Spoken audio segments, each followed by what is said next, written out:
everyone, and welcome back to the new episode here of King of Nordic. This marks the start of the 6th season here at ESEN Studio. And, you know, it's been a long journey, to say the least, and hopefully we're going to be able to continue this journey a lot more. In any case, if you're wondering what is King of Nordic, it's the show where we let our Nordic countries duke it out in an epic clash in order to figure out who is, as the name suggests, King of Nordic. Now, because it's a new season, we have switched some things up a little bit. What things, you may ask? Well, for the instance, we've switched up the formats. How have we switched up the format? Kind of like this. Hey, remember when King of Nordic used to use this sort of bracket in CSGO? Not anymore. Do you remember when two nations used to compete for the spot of the Friday show on Thursday evenings? Not anymore. Do you remember when America didn't have an orange as a president? Not anymore. China. With time comes change, and unlike the last example we used, we think that the changes we're doing for Season 6 of King of Nordic will be positive ones. So first off, we've gone and upgraded our brackets, which our main admin will now explain briefly for you. So the idea for this season will be to have two separated brackets, like a regular bracket, so 2 matches, Sweden, Norway, Finland, Iceland. And this is just an example. So let's imagine that Sweden and Finland wins, we go directly to the first final of the day. Let's imagine that Sweden wins. Oh, that's not it. We have one last match to play against the current king on the throne. So in this case, it would be Denmark. Final match would be like this: Sweden, Denmark, and the winning team got the throne. Another thing we've changed in Season 6 is our map pool. We've added Cobblestone and Nuke, as well as replaced Dust 2 for Inferno. So now there's 6 maps instead of our usual 4, which we are pretty damn psyched about. But that's about it for now. There's of course more surprises waiting for you guys around the corner, but for now, on with the show. And as you can see, those are the changes we have made here to King of Nordic. And as always, we want you guys at home to participate in this awesome tournament that we have here. The question is, how can you guys participate? Well, luckily we have another video showing exactly how you can join. Do you play Counter-Strike together with 5 other people? Do you guys think you're pretty good? Well, then you should definitely sign your team up for King of Nordic. How, you ask? Well, if you're from Denmark, esport.dk. From Finland, csgofinland.fi. From Norway, gamer.no. From Sweden, publiclear.se. And finally, if you're from Iceland, esports.is. We wish your team the best of luck and hope to see you battling it out against your Nordic brethren in the next show. And as per usual, in ordinary King of Nordic fashion, we have a couple of contests for you guys. We have 2 awesome contests during this show, and the first of them is from iGame, in which you can win a really cool prize. What prize is it? Well, this video will tell you more. Power, love, strength. These are all powerful words. Fuck, cunt, asshole. These are all hurtful words. What do all of these words have in common? The iPhone 7. Never has anyone in the history of the world clenched their butt cheeks harder than what we did the day we released a phone without the 3.5 jack in it. But when we got the news of how many copies were sold on the first day, let's just say I'm no longer fighting a losing battle against constipation. Très sincèrement, je ne sais pas pourquoi je suis ici. La seule raison pour laquelle ils m'ont pris, c'est pour mes origines françaises. D'après leurs stéréotypes bien ancrés, un Français est quelqu'un de sophistiqué et de riche. Mais la seule raison pour laquelle je suis effectivement devant vous aujourd'hui est en fait pour leur innovation. Et je ne suis pas homme à refuser 20 €. The iPhone 7, it's such a great product that I have to explain how great it is over and over and over and over again. Most of the time just repeating everything I've already said. Like how I'm no longer constipated because of how well the sales of this phone has went. We've been getting a lot of feedback. A lot of it. Something they keep telling us is that our phones has been a bit pricey over the years. Now, instead of ignoring the feedback and telling the whining assholes to fuck off, this time we've done something about it. We're giving away one for free. Well, not really us, but the guys over at King of Nordic. All you need to do in order to enter this competition is to click the link in this Facebook post, the description of this video, and then you just have to register an account on igame.com, and Bob's your uncle. You're entered into the raffle. Et n'oubliez pas, le regagnant de cet iPhone 7 sera annoncé ce vendredi soir, 10 février, sur la chaîne Twitch/King of Nordic. Alors, soyez présents. But with all that said, you need to be over 18 years of age, reside in Sweden, Norway, or Finland. in order to participate. Otherwise, it's a no-go. Est-ce qu'on a fini Est-ce que je peux rentrer? No! Oh putain. And that is how you have the chance of winning an iPhone 7. Just go to our Facebook page, look at the video description down below, and enter the link, and you will have the chance of winning an iPhone 7. We also have a Twitter contest in which you can win a brand spanking new Logitech gaming mouse. And the way to enter is that you send a picture of yourself watching King of Nordic with the hashtags #King of Nordic, #Logitech G. And that way, you will have the chance of winning a Logitech gaming mouse. Now, as you can see here, we have the new map wheel. And we have added a couple of extra maps. We've removed Dust 2, as we have mentioned before. So we've gone into the active map pool that the CSGO utilizes right now. So I believe that we should be spinning this beauty. So, in 3, 2, 1.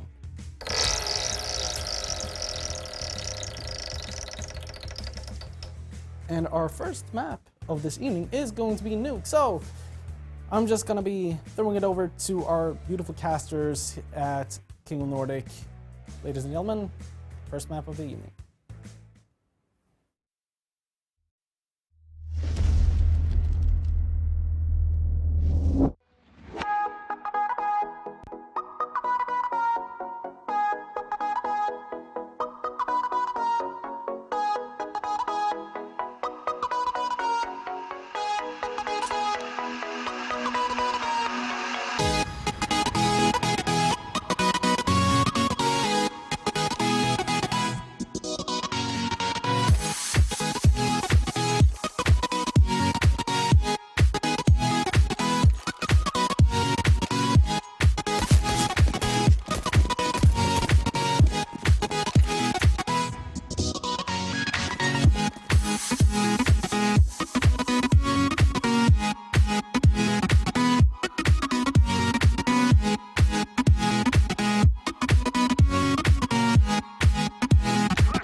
Hello and welcome to the first map of the night. I'm your host Boogie, and alongside me we have Volti, a brand new addition. Well, not so brand new. You were actually here before me, Volti, casting a live LAN game for King of Nordic. Isn't that so? Yeah, that is so. During DreamHack Winter, this last edition, we actually hosted a female tournament that I did. Nice. Yes. What did you enjoy casting for Con so far? Well, so far, yes. We had really fun. Let's just put it that way. We had really fun together. Perfect. Happy days. Well, let's hope we're going to have just about the same amount of fun tonight because, well, first off, we got some fantastic matches lined up for you viewers out there, for all the Counter-Strike CSGO fans. And we're going to be opening it up with Team Sweden versus Team Denmark.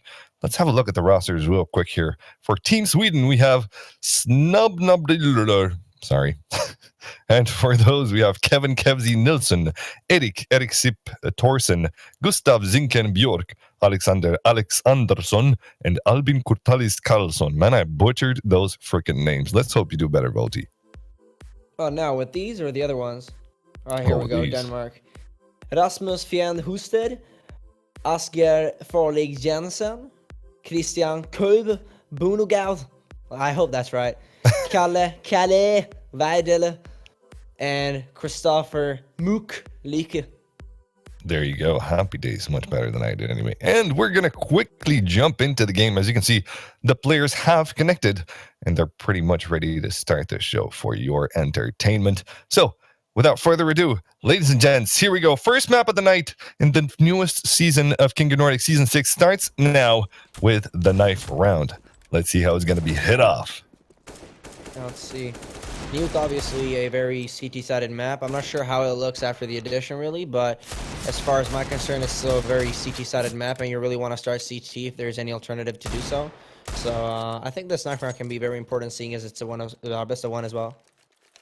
Yeah, I do agree indeed. And to do one on that CT side, especially on such a CT side map as Nuke, you want at least a 9-6 score. 8-7 starts to become harmful as you go into your T side, unless you have some fantastic strats to work on. Of course, we've seen some major disruptions on this very map at the start of this year as well on the first CSGO major of this year, E-League. And on that, I'm pretty sure that a few of these players here learned some tactics as well. But anyway, here we go. Knife round starting now. Let's see how this one's going to work out. Both of the teams are a bit shy to engage in combat at this point. There goes the first knife, and it's going to be won by the CTs right now. Sweden lose their lead, though. It's a 4v4 situation, but oh, it quickly turns into a slaughterhouse as Denmark take it all away. Sweden got to fall down, and most likely Denmark are going to swap for the CT side. But will they, though? Yes, they will. And this is where Sweden really has to only focus on trying to get as many rounds as possible as soon as possible, I believe. And it would be really nice for them to get that pistol round as well. Let's see if they can go live here any second as well. I think I know some of the Swedish players as well. I think Kurtalis has been he's been playing for a long time. Did a lot of FACEIT Cups back in the day when I was casting unprofessionally, actually. You have Erik as well, very known player in Sweden. And Kevzi, I don't really know about Zinken and Kevzi, to be honest. Kevzi, I've seen him before as well. I think I met him, to be honest. Not that I'm a pro or anything, but you get my point. He's playing a lot. You see him everywhere. Yeah. And that's the Swedish team. I'm not really sure about the Danish one. Kalle stole the Norwegian's name. Sorry? Kalle stole the Norwegian Kalle's name. There's two Kalles now. Oh, well, there you go. We're not going to tell anyone, shall we? But anyway, game is starting about now. Let's wish good luck to your favorite teams up in that chat. And here we go. Nuke, first map. And what a way to start off the 6th season of King of Nordic. But, what else will we start off but with a surprising map such as Nuke. Here we go. Denmark on their CT side, Sweden on the T side there. Very standard setup coming in from Sweden. They do not choose to use any sort of utility. And mind you, this is a map where utility is very important on your T side there. Although they are rushing quickly onto that B bomb site there from the ramp area. But that's actually quite a fake. Zinken followed by two of his teammates. They're going to go up into heaven there, try and find some frags. Erik is going to open it up. But quickly, there comes the trade from Firelake. It's going to be a 4v4 situation. In the meantime, though, the A site has been given up.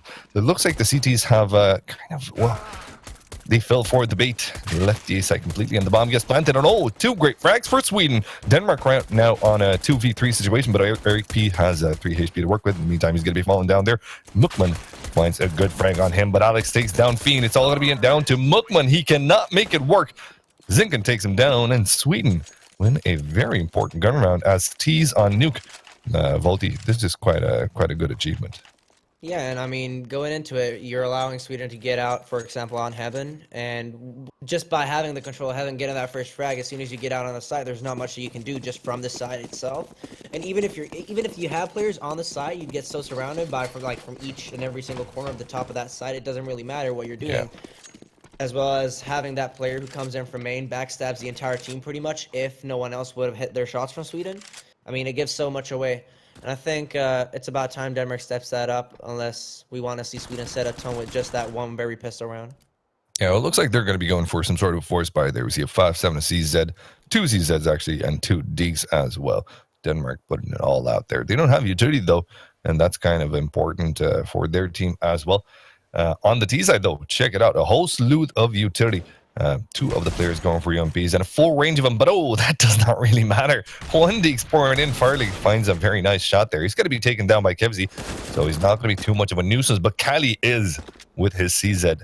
Finds a very good frag onto Alex. 3v4 situation right now, turning into a 4v2 as Muckman finds another frag with the 5-7, and right now it's becoming very dangerous for the Sweden side as they only have 2 players left. Yes, those 2 players do have rifles to work with here, and one of them also with very decent utility. The bomb's also in their control, and they're trying to make this one work as best as they can right now. You can see that Ramsey's trying to make his way to Heaven, but he's going to be brought down by Cup. A very beautiful headshot there. In the meantime, though, Curtis finds a frag for himself, but he's now alone in a 1v3 situation. Is he going to be able to pull this one off, Ulti? Nope, not so. Fiend comes in from behind and headshots Curtis, as far as we can tell here. 1-2-1, and I think Denmark right now are really just showing off what they can do in terms of anti-stratting. I mean, the fact that you let Sweden up Heaven last time really came to a point in which you had CT now hold each and every area by itself, not allowing anyone to fake anywhere, and just focusing on the fact that the players are coming, and if there's too many, we just back off. And I really like that kind of adaptation from Denmark. We'll see if that continues here. There's going to be not much that you can do. Sweden now has that Molotov burns. Kenzie's out though. He could backstab someone. Cope for the first. Curtis goes down. AG rings through. Sinking. Gonna be going down at 48 HP. Eventually goes down to Cope, who finds him.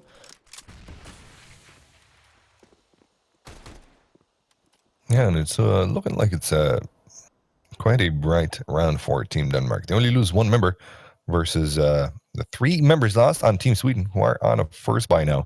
Just some Tech 9s in their hands and a bit of utility onto Ericssip. They're going to try and make it work right now and try and get control of this whole situation. But by first, of course, going back for the bomb, they do have a bit of time to work with here, so it's not quite damaging. 1 minute left on the map. Eric left behind to make sure that his teammate won't be flanked in from inside hut. And right now, it looks like he's trying to make his way towards that B ramp area there, but he will be greeted by one of the CTs. And that CT is ready to take him down. Fiend finds the frag onto him, and he's going to be defending ramp like a boss. Alex falls as well. 2-1 for Team Denmark, and with the loss of just 1 player, that means their economy is slowly starting to build up. As you can see, some of the players there, they'll be able to stay well above the 2,000 mark. Sweden now are forced to go with this eco, really. I mean, not only because of a reset, but the fact that you have 2 rounds in a row here. You're going for the 3rd, obviously. So what they're going to do is going to come out here on Yard Muckman, really steadily throwing that nade, making sure that as soon as he hears any steps, he's going to reposition himself. Also, Farley does the same, supports him from that very angle. It's going to be shot from above, though, and that could have been a free kill for the T side here. Eric left alone, 96 HP remaining, not much to do. We'll be going in for 1 with a Glock. Muckman Glocks. Doug, I don't know what you up to. 7-1, I was about to say. 3-1, obviously, Denmark here in the lead. There you go. Not a bad performance by Denmark. Once again, with this kind of an aggression, they stumped the all-in push from Sweden. Yes, it was an eco round, so by all means, it should have been an easy round. But then again, we saw so many surprises happen on many games before this. So you never know who will be the winner of any kind of round at some point. Well, especially considering that we don't have that much kind of an information right now on the both of the teams. Yeah, sure, you do, Volti, have some sort of an information on the Swedish side, but then again, we've never seen them work together, especially not on King of Nordic, especially against Denmark, who of course come up with a new roster as well. And just to remind you, you can also sign up to play for your country if you're in the Scandinavian area. Not a problem at all. We will show you where the appropriate website for your country is to go and sign up. And in the meantime, though, I believe we will have some tweets But Volti, until we do that, let's talk a bit about what's going on the screen. I think Farley really here just spotted one first player out as soon as he stepped down towards main. And this is where Sweden loses that first player. They need to either go for the reply equalizer as soon as possible or try and get through towards the CT side of the map. Farley spots another player out. That's going to be Curtis, eventually going down as well. Curtis, who he gives away a lot of information there as well because his mate was already jumping. He was trying to bait out as much as possible for him to get through. Kelly with another one, sinking goes down. Not a problem at all. Denmark, quite dominant right now, pushing wherever they want to. Flashbang's got it coming through. Alex with the first one over to open up at least. And for the T side, they need 2 more to even equalize this to a steady level for them to be possible winning this round at all. Urquip is going to be going down from the back as well. Fiend with a frag right there, AK-47. Yeah, this is where, pretty... yeah. Go ahead. This is where, those AK-47s that you pick up as a CT are going to be so useful as well because when you find a push for, like, let's say, with full pistols, or like now, the Tech 9s, the AK-47 deals so much body impact damage that it's going to be hard not to just die every single one from them if you come through a squishier area like, let's say, Ram, which it looks like they're doing right now. Yeah, there you go. So let's see how this one's going to play out. In the meantime, though, we would have a tweet. Well, we're going to show it to you in a second there. Fiend will have to be left alone to defend the B side there. B ramp more specifically. And it looks like he's doing just fine at that. But Kebsy's got a nice little backstab there coming in from main, taking down Young Cope. This leaves a very equal situation on a 3v3. And right now, the T's are taking the lead 3v2 situation. It's got to be Farlig and Fiend that have to defend the A side this time, as it has been granted away there. Farlig thinks down one of the D's there. Kuddle is down to 35 HP. Right now, Farley trying to find some bit more than that. He's got to be finding a frag, but he's got to be falling down as well at the hands of Kevzy. And this is getting quite dangerous for Fiend as he walks in there. He's got 9 HP to work with in 1v1 versus Alex. And Alex knows where he's coming from, but Fiend has no idea where Alex's position is. The bomb planted, so Fiend needs to make a move here. He's got a defuse kit, but now he's out of utility. So he's just going to have to check his corners, go blind, and go in as fast as he can. And oh, he spots Alex indeed. 34 HP on Alex. Doesn't manage to find the frag yet. Tries to tap away between the 2 pillars there. Doesn't manage to find the frag, and the bomb is sticking away nonetheless. So right now, Fiend needs to make a move on it, but he doesn't manage to do that. Alex takes him down with the Tech 9, as you said. Very, very damaging stuff, and a very interesting strategy as well by Sweden to employ the firepower of the Tech 9 in close range. As you can see, most of their battles that they had for the last round was pretty much close range. And oh, check this out, Volti. We do have a tweet. Interesting map. My prediction is that Sweden comes out as the winner. Hashtag King of Nordic. Jesper, our dear co-caster here, is always rooting for Sweden. It looks like right now Sweden are making some sort of a comeback with that one round, but still, thinking about their economy, they're not doing that great, Volti. Who, Sweden? Yep. Money wise, no, definitely not. I mean, if they lose this round, they're going to be down to a low again because of the reset. So keep going with what you got here. And I think the AK-47s, I think it's good to divide how you utilize your utilities here. Not, making sure that you don't utilize everything at the same time or in the beginning of a round, early round. Young Cope opening up with another one here. It's going to be a good reply from Zinkin. They need to get that. That's going to be Alex. So important for him to get that frag from Fiend. Was it Fiend? Fend. I don't know. Fen, we're going to call him Fen. Yeah, Fiend is fine, I believe. I don't know. With the A1S repositioning himself. Spotting out 2 players, actually. Curtis could have gone down there as well. Took his time to even make a shot there. So 2-on-2 situation. Alex and Curtis need to regroup here and rearm. Caleb going in for the frag on Alex, though, making sure that he's not even in a possibility to make any form of regroupment. Or reunition. I was about to say reunation. Possible. Let's see. Regrouping. Yeah. There you go. Kurtlis trying some sort of a cheeky shot with the op. No scope from the stairs, but, well, I mean, honestly, that's not going to happen. Hey, there you go. Here comes the economy. Neither of the teams is looking fantastic at this point, but I do have to give some sort of an upper hand on the CT side, of course, because they're the ones that are actually able to purchase anything for this one. It's just going to be a couple of upgraded pistols on the T side, though, and hopefully if they get a bomb plant, they're going to have a very, very decent economy coming in on the next round there. But until that happens, they're just going to have to be stuck and waiting with nothing more but as we said, a few upgraded pistols. Eric is going to start off the round. Oh, nice shot onto Muckman. Finds that little gap there through the window to take him down. Kelly and Young Cope, though, are making some sort of a very good progress for their team as they bring down 2 of the T's. One of them still stuck near the vents and Cubby. So that's not going to be an easy pass for him. Zinkin is being spotted there. He's always going to be taken down, but the bomb is actually being planted on the B side, so it's not too bad for the T side now. Curtis falls down. It's all going to be down to Kevsey. He doesn't have a lot to work with here. He does have an M4, but still, considering where the bomb is and considering how many the CTs are that he has to face, this is definitely not going to be an easy task, but he does have a very cheeky angle on the backstab there. He does not manage to spot the bomber through the smoke, and Farley's going to be quick to take him down. So that's going to be round over. Denmark go up 6 rounds, but Sweden with these 2 rounds and the bomb plant, now they're going to have a decent economy. Now you're going to see them pull out all the stops. 3 rifles so far. Oh, 5 rifles. Okay, so nobody's going to go for the op here. And it looks like it's a similar situation on the CT side there, Volty. It definitely does. The only exception is that the CT side could afford one if they wanted to, or like Cope here at least have, or actually, wait, what? It doesn't say, oh, Farley, that is, sorry. The interface wasn't really working with me at all. Yeah, but Cope has a lot of money in comparison to the rest of the team here, so if there is a possibility for him to drop pistols or whatever, they have a backup bank to work with.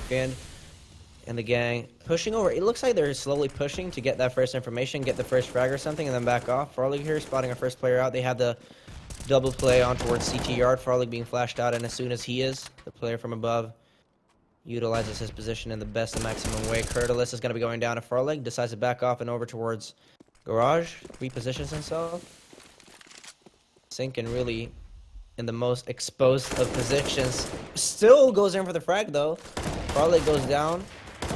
Tries to go in for another one. Muckman instantly replies out. OGC here, or OGC Denmark, with a 1-man advantage. Fiend, it's all gonna come down to him really. If they allow frag open on him, then they allow a B plant, probably Eric. All flamed off at the perfect timing. And Fiend with the nade as well. Is he Kobe Bryant? What's up?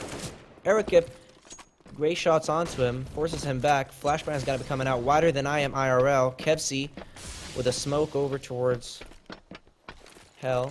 This is where Fiend is really just waiting for them, but look at this. That's really just a decoy. Kevsey with a detail goes in for the frag, and that's not something that Muckman even expects to happen.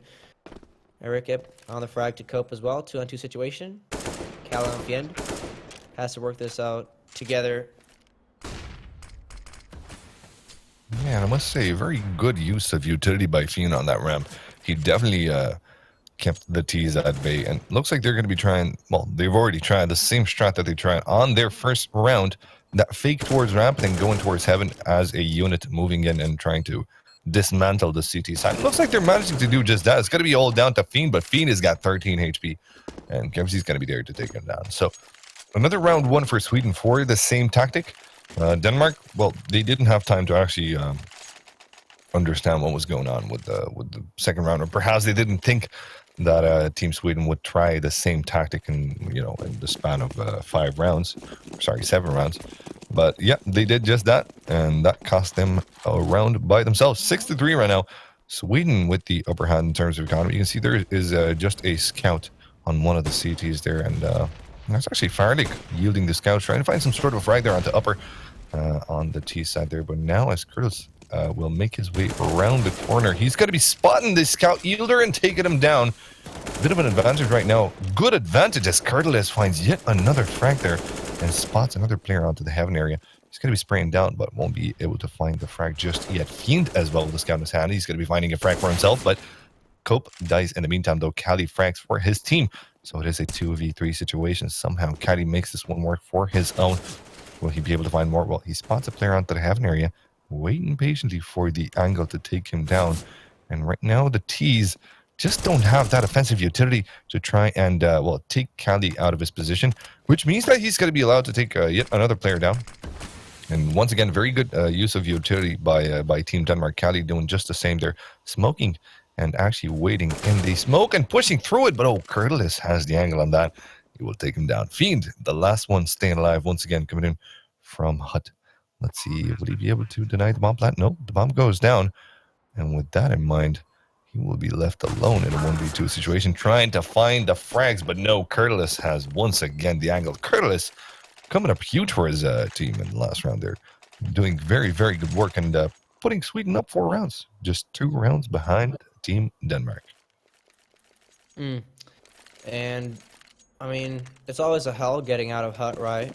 Even whether you're T, whether you're CT, as soon as you're going to get out of hut, you know that there's going to be a heck of a ton of players up above you. They'll be firing their entire squadron onto you. So at this stage, I really understand the fact that he wasn't able to win that, but I still think there's a possibility for him to reposition himself in a situation like that. Right now, we're just seeing fires after fires coming down here, burning houses down. Alex going in for 3 frags over on lobby, and Eric with 2. Not much to say, really. Denmark just utilizing the situation to its most, trying to find out where players are hiding, where they're not hiding. Future rounds here. So 6-5, looking promising for Sweden, definitely, in this first half. Yeah, and have a look at this replay there. Very good performance coming in from Alex. Triple kill in the span of, 2 seconds? Very nicely done indeed. Now, let's have a look at the tweets there, Voldy. Looks like Victor sent one in there. I think that this is an easy map for Sweden. 16-9 for Sweden is my prediction. Let's go, hashtag Team Sweden, hashtag King of Nordic less than 3. Well, Victor, right now Sweden are making quite the comeback. And they're also a man advantage on this round. So, hey, who knows? We might just be right. Let's see where this one will take us here. Oh, a nice frag by Farlig. One of his teammates falls down in the meantime, though. So it's a 3v4 now. On a map like Nuke, you definitely have that necessity to keep as many CTs alive. It's not enough that you have the man advantage in, let's say, a 3v2 situation. It's definitely more important that you have the full man advantage because there are various angles that a CT would definitely have to keep looking at, as close angles and close corridors allow the Ts to surprise the CT area unless they are keeping a watchful eye on that zone. So there you go. That's just what happened this round here. Sweden completely surprising Denmark. And with the bomb being planted, I feel like this is just going to have to be a safe for Team Denmark. As I do not believe, let me have a look here. Yeah, I don't believe that they're going to be having any sort of money for the next round. But oh, that frag on the Fiend, that's definitely going to take away a lot of firepower from the next round there. Last one staying alive, Farlig. He's going to be hunted down. Check this out, Volty. Sweden knows that Farlig's not going to go for the defuse or ninja defuse or whatever, exit frags. So right now, they're the ones engaging. They're the ones trying to find him. But they're not going to be able to find too much. There's an AK save for this here round, the 13th. Well, they probably calculated how little money they're going to have in this round as well. So expecting this quasi, I'd say Sweden has this, but if they don't, they're far out on deep waters, definitely. 6-6, and see how this goes, Sweden. I would love to see a good spread here on them, but then at the same time, if they're all gathered up, that could be the golden key to success as well. Let's see here. The entirety of the team coming up here towards yard, pretty much. It's going to be Curtis, not only with 1, but 2, supported by Sinkin as well. Would that be a last one for our leg eventually? Yeah, it will be. Not a problem. Not a problem. And really, in these rounds, what I would love to see Denmark do, seeing as they're in such a underdog situation right now, especially on the CT side, maybe should have done this a bit earlier as well, is that as soon as you have these low-budget rounds, try to push as much as possible to see where the T side is, how they're going to be positioning behind the walls of the T side of the map.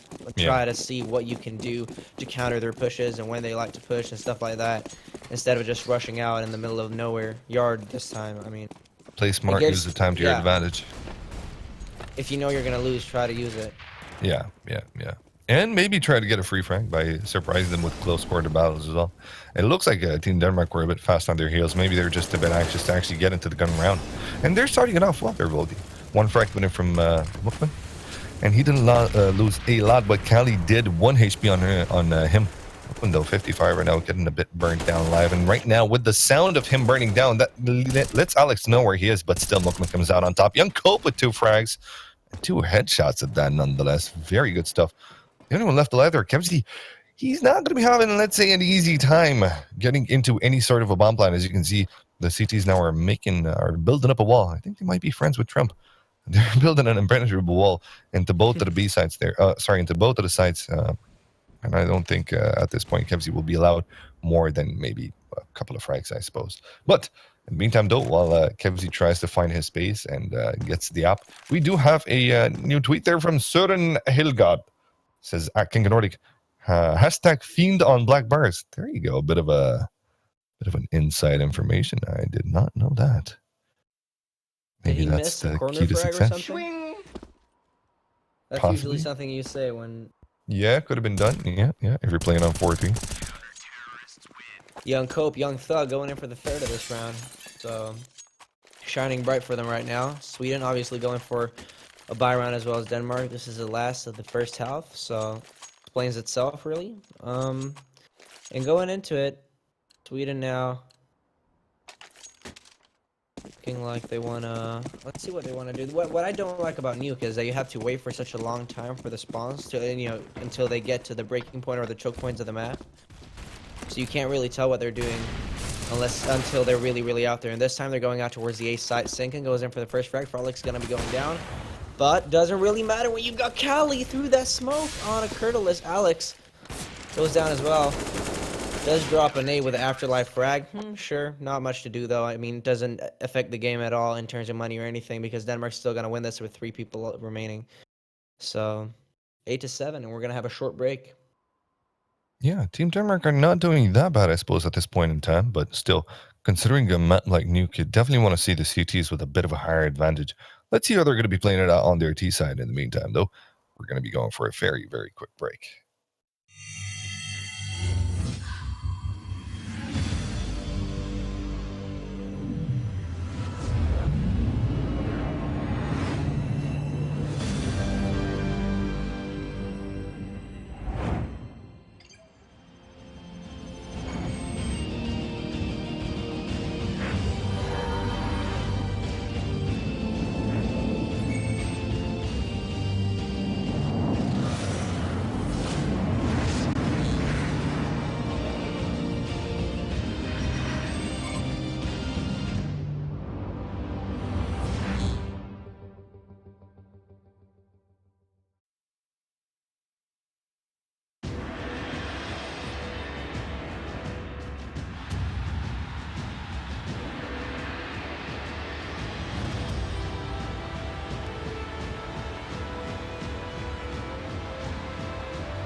And welcome to the first match of the first game, I suppose, the first night of the 6th season right here on King of Nordic.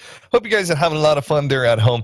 And don't forget, you can tweet us at hashtag King of Nordic with your prediction, your communication, your cheers for your country. You can also say hello to your mom or who's ever mom, whatever you guys want to do. Yep, definitely go on Twitter. And you could also give us a follow there. I'm going to be doing a bit of sellout here. At Papa Boogie with 2 P's in the middle there is the way you can reach me. And Volty, what's your Twitter there? Volty the King. Volty the King, nonetheless. There you go. That's the one you can reach Volty at. And here we go, Volty, into the second half. Now, Denmark didn't have such a strong CT side on account of Sweden realizing what the weakness of Denmark is, and that is close quarter battles. And it looks like that's where they won their 7 rounds. Let's see if this is going to be quite the same kind of type of battle. Sweden trying to get into close quarter combat and wrecking Denmark down. But the first round starts off real quick. I don't even have time to talk about predictions as Kali, as the last player on Denmark, gets dropped down and Sweden equalizes the score. Now that's a powerful start on the second half there for the CTs. Certainly is. Farlig, though, with the Deagle, he's going to go for that again. Interesting to see him get in that first frag, definitely. Was quite quick. 8-8, though. And, yeah, Sweden, after all, won that round. Let's see how they do with the UMPs they're meeting. They're facing long-range guns here. Pistols, obviously, the Deagles, who can be very dangerous if they hit your head. Sinking here. Curtalus just hiding behind the CT walls here. Frolic gonna be going in for that first frag. My main prediction for this gonna be Fian supporting him on yard as well with another deagle. Alex. And the rest of it, well, it looks like Sweden are really just spreading out as much as possible here to make sure that they're not being faked the way Denmark got. Question is if that even works at this stage. I mean, they already got the first frag. Not much of a rotation coming up. Yeah. To spread out could be going down here as well.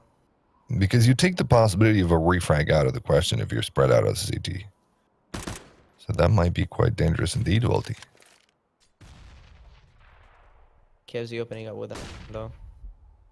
So a good equalizer to work with, definitely, for the CT side. And Zinkin will be spotting another one out as soon as possible here. Farlig, though, 14 HP remaining. The rest of the gang are going to be pushing Zinkin as he spotted out. Cope with a frag. Eric and the gang just switching out information as much as possible between T and CT side.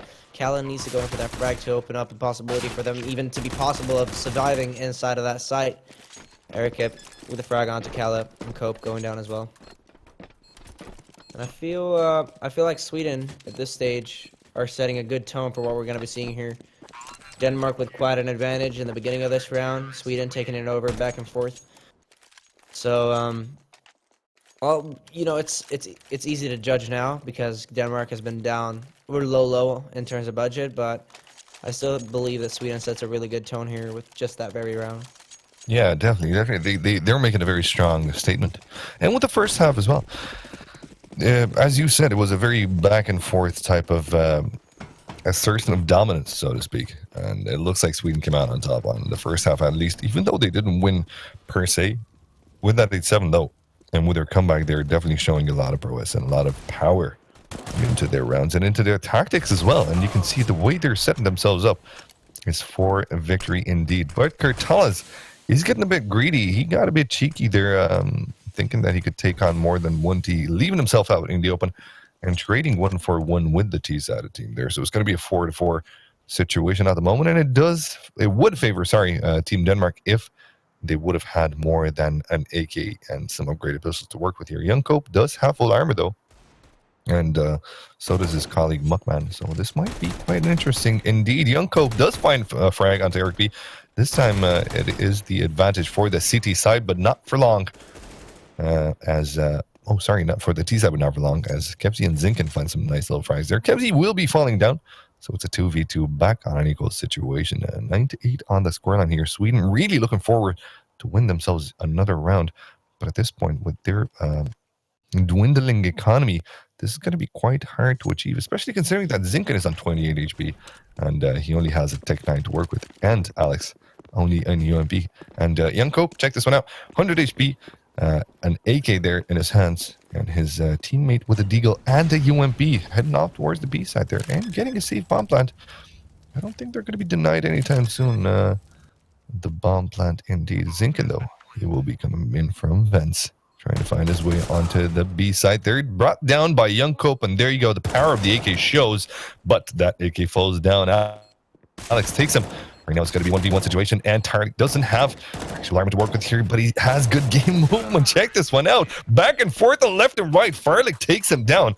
Very good game movement indeed to play around with the actual furniture of Nuke. He comes out on top, puts Denmark on an equal score. 9-9 right now, Volty. This is getting interesting. Just dancing around the map pretty much. There you go. At this stage, Sweden are just trying to retaliate upon that. I mean, obviously there's a... What's going on? Nothing. What just happened? Never mind. Anyways, that off on Kurtalis is going to be so key, obviously, for Sweden's side. If they can get that first frag, that would be something for them, obviously. Calla goes down there, so opening up with the first entry. And at this stage, this is where Sweden, they keep making that same mistake. This time, though, Kurtalis isn't as greedy as he was earlier, going down into yard. Farley was quite a bit of team damage there on a Muckman, I think that was. Yeah, but yet again, this is where Sweden has to back off, fall back a bit, try to reposition themselves where they feel where they feel that they're safe, obviously. Not exposing each other out too much. Now they lost another player, making whatever I just said a bit more irrelevant, obviously. Going in for the reply here is probably one of the more do-or-die missions. Cope with a plant, putting some pressure onto the CT side. Turns of time, closing and opening doors, exposing where they're at. Kevsey knows that at this stage. Should see in death cam as well that there were 2 players there, but I'm not too sure. They know that. Indicating that only 1 player is challenging them. Farley goes out, goes in for the frag onto Curtis. Yeah, this is getting quite dangerous for the CT side there. 2 members remaining, out of which 1 dies.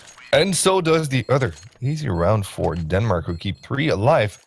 10-9 right now, and their money are looking really, really good. As opposed to the CT side, who will be forced on an eco. Let's see if Sweden actually plays the way you've suggested, with a bit more kind of a play for information and slow play and close corners to put their pistols at an advantage, because as we know, long range, of course, the pistols don't work really that well. Anyway, in the meantime though, we do have a team. Petar says Denmark versus Sweden 11-16. Hashtag Team Sweden, hashtag Kings. Nice. There you go. That's what Petar says. And Timo also has a very interesting tweet there. He says, headshot guarantee. So excited. New season 6. Watching it with my epic panda at King of Nordic at Logitech. Hashtag Logitech G. And there's a bit of link there, but I don't think we can open it up right now. But That's a picture I want to see later. There you go. Just off stream, okay? Yeah. While the camera is off. Anyway, entry onto the A side there. Easy stuff for Team Denmark. They're going to be finding themselves with yet another round 1. I'm not too sure Sweden at this point would be able to do too much. Just Jan Cope tagged down to 15 HP. And he's actually the only one outside. He'll be taken down by Curtis, who will save that AK for just a moment now. I'm pretty sure that the Danish team will go hunting real quick right now. There you go. Kennedy spots Alex, takes him down. Yeah, he's getting dinked down a little bit there, but not too much there. Kevzy Doe in the meantime finds the frag onto him. 2 members alive. One of them falls down. Curtis is the one that actually carried the AK, so we won't be able to carry that. It would have been a very, very good save for Team Sweden, as they need that. Any single bit of an extra money that they can get on their hands right now would be very, very good, especially considering that they have to use utilities, more expensive incendiaries, and more expensive rifles. So there you go. They're not going to be able to do that, but they will have one diffuse kit, I suppose, in the hands of Eric, so it's not all too bad. There you go. Sweden got this easily, says Oscar in the meantime, though. Hashtag King of Nordic. King of Nordic. Hashtag CS familjen har på CS familjen hejar på dig, Kevse. Köttbullar. There's a köttbullar in there somewhere, isn't it? No. Oh, okay. You're dreaming. I don't know Kevsey. Swedish, man. How about surströmming? Was that a surströmming in there? Yeah, no. No, Oh, sushi. Never Typical mind. Swedish Take it thing. away, Volty. Yeah, anyways, Kevsey here, opening it with that nade, and I think, again, what it does, it leaves Denmark open with a hand of knowing, yeah, there's going to be people up in heaven, and they're positioning themselves in great advantage to take that 1 player out each and every single time. Fiend with another one there, Sinkin goes down. Even if we're only seeing 1 player being alive here, there could have been 3 or at least 4 remaining for Denmark, just by knowing that very little fact that you had 2 players up in heaven for the entirety of that time. Anyways, 12-9, and the investment looks quite quasi-like on the CT side, I want to say. You have armor on 3 of the players, and you have an AG and a flashbang on Alex and Zinkin. So let's see what they do with this. I think they can actually lock this down as better than we think. Zinkin and Erikip opening up with 2. Farlig and Mukbang goes down. 3-on-3 situation. Fiend with a good little plant there. I mean, they do have 1 player low on HP, so that's a free frag for Sweden if they get through here. Fiend with Curtis going down. Smoke's going to be raining through. Kevsey with a frag onto him. That's a nice one. 2 straight headshots with another one on a cope. And they know where last is. Callie's just hiding just behind the nukes. And that's a... I don't know. That was interesting. Yeah, that was interesting. I don't even know. That was quite beautiful. Alex wins the round for his team with a sexy 1D, man. That was some really beautiful stuff indeed. 12-10 though. Denmark are putting in quite the show, I believe. They're making it work unexpectedly well. The way they're entering sites together and peeking in very, very military style, very well coordinated.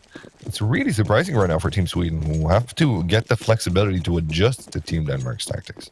And right now it looks like they're trying to do just that. And they did just that on an eco run, mind you. Well, it was kind of a half buy, I suppose. Some of them actually had armor, 3 or 4 of them to be more precise. But still, This outside position for Curtis never worked for him. I think he only found one frag since the second half started on that specific position. He definitely found more, but not right there. And there you go. That grants the T's full access, full control towards the B side. There's going to be yet another CT side and member there, but Kevzi is a bit confused to where the T's are coming in. Going to be falling down at the hands of Fiend. And right now, yes, the control has been granted, but Eric and Zinkin find it very too quick refrags. It's a 3v3 situation, but look at the HP on the CT side. 16 and 14 on Eric and Alex, respectively. That is not easy at all, but however, Eric makes it work. Finding a frag out the far leg there. It's all going to be down to Callie and Fiend right now. Also dig down to 17 HP. And Callie, his teammate, helping him out from windows. Let's see if they're going to be able to actually set up a nice crossfire there to make it work. Nope. Zinkin will be one of the Eagles that surround Kelly, but Kelly falls down as well at the hands of Alex. A nice round. Eric and Alex, the ones with the low HP, make it work right now. 12 to 11. Once again, Denmark showing a lot of pressure, showing a lot of creativity and very good one-for-one trades. And then a few rounds later, Team Sweden comes up and says, hang on a second. We just remembered we are Vikings. We're going to be ranking you, mates. And that's what just happened there. Let's have a look at a few tweets there, Volty. Check this one out. Frederick Hedval says, "Go King Eric CP." I don't know how to read that nickname. Sorry. King of Nordic at Eric CP CSGO. Hashtag King of Nordic and another link that we cannot show. Oh, that's a shame. And another one. Come on, Sweden. Let's go, my Swedish brothers. King of Nordic always delivers. Hashtag Hejas Sverige. Hejas Sverige. Hashtag G from Victor Voxy. Nice one, Victor. All right, so Sweden, I think Alex saw someone here. Yeah, going in for the first one. Not a single miss there. See if he misses out on the second shot. Yes, he does. Khaled forces him back. Some Molotov coming in as well. The T side just expanding out towards the ramp area of this map. And they've got Kevzi up over on towards A if they need that as well. And they decide to back off, actually. Funny enough, and this is something you don't see too often from a T side on this map professionally, is that you start backing off as soon as you have that information. Because map control is everything on the T side. If you can get map control, that's what you want, right? Sinkin. We indicated that there's people coming in through Squeaky. Goes in for a first, goes in for a second, could go in for a third as well. We'll be missing out on that though, but Kevzi is up and up from above. He's God, pretty much. He's God going in for these two last frags. Fiend and Khaled goes down. And there you have it. Yeah, scores all eagled up. Zinkin doing a lot of good work. And his teammate coming in for the rest. Kevzi, really good stuff as well.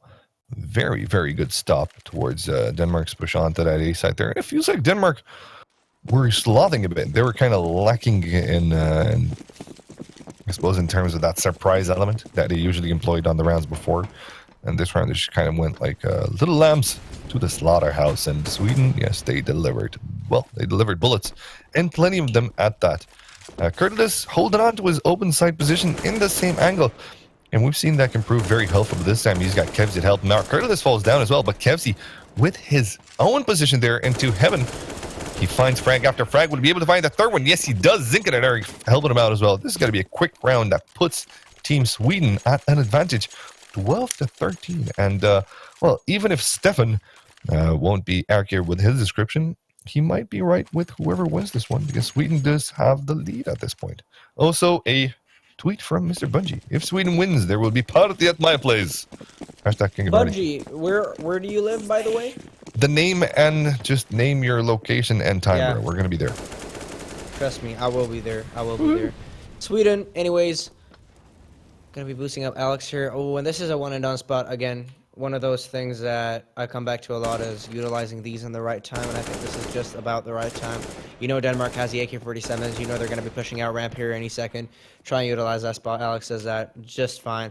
Let's see if he can keep himself cold for a longer time. Though no, the patience isn't going to be there, but he has Kevzi and has only him to rely on. It works perfectly. Goes in for the three last men. Muckman, Cal, and Fien will be going down 14 to 12 in Denmark. Falling out a bit on that, but it's hard to obviously keep up with all those positions as well. This time, though, it's going to be a pre-checked spot, and Sweden won't be able to do that a lot more at the rest of this game, or throughout this rest of the game. Looking at the money situation, you've got Farlig on the Deagle, the rest of the team with rifles, except from Cope, actually, with the UMP, I just noticed. So, few things here and there that you want to take into consideration before blaming Denmark for a loss in this round as well, I think. Sweden looks pretty superior overall. Yeah, I suppose indeed that is correct, even with their economy at that. Let's see how this one's going to play out there. Denmark, this time, they're taking their time with some sort of a force buy, as you said. Indeed, it is Team Sweden that has the upper hand in terms of utility and rifle power. Just a deagle onto Firelight, but then again, when we say just a deagle, we've seen some nice dig shots on this here game. Let's see if that's going to happen again. And in the meantime, though, Kali tries to make his way onto the A side just to go down towards Vents on B. Nope, they're actually not going to be doing that. There's a very important fight happening right now onto the A main side there, but Kevsy's up on Heaven, finding 2 frags, and one of them while being flashed. Very good performance out of him, but Mukman takes him down. It's going to be Alex. And Curdle is right now in a 1v2 situation. Mukman has no idea where they're going to be coming from. But that smoke on him main will actually be helping him out to keep one of the CTs at bay. Smoke dying down. He might have spotted one of them. Yes, he did. He spots the second one as well and clutches this one. Oh, comes close to clutching it. Ladies and gents, I'm sorry. Actually, Curdle is still alive with 22 HP. This is not going to be an easy keep, but Muckman makes it happen. Very good clutch situation. Denmark is still in this game, 14-13. Very good performance from Muckman to, well, chill his blood. When the time was critical, he delivered for his team, and they're very close to equalizing it back up right now again.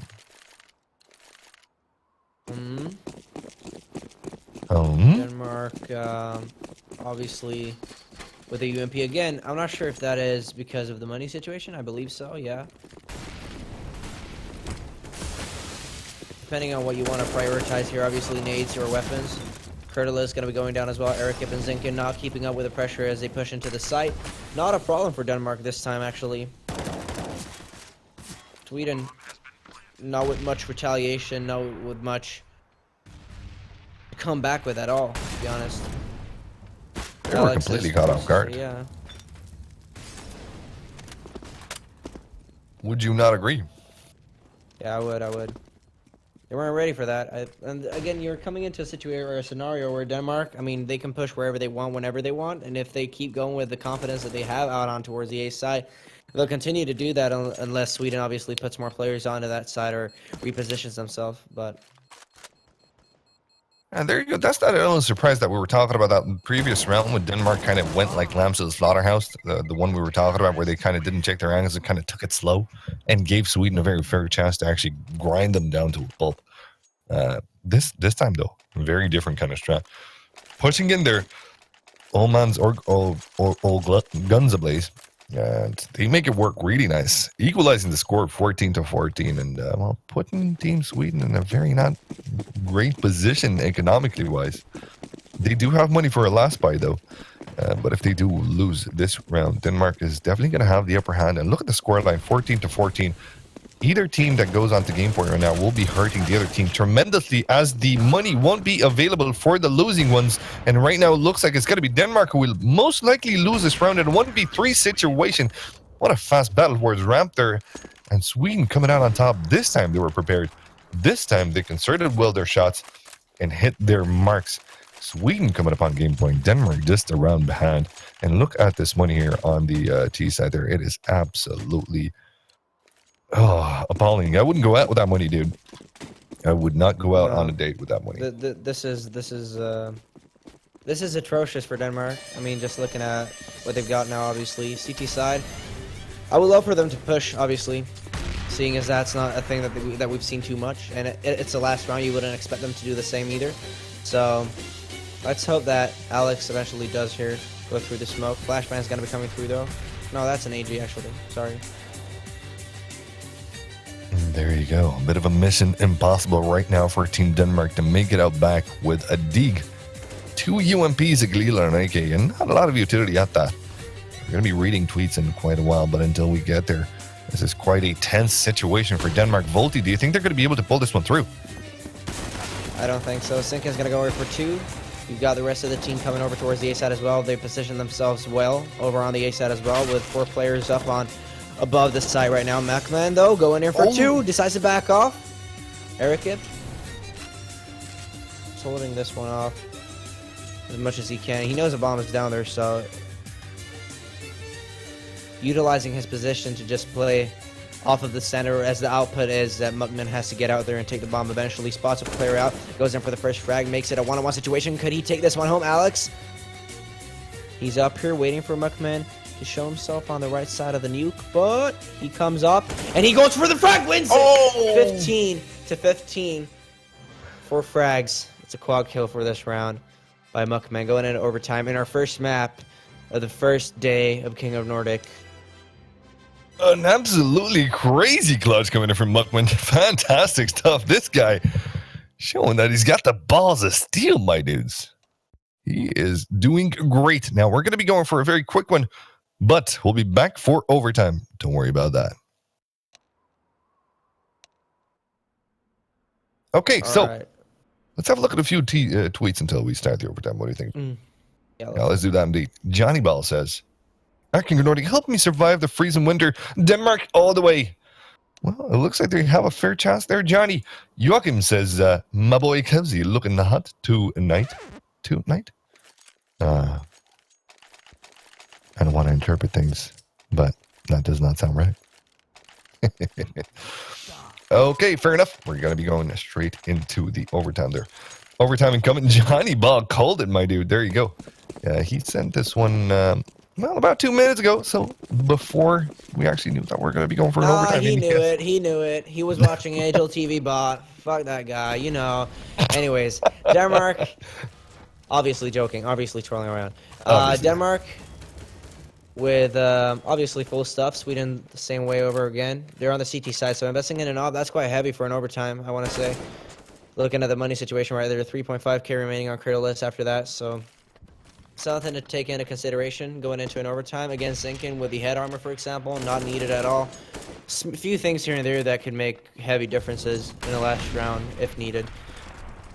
But let's see here. Sweden got Curtis to rely on. Farleg's going to go in for that frag. Looked like they were lining up for him a bit there. Comes through, tries to spot Kevsey out. Not a problem, spots him out, utilizes that information, takes away a lot of the focus on towards the A side, it looked like. Only giving Sweden this great overview of the B side. Now knowing that there's probably going to be a plan here any second. Cope's going to go for that plan, Buckman. As well together with him, Sinkin. Waiting for any of them to push or be spotted through this door. Right now, there you go. He's going to be fine in the first rank there. He's on a 3v2 situation, Volty. This is quite doable. Indeed. Farley, the only one left alive. His position now known. I feel like the CTs will take him down in a second. Yes, they do. Eric, very good stuff from him. And Team Sweden come out on top. But then again, I can't help but notice that Team Denmark once again surprised Team Sweden. But this time, Team Sweden, they kind of regrouped and they made it work at the end. Sure, a bomb plan was possible, but still a very nice little retake coming in from the Swedish team. Wouldn't you agree? I would. Well, fair enough. There you go. An op coming in here in the hands of Curtis. Let's see if he's going to be able to put that one to good use. 5 rifles on the T side in the meantime, though, but they're deadly ones at that. AKs all the way. And a fast round or an attempt of a fast round there coming into the A side there. Frags pouring in back and forth. 2v2 situation as we look at it now. Fiend's got only 4 HP to work with now, but they do have access to the A side. And that nade takes him down. Kobe into play. Muckman, the only one left alive, but we've seen him do fantastic things. Not this round, though. Alex brings him down to nothing. 17-15. Team Sweden holding on to their certain pieces of steel that we just mentioned earlier. And putting themselves up 2 rounds above. 19 is the magic number here. I'd like to remind you in this first overtime. Let's see which team will get to reach that right now. It looks like Sweden are getting pretty close to that status. See how, if Sweden obviously could get there with 3 rounds in the first half or just 2. Positioning themselves far back on the CT side, I want to say. Kevsey is going to be met by a player here any second pretty much. Farlig is ready for him. Kevsey have been heard. Not a problem for him. Even takes his time to reposition his aim. And now he's just waiting for someone else to come here, obviously, for a refrag or whatnot. But not much really happening for Sweden except from that. what they're focusing on is trying to play their output as it's supposed to be, and that's eventually the T side is gonna be pushing us. Fiend with an open ramp. Alex here with an it would about to be open. Underground probably goes down, obviously, seeing as that frag goes out. Alex with a frag comes in. They're gonna be going through hell. And that's not fire, I mean, then that's hell on the map. Going up towards heaven, one after one, going down. Eric it could go for a third there, but Kala's quick enough. Sinking with a frag on a Kala. Question is, if Fien, just by himself with 8 HP and the utility that he's got, has a possibility of even winning this. I want to doubt it, but King of Nordic, you never know. It's Counter-Strike Global Offensive. Still up here waiting. Both of them are inside a hut. What would be interesting here is if one of them went out and you had the other one coming out through window, just to crossfire the player. That would be the best alternative for them, but they're waiting. And this is where they could be stuck in there, seeing the fact that they don't know if they're... There you go. Fiend plays the mind games perfectly now. He's got a decent chance. Well, not for long. Curlis brings him down. Sweden going up 18 rounds. Perfect half for themselves right now. Perfect half indeed. Pitch perfect, pitch perfect. There you go. We're going to be switching in just a matter of seconds. And right now, Team Denmark, well, they're going to be feeling the fires under their arses. They lose one round. They're going to be out of King of Nordic for this here night. Let's see if they're going to be able to bring this one back to 18-18 and take it on to the second overtime. But in the meantime, though, let's have a look at what Timo has to say. Timo, thank you very much. At King of Nordic, this is just every time better and better show. Keep the same pace. P.S. I did good money yesterday. Thanks for it. Hashtag iGame. Hashtag King of Nordic. Well, there you go. You're very welcome, and thank you very much for your compliment. That does have something to do with Volty being here as well. Volty, you're putting on a good show. Looks like the peeps, CSGO fans, are quite happy, are quite pleased. You have pleased them well, Volty. Yeah, I might have. Who knows? Oh, okay. No, I was not going there, but we took it there. You want to read this one out, buddy? Yeah, let's see. Alex repping the DE Impaler tag. Proud of you, buddy. What's that? Is it Maqueen Brewer? No, what's it? The Impaler. Oh, yeah, he's got the DE Impaler tag. Well, I don't know what that is. Well, we can only guess. Yeah, we can only assume. Yeah, we can only guess. Imagine. There you go. Did you just assume my tag? Is what someone never said ever. But yeah, anyway, 18-15. Team Denmark desperately need to hold on to every single round that they have on this CT side. Otherwise, it's going to be goodbye, good night. As Team Sweden might just move forward. And Fiend starts this one good for his team, giving it a chance to go on to the game there. Good off shot, good angle there. But Kevsy's going to be there for the retrade. 4v4, 4v3 as I say that. Fiend with a second frag on this round. Let's see if Zinken is the solution for this. Nope, it's going to be Eric that puts his team on an advantage. Well, not an advantage. Alex actually does that. Fiend, meantime, finding a frag there. It's a 2v2 situation, and Fiend is going to be, well, left out of the A side, but Muckman isn't. And he finds a frag, though. Eric brings him down. 1v1 once again. How many times have we seen 1v1s in this game? It is absolutely crazy. The close play of these two teams, including the overtime as well. Very, very Both close. are Nordic, that's why. Very, very closely skilled. There you go. They're both Nordic. That's the only answer that we can think of here. And check this one out. Eric has no idea where Fiend is. But Fiend has found himself a nice little spot. And right now, he is, developing his web, trying to catch Eric. Like a little innocent fly through it. But Fiend does not have visibility onto the A side there. He's going to be... Oh no! Yeah, What is he doing? He was completely tricked. He heard that molly. He thought it was on the B side there. He's probably playing with the new sounds. And, those new sounds can be quite a bit confusing. And this time it's going to be Eric that becomes the spider and Fiend the prey. And check this one out. It's going to be GG. That's what you get, Denmark. Or Team Sweden. That's what you get, Denmark. There you go. GG for Team Sweden. A fantastic opener for tonight's show. Ladies and gentlemen, welcome into King of Nordic. Thank you very much for sticking around to us. We're going to be going straight for the analysis. So don't go anywhere. And, stay frosty. We got plenty more to come.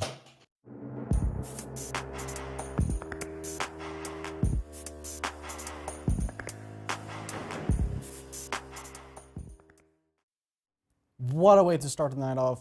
with overtime, and oh, what a game. Congratulations, Sweden, for advancing in the tournament here. We're going to be paying our tribute to you guys, and of course, thank you much, Boogie and Volti, for casting this game. Make sure you guys stick around because we're going to need you more. And here comes the national anthem for Sweden.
Back, everyone, to the show. Again, congratulations, Sweden, for taking the win. Denmark, unfortunately, you have been eliminated for this week, but don't fret. You can always join back next week to participate in King of Nordic. How do you do it? Well, this is how you do it. Do you play Counter-Strike together with 5 other people? Do you guys think you're pretty good? Well, then you should definitely sign your team up for King of Nordic. How, you ask? Well, if you're from Denmark, esport.dk. From Finland, csgofinland.fi. From Norway, gamer.no. From Sweden, publiclear.se. And finally, if you're from Iceland, esports.is. We wish your team the best of luck and hope to see you battling it out against your Nordic brethren in the next show.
Welcome back, everyone, to this episode of King of Nordic.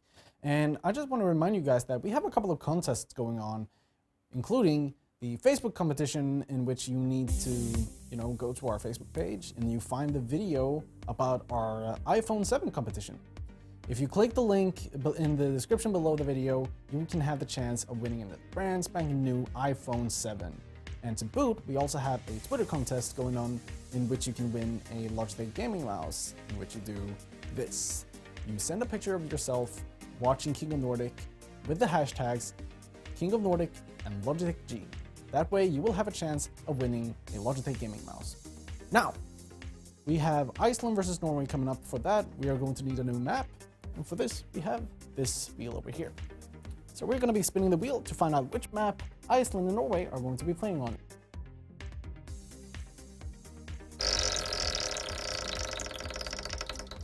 and our map for this match is going to be Overpass. So here you go.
Welcome back to yet another great map. Right now we got Overpass coming up here. Nice. Can't wait to see what this one has in store for us. And, well, speaking right now is Papa Boogie, or at Papa Boogie there on Twitter. I appreciate any and every single Twitter follow. They're so good, they make my heart moist. Wait, what? It's not my heart that gets moist. But anyway, with me, I have Volty tonight, and for the rest of the season, brand new caster here, spanking you, just as he likes to call it. Yeah. At Volty Brand the King. spanking. There you go. Yeah, that's from my. By the way, my last name isn't Tassas, but it's all right. I love it. I love it. I love it. I love the way that looks. That's us. More like Tosser. Hey! Yes. Oh! Burn! Anyways, Norway That was versus such a Iceland. Dogo moment as well. Woof! Well, Yeah, what was that? that was my Dogo moment. Fair enough. Yeah. Anyways, Iceland versus Norway. I love the fact that Iceland is in this. Just talking about Iceland, you know, going into it. Obviously, an island just like I live on, so I'm gonna have to cheer on them for this one. Iceland. Hope we have some Iceland. What do you call them? Icelandish viewers? Icelanders? Icelandic. Icelandic viewers. Holy wow. Anyways, Holy welcome. guacamole. Yeah. First time you're here, probably. If not, welcome back. There you. You want to have a look at the rosters? Let's see who's Yeah, let's who's take a playing look at tonight. Let me have a I look would for love to Iceland. get a picture I'll let of you them. do Norway. All right. For Iceland, we got War Monkeys, Petter Petter Oren Helgason, Christian Kruser Finnsson, Thorstein F. Frio Finnsson, Olafur Barol Ofvirikur Guomonsson, and Kristin Andri Kapping Johannesson. I hope you do the reading better, man. I am terrible Yo. at this. Let's see, Norway. Let's get Norway. Blodsyre. Ooh. Granit Grante Grajevik. Joakim Dalkon Totland. Marion Reises Gallipoli. CD-vitamin. Bakar CD-vitamin Krasavik. Jonas Sinky Hilt Stocknes. Oh, he looks Happy like days. a pro. He looks like a pro. Look at his picture. He looks like he's Yeah, been dude. at like CPL He's or been- something back in the He's day. seen things, this guy. Yeah, he's seen things. Oh, yeah. This guy fucks. Yeah, he does. He does. Okay, let's get back to it. Iceland, though, they're having connection issues. No, they don't. It's Norway. Or both of them are missing a player. Well, yeah, it's not going to be that bad at all. So we got a few little extra moments for that very important moment where we ask you to tweet us anything that goes through your mind. Well, maybe not anything, but yeah, definitely send us a tweet. King of Nordic. Send us your predictions, your thoughts, your comments, your hellos to whoever you want to say hello.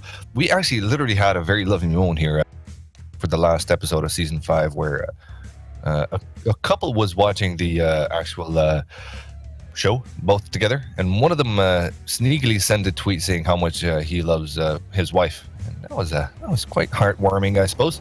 Anyway, in the meantime, though, let's see a few less heartwarming tweets, but fantastic nonetheless. Well-won first match in hashtag King of Nordic against Denmark, 19 versus 15. Was a really close game, but we still managed to follow through in the end. GG. There you go. That one's from Eric P. Very nice one, Eric. There you go. That's sportsmanship coming in from him. Volti, have a look at this one, though. Currently coaching Warmonk is Iceland. Ooh, I like this. Cal Braun. Yeah, we have a picture contest or something going on, right? Yeah, let us know what that is, Volti.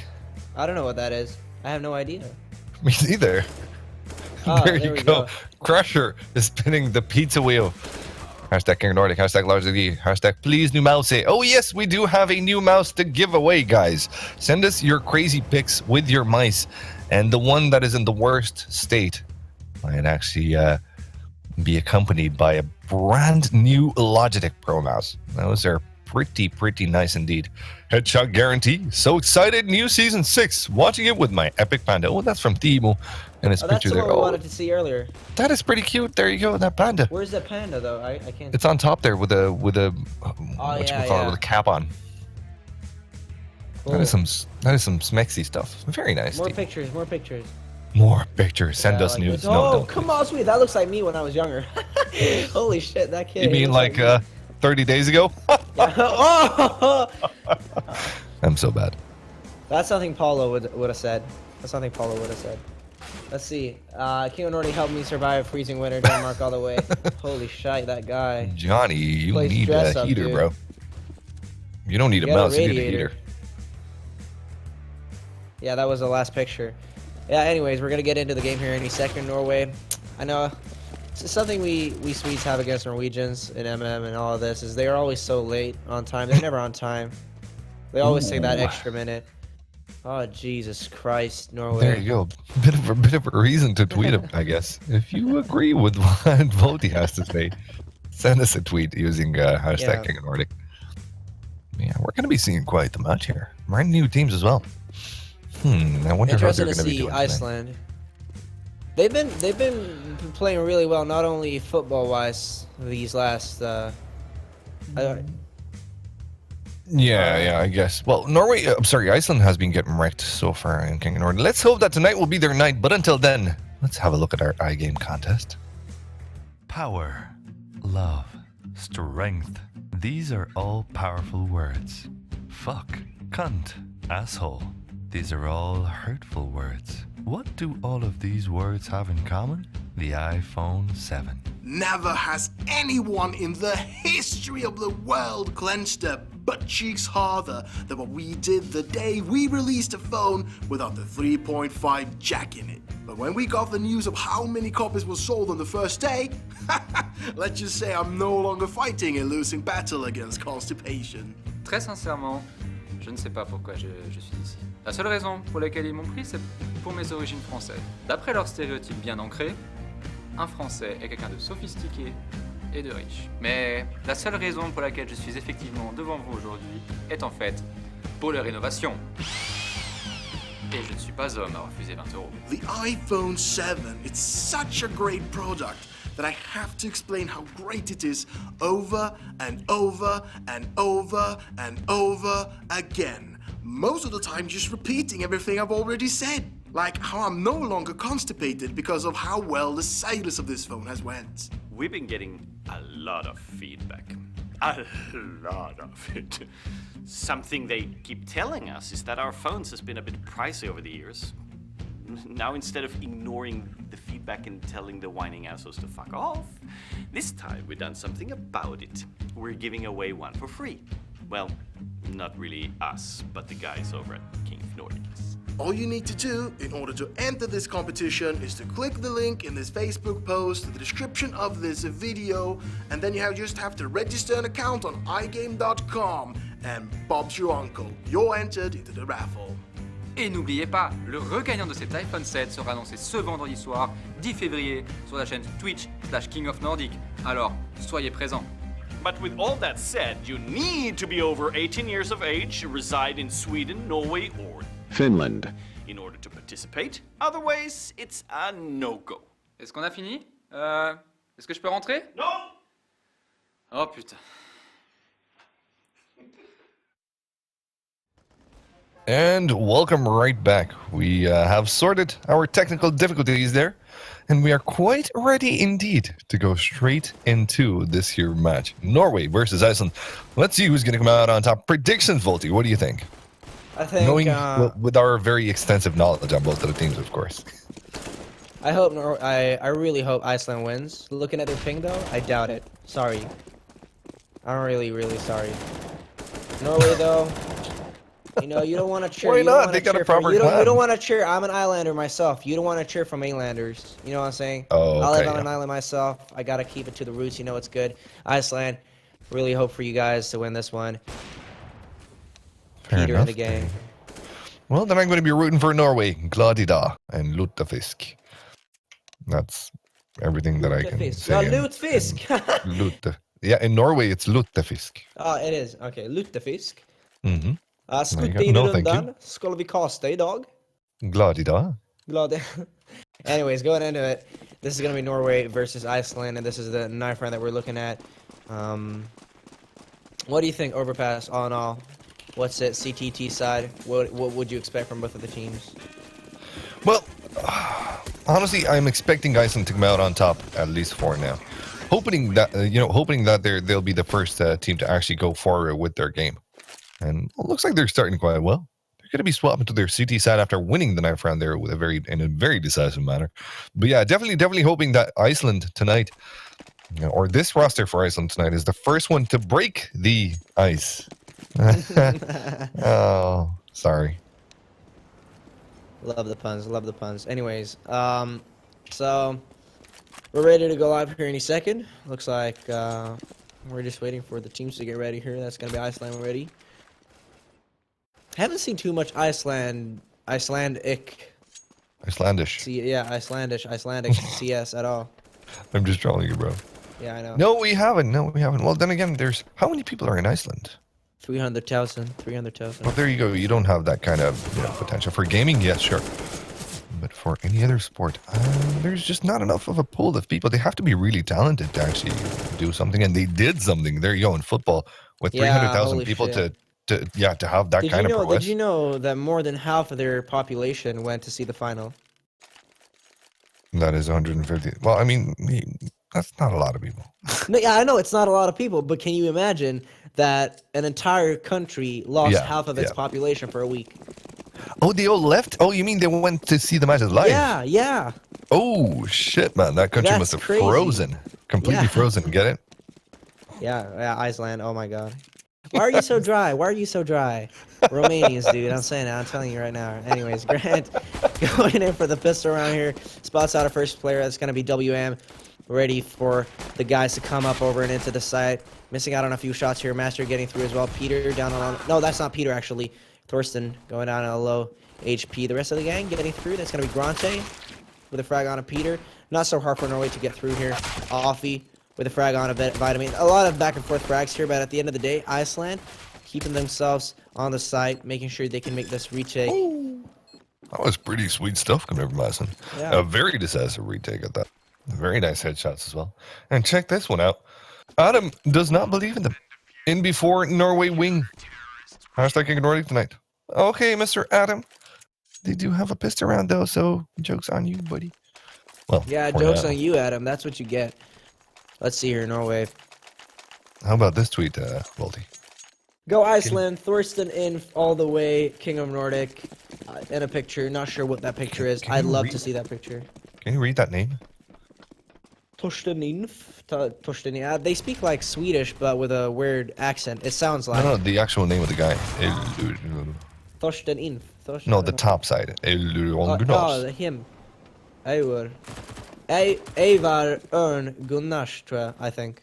I believe. I don't know. Anyways, Yeah, Cruiser me here. either. Getting ready for the rest of the gang. Norway and Iceland already trading players.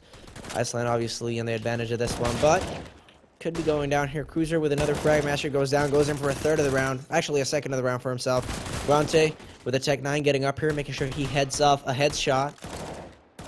Capping with the FAMAS. He knows a bomb is really close to him anyway, so Grante with 67 HP remaining should be going down here any second, but I would love to see him get one more frag, and I think there's a possibility for him to get one if he takes his time to walk around the map. And I mean, it's worth it. I mean, not that you're wasting time or anything, it's just that you want to make sure that you deal economical damage for the majority of the rounds that you can. Yeah. It's as simple as that. It's common sense pretty coming much. into it. Still, he doesn't. And Grante looks like he's believing in himself. Maybe he shouldn't. Maybe he shouldn't. That's all I can say. Ice. Melting. Destroyed. Absolutely destroyed. That's all I gotta say there. Thank you, Villain Watch. In the meantime, though, much appreciated, dude. That is some sweet music to my ears. Yes. What? 2-0 for Iceland. Nothing. Never mind. And right now, having a look at the money there, absolutely none on the T side there. There's a fair amount on the CT end, but then again, they're not doing fantastic at that either. However, they're definitely doing better than the T side at this point in time.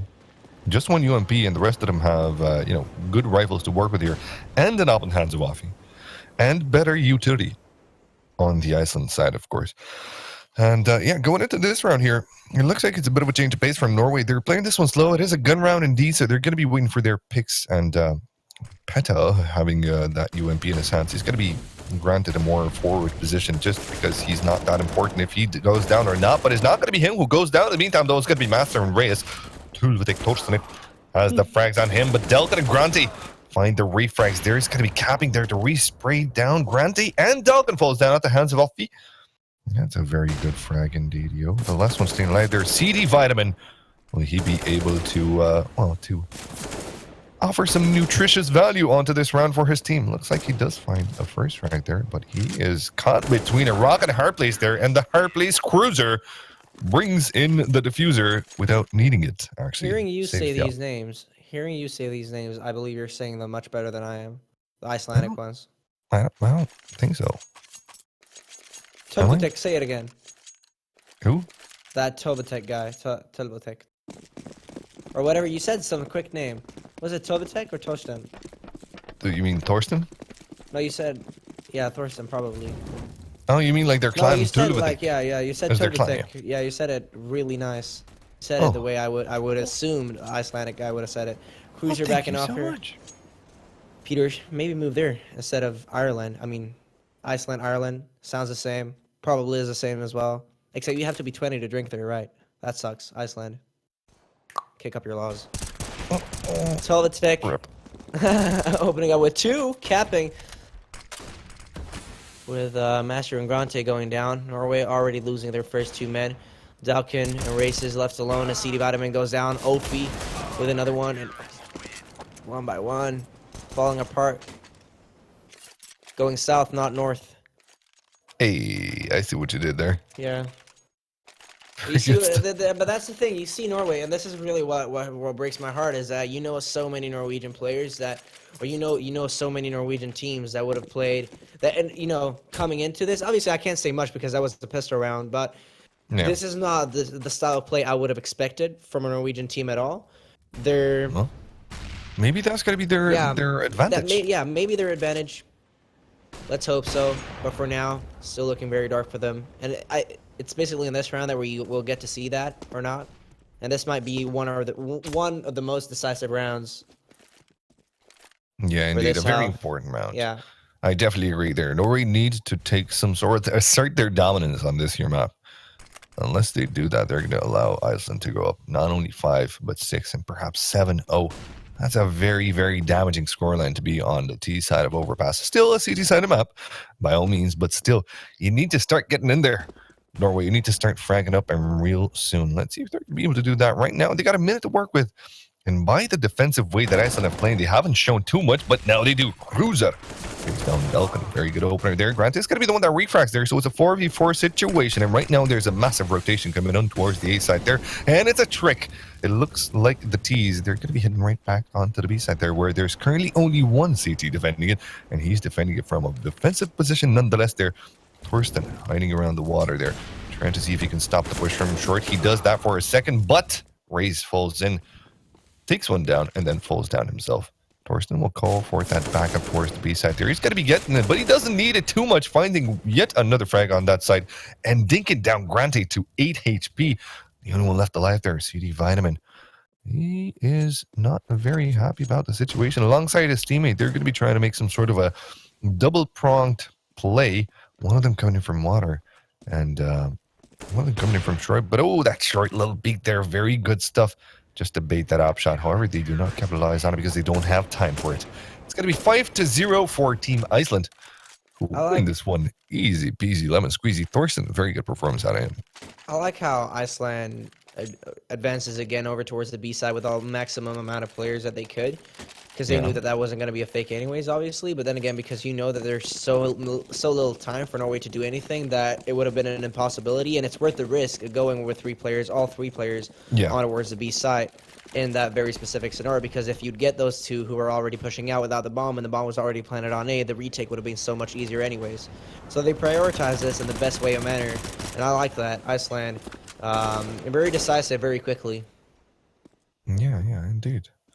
They're very quick on the rotates, though. Norway, if they spot this little detail, I think they're going to be able to pull off a nice little fake arena, I guess.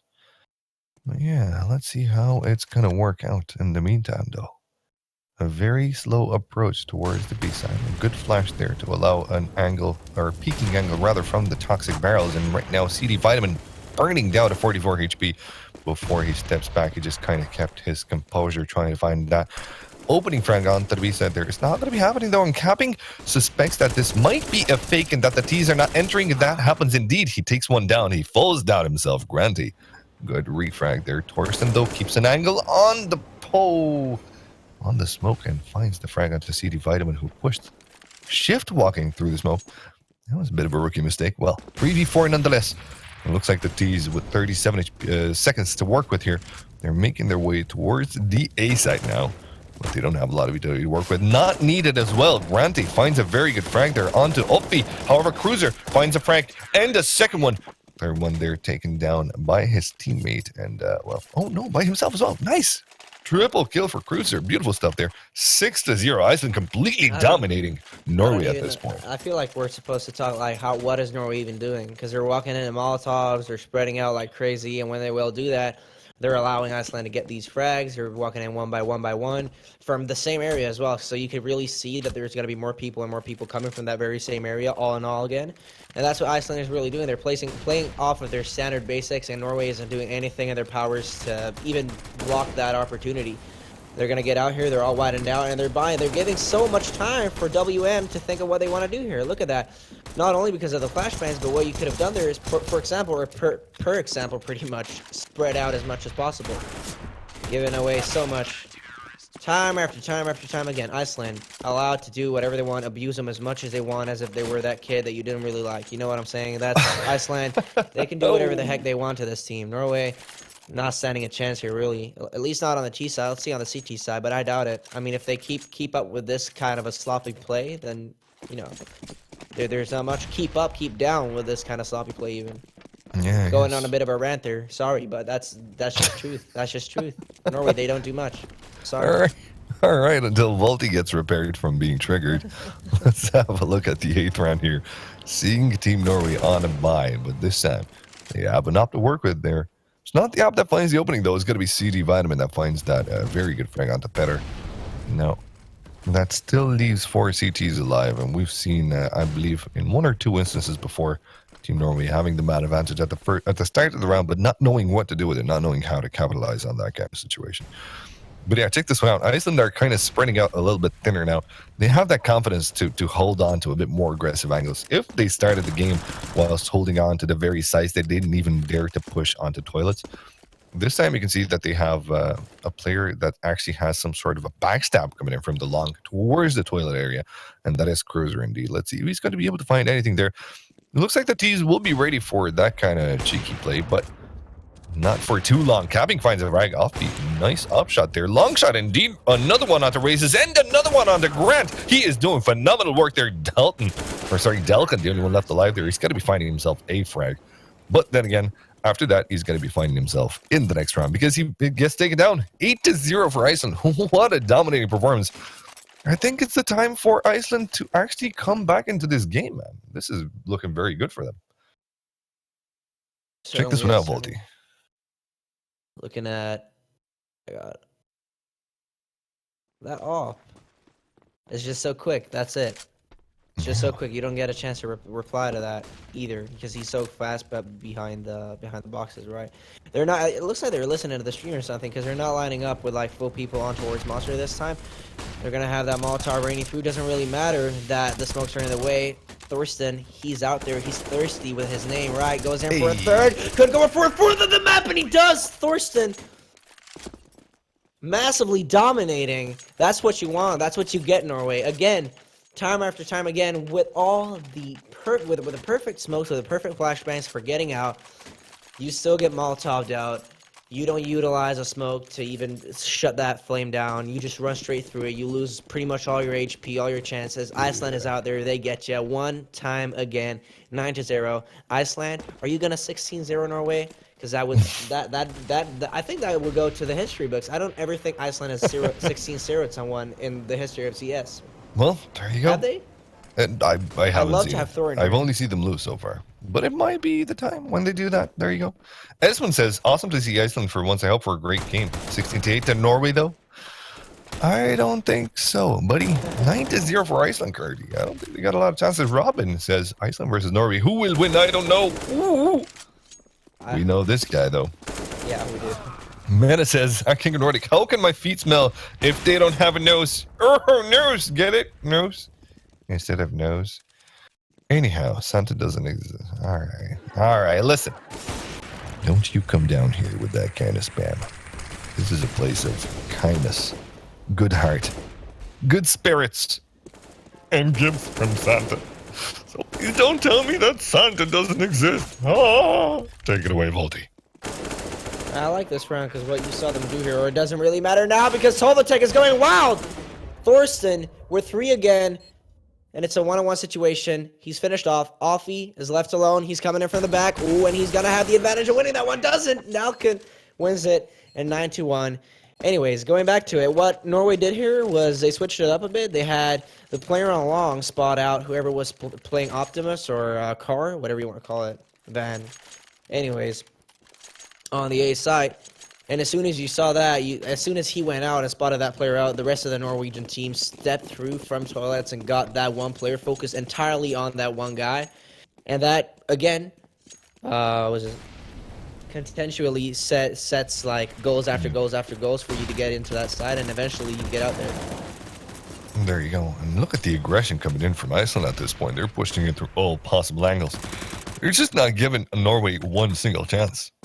Absolutely not one. 16-1 is, well, not as shameful as 16-0, I suppose, because I don't see how Norway could come back out of this. They just don't seem to be flexible enough to adapt to this kind of situation where Iceland is just completely dominating them. They don't seem to have in their portfolio the strategies necessary to counteract Iceland's crisp aim at this point. And, yeah, looking at the current situation there. Look at that. Just beautiful shots. Cruiser, absolutely insane stuff. Offie helping him out as well. Well done on long there. They're just completely stopping Norway every single chance they get. Another frag from Offie. Now that's just beautiful there. Oh, let's see. Is he going to be able to get any more than that? His teammate is falling down. Offie is left alone there. Yes, she does. Just before the smoke falls down, they fear him. Look at that. Master runs away in fear. Trying to make something happen here, but Capping's already on the back end like an eagle. He's going to be preying on Master, and it's a slow cat and mouse game. And there's actually 4 cats right now on the server and just one little tiny mouse. Falling down as Master, 10-1 for Iceland. And a fantastic performance from the Islanders. One that we haven't seen so far from their country. So we're very, very happy to see them wrecking it like this. Volty, have a look at a few tweets, my man. Yeah, Timu Balte. My heart says Iceland wins, but my mind says Norway's going to take this map. Well, you're far out, dude. You're far out. There you go. Let's see. Jonathan, bring critical back. Go, go, Iceland. Bryn. I don't know how to read those hashtags. Yeah, my friend Papa Boogie is live with King of Nordic. Woo, that voice. Oh, Petra, yeah, you know voice. who this guy is? No, I don't. This guy. Now, this guy. I'd like to shout out to Pera Atkidos. He is actually the Akitos, video. yeah. Akitos. He's the video editor for Ninjas in Pajamas. Ooh, very good. Very talented young man. Very talented. I don't know why I'm saying young man because he's got a kid and wife, but yeah, I'll say it nonetheless. Anyway, push on to the B side there. Looks like this time it's working. Check this one out. Norway have the man advantage. It's all going to be down to Offie in a 1v3 situation. Let's see if they're going to be able to make something happen out of this one here. Well, I'm hoping that Norway get around at least. Yes, they do, but I'm not too sure it's going to be enough. Whew. Anyway, salutations to you, Perra. How are you doing, my friend? Both of you got 2 more to read, and then you're off. Woohoo! Is it time to finally get through first round? Go, Cruiser. A for your A for the sun. Who knows? What? Can you read that again? A for I don't even know. A for I hate. Eyjolfsson. There you I go. said that right. I think so. Good troll, AF4. Said it right. Good troll with your name at least. Oh, even on an eco situation, Iceland won't quit. 4-4 situation. And those upgraded pistols, they're doing quite the damage. 4-3 right now as we speak. Raises finds another Frank and Grant with another winner. Grante. Whichever way you want to say it. But there's still Peter and capping in this one. And Peter has armor at a 5-7 to work with here. So quite dangerous as well as capping. We'll be able to hit some nice 1Ds. Well, let's find out. Yeah, all right. So this is the last one. Did we read this one? No, we didn't. All right, you got one more. Let's go Iceland. Yeah, we did this one. Okay. Well, the tweet or? Yep. Oh, that's good. Anyways, 2-on-4 situation. Norway with obviously an advantage in this one. You're looking at Iceland now with pistols. Already got their first man. What I'd see, we would be capping, just going down there, trying to go hand with a deagle, trying to get 1 or 2 more frags, and then back off with whatever weapon he's possible of picking up here. But both of them are going down. And, I mean, they don't have much to lose anyways. Going in for the save, they'd still get the extra amount of money. So, and it's not much to lose either. So I understand this line of decision, to be honest. Let's see, Norway. The race is going in for the frag on capping right there. 1 by 1, they're going down. And, oh, my God, it's Peter with the 5-7. Goes in for 2. Or 1, actually, together with his mate. Down in towards Monster. He knows Grante's low, right? With the AK-47. Oh, my. What is going on? 6 HP remaining on both of them. It looked like Grante's out of 12 HP, so double the amount. It doesn't really matter when he's got an AK-47. Comes in, goes in for the frag, and that's it. 10-3 in Norway. Oh, 2 HP and Grant. He makes it all alive with the AK, but just barely. And that's a good save, mind you, because they don't have a lot of money to work with here. No. Yes, if they do get the 5 rounds in a row. Okay, they're going to be doing, 4 rounds in a row. There you go. 13 frags on Grante. His team are kind of struggling to get back into this game there. However, Iceland have a very nice little lined up their amount of frags. They're all doing a great work. All putting in the grease elbow to come out on top. And coming out on top, they do indeed. 10-3. And it looks like Iceland are at that point in the game where after having won so many rounds, they're kind of playing a bit more relaxed. And that might end up hurting them. But they had 3-round losses, and it looks like it kind of woke them up. They now have the man advantage. Their Cruiser opening up the round with a very, very advanced position on the long. Now he's going to be falling back. But that puts the T's at fear to actually push onto that angle. Instead, they're going to be going in from the connector area and heading into toilets. Let's see if that's going to work out in their favor there. You can see how scared Norway are at this point. There, any kind of frag in any kind of situation makes them fall back in fear from wherever that position was. They're not going to go for the refrag, and that really is what ends up hurting them. They do get a refrag, though, in the meantime, though. Thorsten falls, and Cruiser does as well. Very good frag winner from Grante. But also does Dalkin and Reyes. It's a 3v3 situation, all equaled up there. And here comes Offie, like a beast, coming in from the stairs. Finding himself a frag.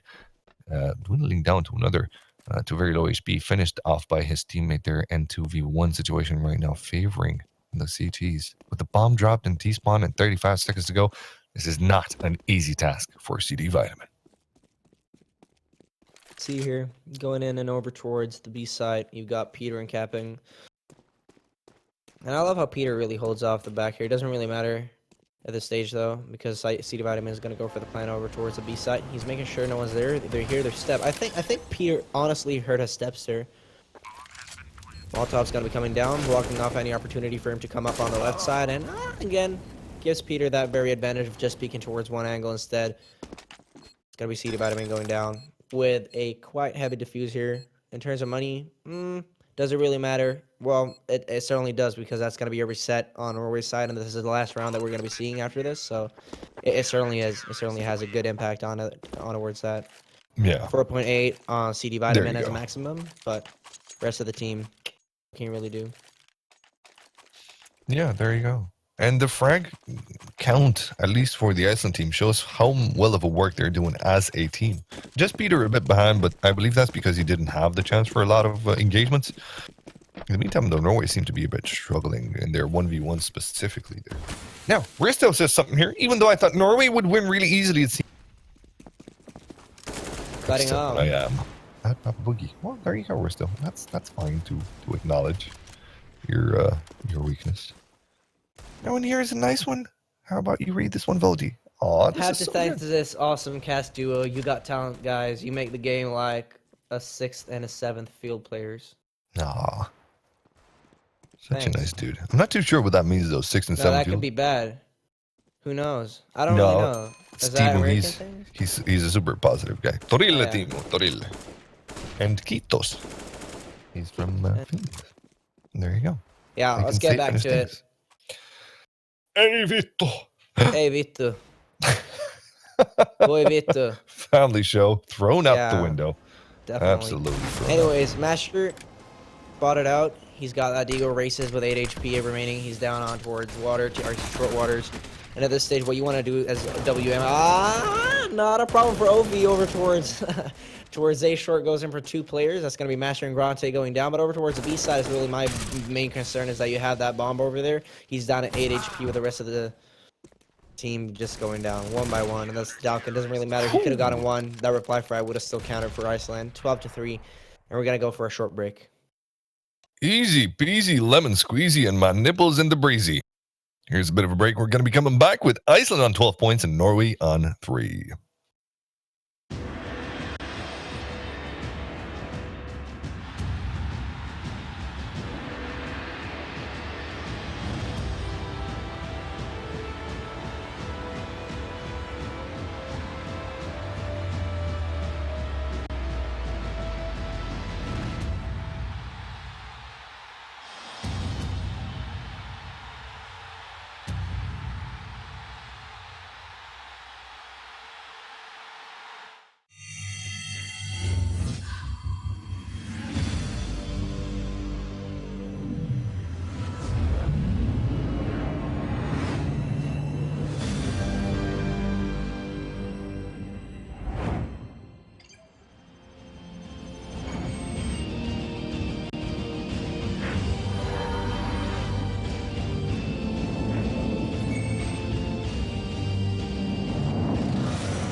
And welcome back to the second half here, where Iceland are showing some sort of a crazy mental type of prowess against a very weak and unadapting Norway.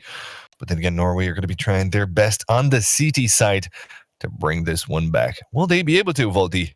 Well, let's find out. Yeah, let's find out. Let's find out. I certainly hope so for their side. Obviously, For cheering for entertainment Iceland. purposes. Yeah, for entertainment purposes, obviously. But then again, Iceland, for my own purposes, because I'm cheering on them. Icelanders go all the way. Islanders go all the way. I'm an Islander myself, so I know it's rough. It's a hard life. It's not nice. Everybody knows everybody. Are you And socially winning impaired? something like this. What? Never mind. Socially impaired. If I am? It's a thing I heard about Icelanders, Yeah, that it's they're not true. very well It's true. developed. Islands aren't mainly as, or it depends on where you live. If you live on Mallorca, it's probably Yeah. another thing. But like up here, yeah, I get you. I get you, bro. At least where I live, everybody knows everybody. We're kind of socially impaired. Oh, well, there you go. That's nothing to be ashamed of. I am. unless Yeah, you I don't know. Can I get out of talk? the island. Is this the way you talk to people? The way we are right now? Is that how you talk to people? Is that Yes, the this way is normal people speak? yes, this is the way normal people speak. Hmm. Welcome to the real world. Don't worry, the big buildings are stacked horizontally. There is more than one big wall. There's not just one apartment with huge walls. There's plenty of them. But yeah, anyway, let's get back into the game. Talk and races. Finding good frags for their team. There you go, finally showing a bit of prowess. That's until Thorsten and Peter come in. They're bringing this one back into a 3v3 with the bomb being planted there. And CD not waiting for his teammates to actually push into the site there. And it looks like it's working. The T's are not punishing him. He's going to be able to find a frag and dink down another. But now he's going to be low himself with 2 HP. But there you go. That T is getting surrounded. Peter finds the frag there before he gets taken down by CD Vitamin. Beautiful frags coming in back and forth there. 2v1 situation. Cap'n taking it slow. While CD Vitamin makes sure that he falls so that the bomb gets defused in Norway. Very important. Very, very important round to be won. And they do just that. But still, there is a bit of a mountain that they have to climb. Well, Norwegian mountain, I suppose, or Icelandic. Do they have preferably, mountains in yeah, Norway? right. I don't know. Iceland has volcans, so climbing a Vulcan will be better for them, I suppose. Anyways. No. Yeah. Fuck it. Iceland with quiet and eased decision to go with P250s and a Tech 9. They've got the flashbang indicating that they at least have a plan behind them. And Norway with smokes, I don't know what towards middle, just waiting for them to make this next mistake. Iceland pushing slowly in a connector. No one really holds that off at this stage either. Shots being fired, trying to get some information. No one's retaliating, no one's firing anything back, so on Iceland's side, this looks pretty good. Stepping over, though, towards the A side as they get out here, they're going to be spotted, obviously, and that's where engagement's going to be coming in. Races. Spots the first player out, goes in for that. Makes it a second, third. That could be a fourth, even. Yes, it will be. No, it won't. Oh, Races Races. actually finishes him off. I guess Races doesn't see color. He just shoots regardless. Get it? Because he's not racist. What? Was No, that a bad? Was that a bad pun? yeah, I think so. I didn't get it. Oh, racist. Oh, There yeah, that we was a bad. go. Yeah, The it coin was. It was dropped. a. Yeah, it took its time. Anyways, If you would have listened more closely, you would hear the coin drop inside of Ulti's brain. no, but it's like racist. What? Yeah, Races, Anyways. raises. Get it? Just get it, man. I would have got. I would have gotten it. I would have gotten it easier if someone shot races and he wasn't a racist, shooting Oh. races. You know what I'm saying? Yeah. Yeah. No. Anyways, getting back to the game, over here with the AK-47, you've got CD Vitamin with the A4. Yeah, this Those seems to coming be a good startup, I suppose, for Team Norway. And that's until Iceland brings back the pain. Ooh, Volti. This might just be doable for the T's at this point. Gonna be CD Vitamin opening up with Peter going down. Peter, who hasn't really stepped up on the earlier half, doesn't get an opportunity to do so on the south either. It looks like 12-5, and coming back to it, you're seeing Iceland really just forced to play this adaptive style of play because you don't know when and where Norway will peak. So they're just waiting for that first mistake to be done. 35 seconds remaining, and as time ticks by, you know that, Norway's just waiting for you to come here, and they can win off of this. You sound like that guy from Family Guy. Uh-huh. That is so good. Well, you certainly have a capacity or a possibility of impersonating him. Thorsten, Cruiser, Ovi, going in for frags after frags here. Not a possibility for racists to do much. And let's see if this racist can do something. Or not racist, it is. Right, Ovi. There you go. Thorsten going down. Ooh, actually gets one. Cruiser goes in for the frag eventually, though. Good double play there from him and Ovi. Yeah, Iceland putting themselves up 8 rounds of a difference between themselves and Norway. Also, Norway with their economy not in a very good position. They're not going to have plenty for this round. Grante is going to have to go for a scout, I guess. There you go. Comes in his hands. There you go. Not a lot of money at all, but neither do the T's. They've been Well, Norway have been making sure that they're dinking down the economy of Iceland by taking down one by another, even though they haven't been winning, that many rounds. They made sure that the rounds they lost were not with a lot of Iceland players left alive. So there you go. That's what happened. A very kind of forced purchase on the CT side. Hopefully they're going to be able to make it happen just to keep themselves up in the game. They're not going to have too many chances if they don't make this round happen. Let's finish this off, Iceland. We've got this. From Ireland, says Raises in the meantime, though, find some nice 2 frags there. And Dalkan with another one there. So just to spite Ellerson. So yeah, that's a good start for Team Norway indeed. Their force buy is working out here, Volty. It is, and I don't. What's that sound? Do you hear that I sound? have By the no way? idea. Yeah. Anyways, Dalkin goes in for the frag on Thorsten, and that's gonna be 1-on-5 situation for Iceland to deal with. Not much to do. French language. What? I think that's French. Something in French. Eh. Yeah, I think it means something in French. Yeah, probably. Jonathan, can we get can you come on the mic, talk to us about what it means and Or what they're Paolo. saying to us? Yeah. There you go. Anyways, coming back to it, Iceland now with quite a heavy round against them. Obviously, Norway with yeah, I mean they do have heavy equipment to work with, obviously, but I think there's a possibility here for Iceland to at least deal some damage in terms of economical situation. Master and Vitamin left alone here on the side. They're gonna sneak through the smoke because they know it's placed so close to them. They can get out there. Molotov's coming through as well. They're getting in. That they is won't not be able to working get into even their more. favor. Oh, they actually got one. Peter. That's all they're going to be getting there. The last one staying alive, Peter there. After taking down Master, takes down Granted to 22 HP, but is not able to do too much with it. CD Vitamin is going to be there 13-7. Norway making some sort of a comeback here, my guys. Look at that. That is quite a nice little grouping of rounds that they won. Master with a very good spray control, though. I really like what I saw there. I guess it was a Nico round there, but Master kept his cool and really controlled that M4 to perfection. Very good stuff indeed. And with that in mind, finally the team of Norway are getting some sort of an economical advantage. Especially considering now with this double eco here, just some upgraded pistols and an armor of one of the D-side players, and that player goes down, just 2 of them left alive now. One, as I say that, off feet will fall as well at the hands of Dalton. And that's about it. 13-8, 5 rounds behind, where there were, I believe, 9 rounds. Perhaps. Yeah, they were far back. Far back, yeah. They're making some sort of a comeback. There you go. 13 Very to good 8. second half for Norway. Yeah, so far, definitely. Iceland, though, with another opportunity here with the AK-47s, obviously, you're coming back into it. You've been reset once, 3rd round in a row losing this. You're coming into a 4th. So let's see if they can do anything here. They've got their flashbangs there. And I think, judging by their ping, obviously, they're going to be having to base themselves a lot around their nades and utilities, mainly, because of the fact that you're giving such of an advantage to Norway with the ping. And I think that's really what they're doing here. They're not utilizing too much in the beginning of the round because they know that they'll need this at the end of I'm it. surprised that they have Flashbang's internet and to be honest. Oh no, don't be that guy. I have internet. Plenty of internet here, dude. Doug. You're not in Iceland though.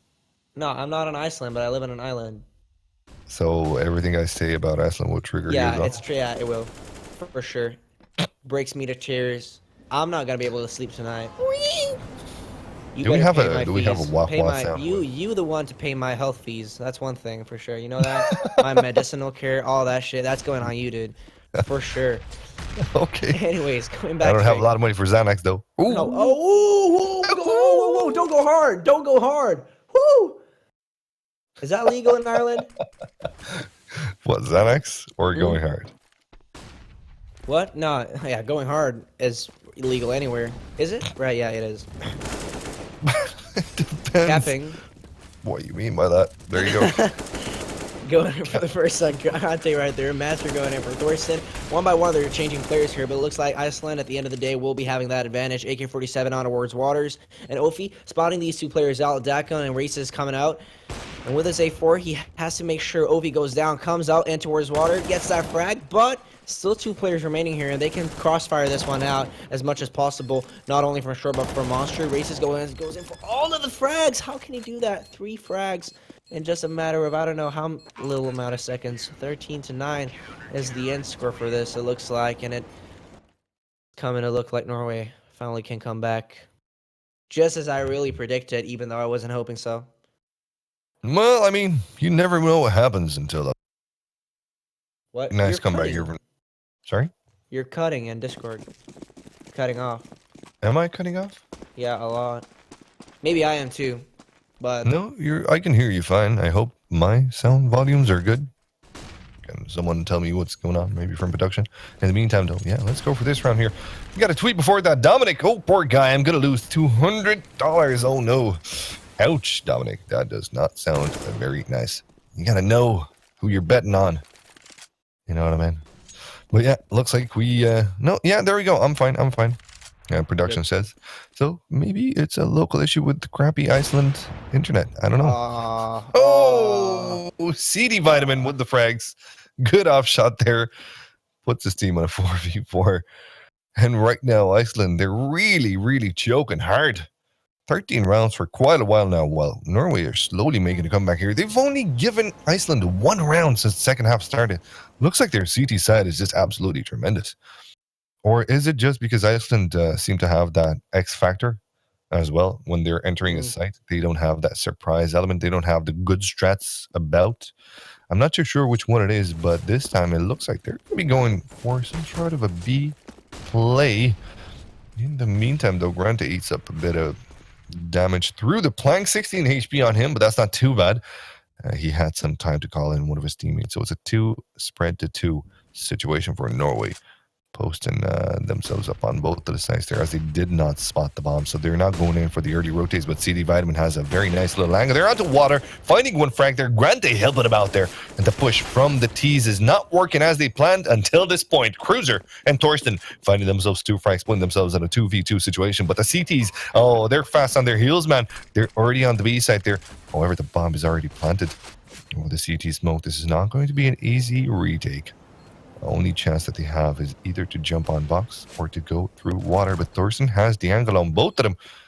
Oh, he doesn't spot the jump on box, but he does spot the water guy, taking him down there. And Dalgan as well with the clutch, finding 2 headshots with the 5-7. And there you go, Norway 13-10, only 3 rounds behind Iceland. An incredible performance. They managed to recuperate a lot of rounds. Norway, welcome back into the game, my dudes. Yeah, we got a bit of a pause as well.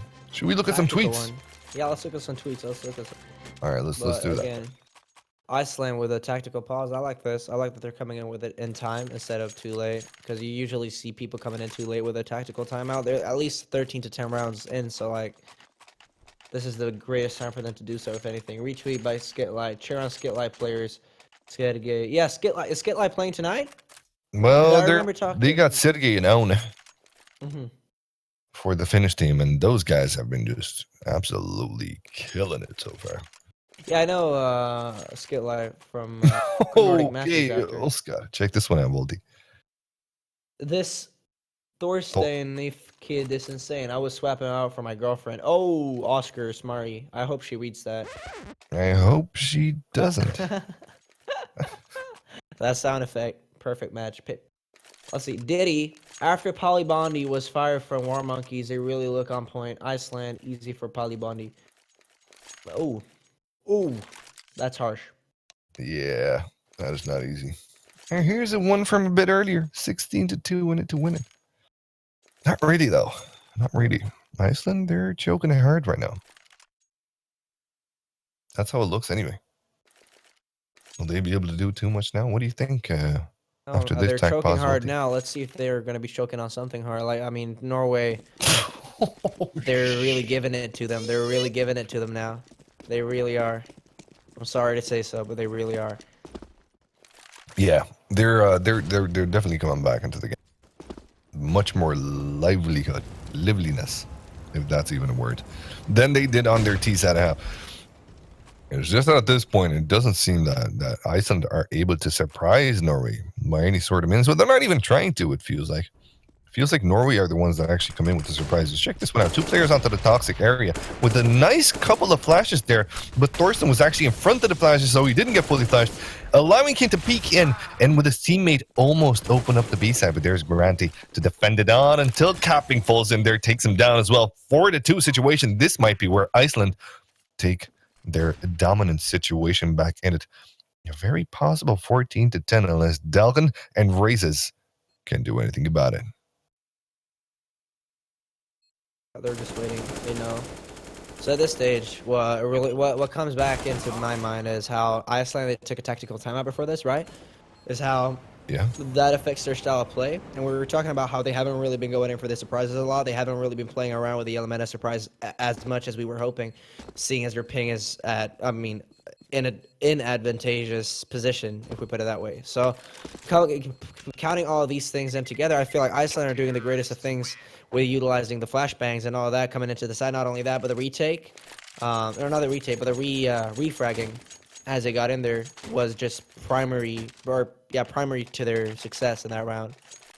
There you go, getting in there, always important. Good advice from Volty. And it looks like Peter is stepping up as well, which is good for this half at least. He had 4 frags during the earlier one, or maybe 5, was it? I'm not sure. I'm not too sure. Well, let's have a look. So he's getting back there. There you go. That's the information that you needed. Does that satisfy you? It does. Fair enough. Gun around, coming in. Both of the teams there. It looks like once again Norway are trying some sort of an aggressive play there. If they're not pushing it from B, they're pushing it from toilets. And it looks like their toilet push didn't work as well. It's a 1-to-1 trade, but it always favors the Ts, as the CTs now will have to separate themselves. So with the chance that one of them dies, the chance of a refrag would be very less likely probable.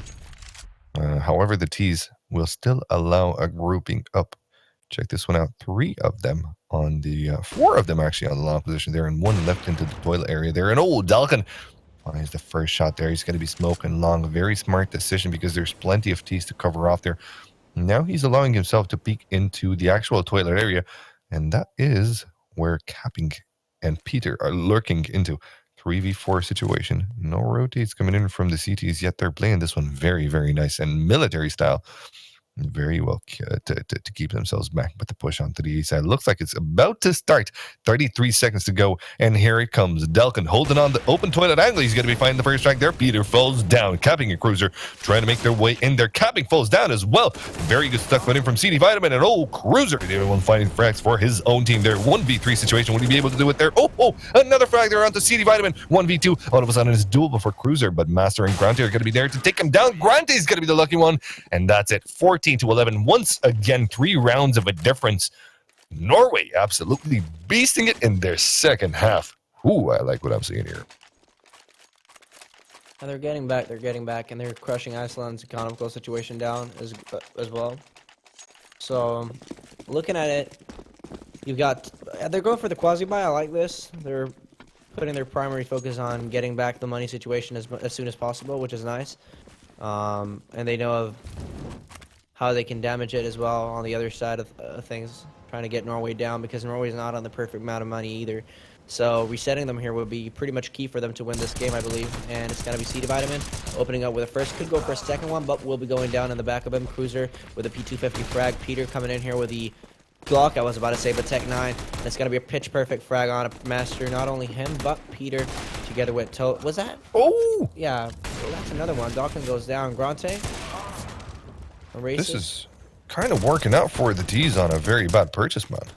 On an eco situation, they're making it work. Unexpected 2v2 scenario. Finally, the CTs are getting back the man advantage and the round finally, but still they lost too much for what it was supposed to be an easy eco round for them. And they're not going to be gaining.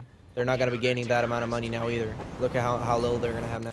The only one who's going to be up on a plus is going to be the ones who obviously saved and the ones who already got check this tweet out. You definitely have to give this one a go. Check them out both. I lost my virginity when I was 17 years old, and I don't know. I can't read the entire because my is blocking it. But Is that what it says? No idea how to read that. Absolutely no idea at all. Yeah, but what's that? What? Is that even a place? How is it allowed to I'm be pretty sure it is. named something no one can pronounce? Anyways, Ginkgo Sidrun, spelled backwards, is King of Nordic. That is quite true. Meta. Here, let me show you. Where is he? yeah, I saw it. Badoom. That's what it is. And in the meantime, though, you know what Norway are doing? They're winning rounds. They're winning rounds, my dude. 1 round away. Can you believe the crazy comeback that they're pulling off? This is absolutely unexpected, man. Quite is. Looks like Iceland are forced to go with another quasi. Not even a quasi this time, looking more like an eco. Back to the Tech 9s and the flashbangs. They've got the Deagle on capping, which is going to be interesting to see, but the rest of the gang, not much to hope for here, really. All we can say is that Iceland are down in a low situation and winning this at all. Dalkin Races going in for frags here over towards Phoenix. It's going to be Dalkin going down, replied instantly by Races, and that's really what Norway has been focusing on here on the CT side, is making sure that each player plays with another one. Well, there you go. It's all going to be easy peasy. Scores all equaled up for Norway. Fantastic performance, I must say. 2 rounds is all that they've given up, as you can see on the scoreboard right now. For the second half is all they've given up. 2 rounds. And look at the economy on the T side. Absolutely destroying. In the meantime, though, the CTs are gaining up momentum and money at that. And right now, they do have a dual up set to work with here. Let's see if they're going to be able to make anything happen with it. One of that is going to be the hands of Granty, and Dalkin is going to be the other one that carries the op against 5 rifles on the T side. And a nice opener from Dalkin. Now he falls down, putting the CTs at a man advantage. And now at this moment in time, they should be falling back into the side, but they are not. They're pushing mad. And check this one out. Raises actually going way back into the fountain, finding himself a frag. That's very good stuff indeed. And now he might just be allowed to get back, but not really. Peter's got the angle on him. He's going to be waiting for him to come back. That's not what will happen, though. Cruiser, in the meantime, though, he will be opening up the A side, and he doesn't even know there's just one player there left on the truck area, and Dalkin stuck somewhere onto that long position there. He gets spotted, but he's got to be finding the shot there. Peter falls down, and another shot from Dalkin. Cruiser falls as well. Fantastic stuff indeed. And right now, the Eagles of Norway, they're really messing with their praise head right now. Thorsten, only one left alive in a 1v4 situation. This is not an easy ask of him at all. Not an easy ask, my friend, especially considering that he's up against 2 ops and 2 rifles, and he doesn't have that much utility to defend himself with. But he does find some sort of a safe passage on towards the A side there. He's going to be taking up the long angle. And also might just find himself a frag, and that he does indeed. Goes for the quick plant there. It's actually going to be a fake. He's going to be going into the bank area there, trying to find himself another frag. He needs to put himself at least in a 1v2 situation, just so that he can be able to at least get a bomb plant and put himself at a higher chance of winning this round. But with that smoke drop, he gets a bomb plant out of it. And right now spots another CT, but doesn't manage to take him down. Races in the meantime, though. He's firing up those bullets like they're, cars. They're fast, basically. I don't know, man. I don't know. Yeah, sexy double kill from Dalkin, though. So yeah, 15-14. And looking at both of these halves, in the first half we saw 12-3 in favor of the Icelandic team, and now we're seeing 12-2 in favor of the Norwegian team. So is it going to be 12-3 versus 12-3? Who knows? God only knows. This is what we'll see now, obviously. WM or Iceland now, forced to win this if they even want to have a chance and go in this entire tournament, right? In this entire night, or they'll be out forever. Peter, the gang coming out here. There's going to be Races opening up with a first good reply coming in, but doesn't really matter as Races gets in for another one. That's going to be Thorsten with a good reply onto him. 3-on-3 situation.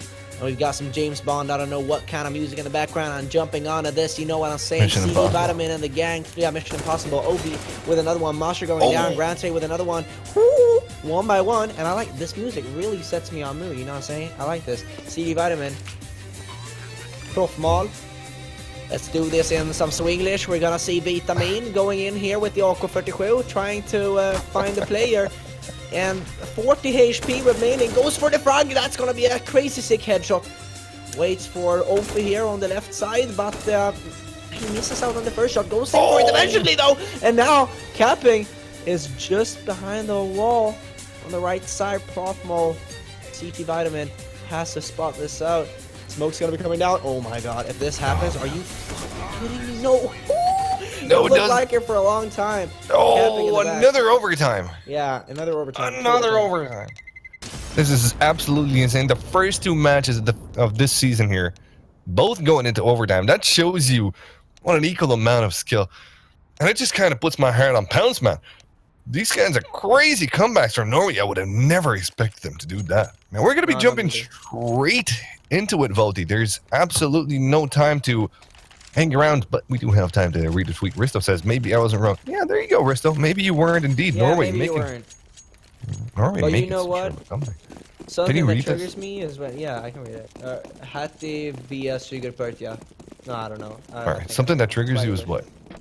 Is when people come on and they assume that the Islanders aren't gonna win, you know what I'm saying? That's one thing triggers me. Or was it? I'm not, yeah. What? Anyway.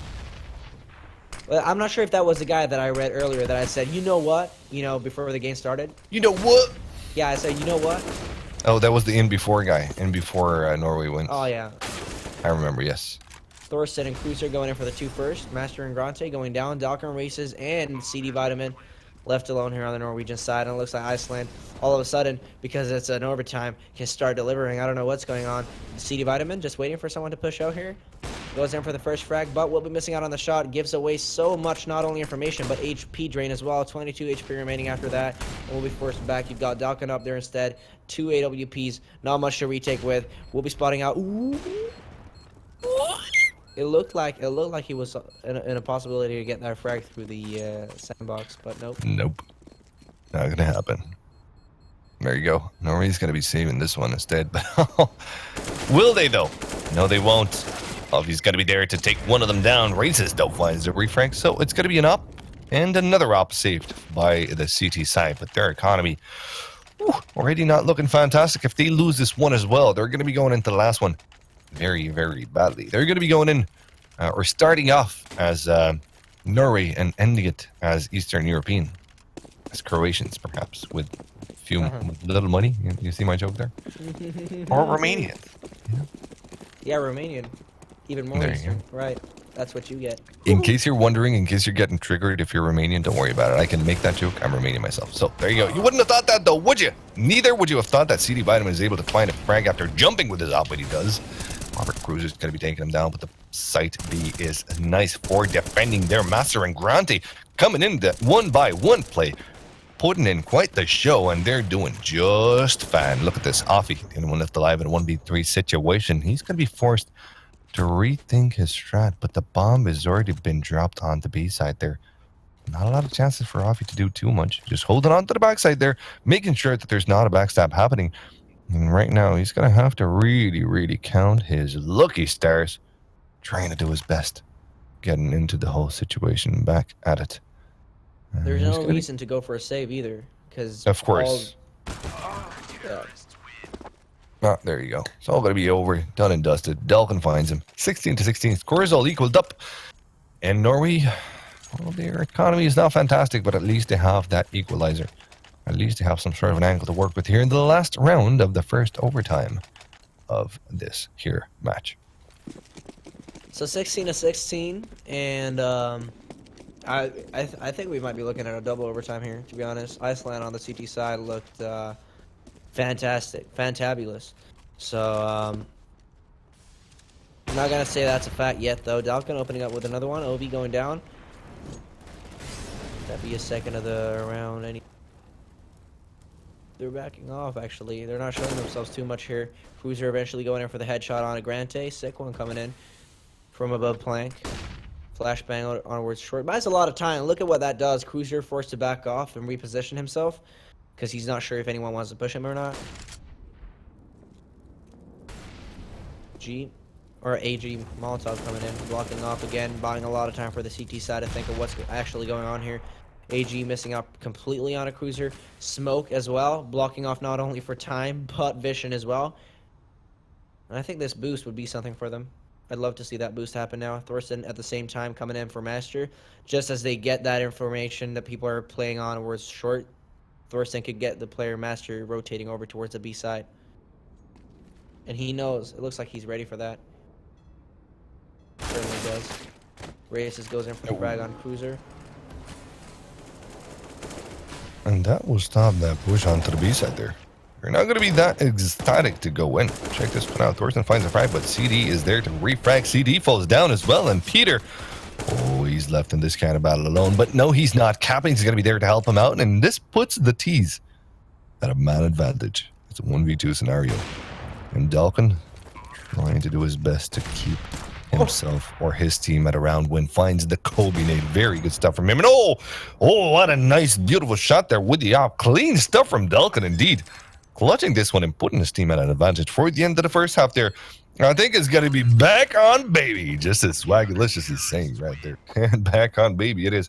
Hey, how you doing, Cameron? Happy to see you talking to us guys here at King of Nordic. We get kind of lonesome in these here winter nights. How's things, Cameron?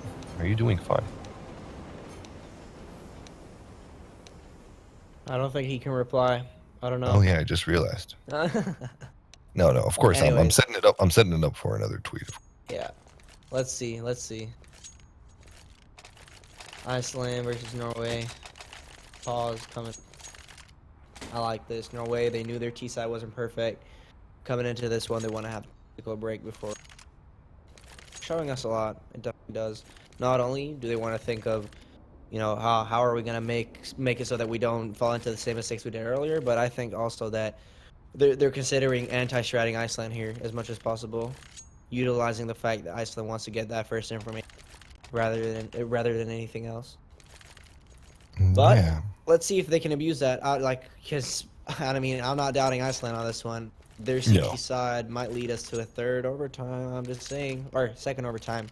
It feels like it's already been 2, but no, it hasn't. Yeah, we got a bit of a timeout as well. But do we? No, we don't. It's been a ruse. We're going to unpause the match and go straight back into it. But yeah, just as you said, Iceland do show some really good CT side prowess. Very good defense coming in from them. Very, very good. It's just kind of weird. This game is a bit absolutely insane, absolutely bonkers. Normally, you would expect to see strats coming in as you are on the T side. That's when strats come to ploy, I suppose.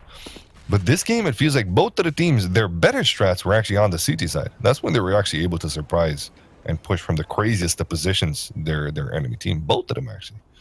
And that is a very surprising kind of thing. I think we're looking at 2 very, very similar teams here, including the playstyle and their 1v1s. But then again, we are looking at a Norway which has an absolutely insane power of coming back as well. And we're looking at Iceland who isn't able to close down rounds. Maybe they need a team psychologist just to be able to get them out of that choke mentality. You know what I mean? Yeah. Who knows? It's been kind of the trend lately, I suppose, for a team psychologist in the big teams. If you've watched closely the last few major events that have been happening in Counter-Strike. But yes, let's not talk about that. Let's talk about the game, though. 5-5 situation. Peter now dinked to 58 HP. But both of the teams have very decent amount of utility still left for both of them as well. And Iceland with enough mollies to burn down Rome. Will they be able to do just that? Well, at least let's hope that they're going to be able to keep themselves safe. But what is that crazy jump from Razes? Absolutely unexpected. The other CT didn't even dare to turn around. I was like, okay, hello, mister. How are you doing? Granty, though, hey to yourself as well. He's going to be taken down by Offie, but he was allowed to take a nice little frag there on towards the truck position, capping with a refrag there. And Dalkin comes in with one of his own there as well. But here comes Offie. Nice shots from him. 2v1 situation. Dalkin, the only one left. And right now, it feels like Iceland are kind of fearing his up. As you can see, they are not ready for it, but they are. Whew, it's been a ruse. Offie takes him down. And the round will be won by Iceland, who equalize the score And yes, most likely might just be able to take us on the second overtime.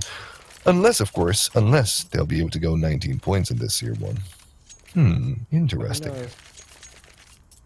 It looks like Norway on the on the T side is more of a chokeway, to be honest. They can't do much. It's like each time they get out there, and I tend to say this a lot, but it's the truth. They get out there, they get all the opportunities for them, but they miss out on their shots. They're missing out on their smokes. They either fail a flashbang here and there, and that's again what really runs them up the back. Again, Iceland allowed to do pretty much whatever they want, allowed to abuse them like that little kid that we were talking about, right? Races. Wait, what? How was the analogy I did earlier in the first half? Anyways. Can we put a sound effect to that? Yeah, I would love that. Apparently not. Anyways. Iceland. Yeah, there we got it. Finally. Iceland. 17-17 though. Yeah. I mean, it's not. I was expecting Iceland to take this one home like 16-3 or like something. I don't know. Ludicrous, something that wouldn't be possible. You know what I'm saying? Yeah.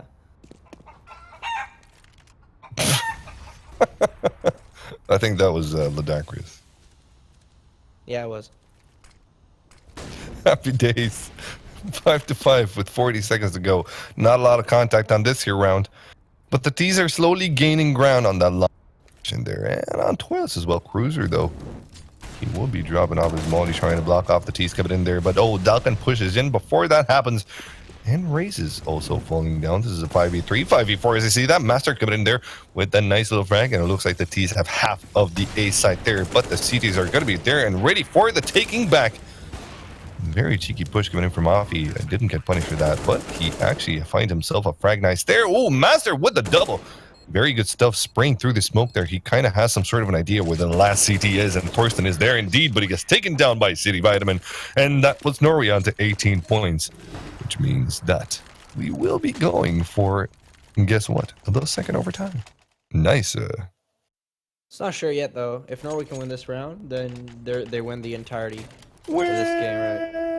So let's see. Let's hope for the Icelanders that we can go for a second. Let's hope for Norway, I suppose, if we got to put any hope out there for them. Swedish, I don't really like to do that. That we might win this 19-17. Was that team damage like crazy? It was, right? Rante down to 72 HP. Might have been, yeah. Hit his leg. I think it was team damage, yeah.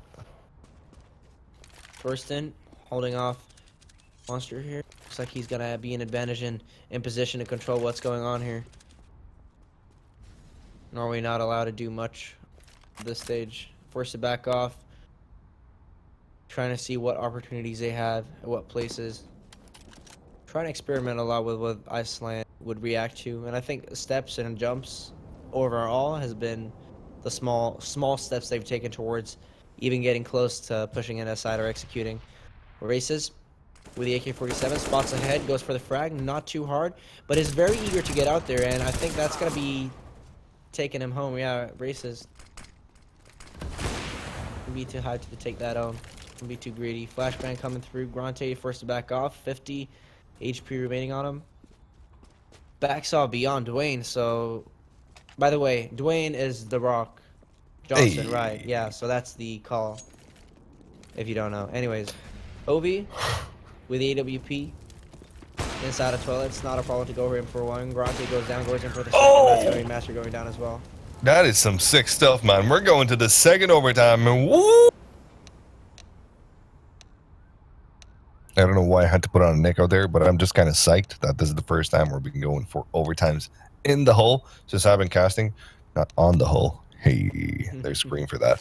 But yeah, second overtime coming in here. Finally, guys, in the Norway all equaled up 18-18. How long is this gonna go? How long? Well, let's find out pretty soon. Game's about to start. Seeing Iceland on their CT side and Norway on their T end.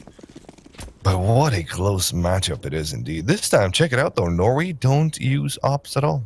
Nothing for Dalkin, nothing for Grante.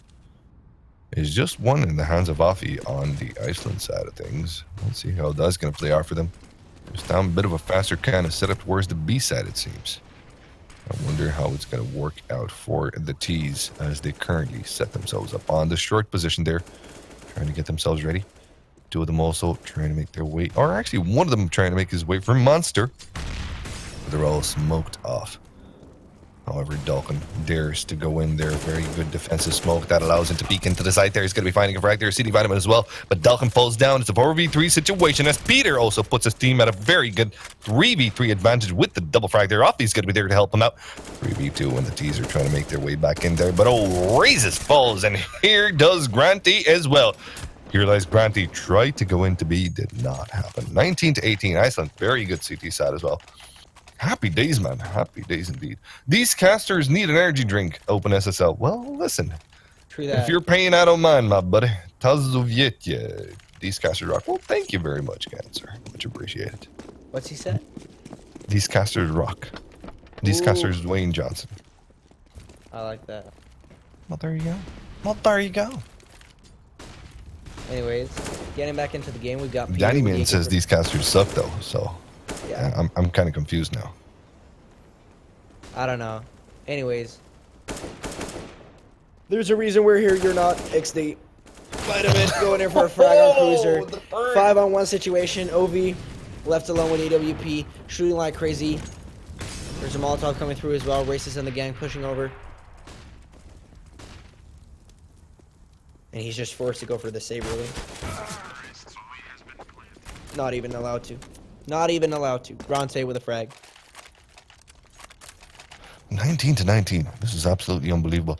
It just feels like none of the teams can actually separate themselves and show a bit more skill or a bit more cold blood, I suppose, in the way they approach things. Or maybe a bit more of an element of surprise on their T side. I feel like that's what's definitely been missing out from the from both of the teams, actually. No real strats, just going in there and waiting. Well, they did employ some nice strats, I suppose, for some rounds, both of the teams. But then again, most of their play and bread and butter seems to be going in and finding entry frags. Like this here. Raises trying to find himself something there. He will be doing just that. Very good opener there. He's going to be falling down, though. Capping is short of it. Peter's going to be holding on to his angle there, but not for long. Lester's going to be bringing him down there to nothing, withering down to absolute zero-ness for this round. And there's Cruiser as well with a nice frag there. It's a 3v3 situation. Very, very tight kind of game right now. It's going to be capping on to 14 HP, but Grant is low on 44 as well. Oh, in the meantime, Doafi falls down. That is not a good sign, and the A side there has been granted for the T's, and they do win the last round of this second overtime on this first half of the second overtime. And we are being told in production something. I couldn't hear what it was. Information about. There's no third overtime. There's no third overtime, so there's a knife round going on. There you go. Sides, everything. Holy Okay, wow. the decider is going to be a knife round. No third overtime. That's due to a very, very tight schedule. If, of course, potentially there would be a third overtime. But yes, 22, the magic number. Who is going to be reaching that? And will they be reaching that? Well, let's find out. 20-19. That's a crazy number indeed. Let's see how this one's going to play out. CD Vitamin pushed all the way in, Volty there. He doesn't find it. Norway falling apart here. War Monkeys or Iceland getting in. They're out on the A side. Flashbangs are coming through. The bomb's going to get planted. Racist Master Bronte coming through with the nades and all whatever they can have, really. Peter going down, but it's an instant reply from Telvatex Thurston. 3-on-1. Grante. Ain't your day today. That's him going down. And these two last rounds will be decisive for who will win or who will not, or if we will see a knife round or not. Which will be interesting, obviously. Norway. Yes. They invest in double up setup. Holy I mean, look at no, but seriously, this is a concern because money-wise, they need to adjust. Yeah, that's not nice at all. That's not even thinking. Yeah, but they need to do something. They need to do something. I do agree with their decision to put a dual op setup here. They need to adjust somehow and start winning round after round. But then again, I'm not too sure that something will be possible at this point in time. 20-20 with 2 rounds left. One of the teams are going to have to come up huge. Let's see which one it's going to be. Or if we go for the sudden death on the 9th round, I would like to see that happen, to be honest. First time I would see it into fruition, to be honest with you. But yes, what happened to the hands of Offie as well? To battle off 2 ops, as Volti said, for CD Vitamin and Dalton. And this time, a very slow round. Very creepy coming in from Iceland. They got 1 minute to work with here. But they still haven't managed to gain a lot of ground. They do have short at the start of toilets. And that's about all they're going to get. Let's see, it looks like they have 2 of the T's positioned towards the B end of things. Grante's going to be one of them. No, sorry, Grante's going to be one of the CTs defending it. And right now, there will be a dual paddle. Let's see how that one's going to work out there. Grante spots off Cruiser, takes him down, and ooh, he manages to do great work with 11 HP, but Delkin's not impressed. He's not rotating just yet, and it's a good thing because the push onto the ace out there is starting off. Delkin staying in there, finding one frag there. Ooh, and another one. Raises helping him out there. Ooh, very good performance from Raisin as well. Or Raises, rather. 2 frags. Norway, 21. Iceland, 20. And it's going to be a close one. And we've seen a Nova there. Wait, what? What was that? Did they waste a Nova? Maybe they cast a Nova. Oh. Get it? Because Casanova. I get it. Oh god, I'm terrible. I'm sorry. No, it's all right. I got it instantly. No, it's just, no, I heard I the laugh. I have just to heard the laugh. apologize. I just heard the laugh. I was just focusing on that. That was production. Yeah, production, obviously. 21-20 in Iceland. Well, on the Are you T okay? side, forcing themselves into this.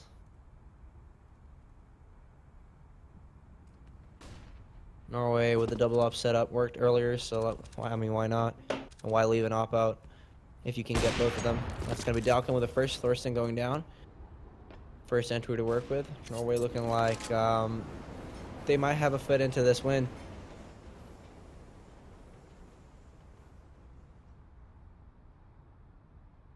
Peter. Yep. Going over towards the A side. Not much happening right now except for the fact that Iceland is just keeping up with the fact that, or Norway might push, Norway might peak, Norway might do this, or Norway might come aggressively onto us, but they really don't. They just play this defensively. And what Iceland, good. obviously, yeah, it's good because you want to be precautious about what can happen and what cannot. And that weighs down time. Look at this, 34 seconds to go. And there's no territory gained by the T's at all. There's just capping left to make a lot of noise onto the A side there. But the CTs are catching on to this. Master and Granty, they're finding frag after frag over on the B side there. And oh, Master falls down off you with a nice frag there. He's not going to be able to catch the next one, though. Not with the next shot. Maybe with this one upcoming here. He's got the bomb right now in his hand. But Granty, ooh. Very good headshot onto him. In the meantime, though, CD Vitamin falls down and Grante takes it down. Oh, it's going to be 22-20. And GG for Team Norway, who finally get themselves up the courage, muster up the stamina to win the game with a fantastic comeback. Something that we haven't seen in a long time. 12-3, may I remind you, is how they ended up their first half, but they made it happen. They're here to show. However, before we go to Robin, I would like to mention also Iceland showing up some fantastic skill. Yeah, we were putting them on the burner at the start of the game then, but this is the first time we've seen such great CSGO out of them, and we definitely look forward to seeing them back into King of Nordic. Not this time, though. It's going to be Norway passing forward. And with that, let's go for a few ads, and we're going to be right back at you.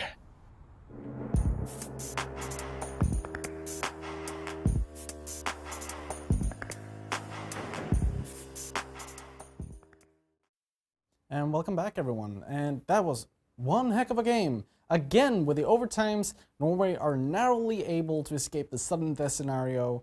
And I am lacking words. I have so much that I want to talk about, but so little time. Because first of all, Norway won.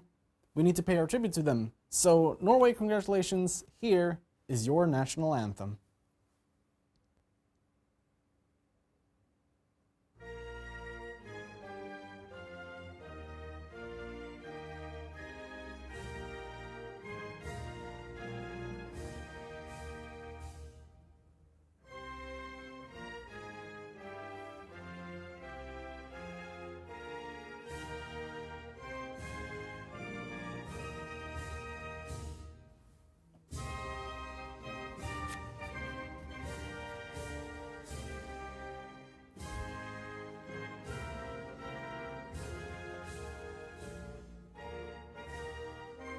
Yes.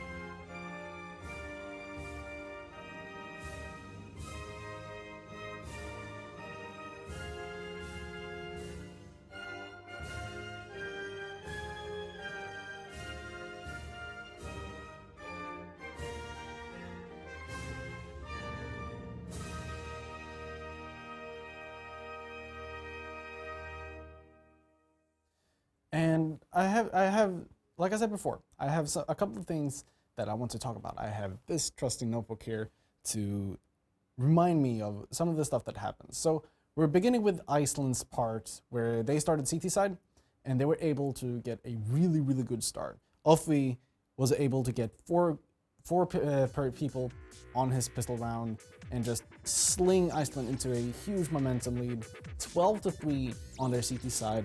After that, Norway started to claw their way back up. Round after round, Iceland didn't have any answer to Norway's defenses. Especially a good save, a 1 versus 2 situation from Dalkon was able to save the round for Norway and just sling them back into overtime after a couple of more rounds. After that, it was just like you were sitting on the edge of your seat, just hoping to see that one of the teams would somehow like pull off this miracle round, but it didn't turn out that way. Both teams played their overtimes very well.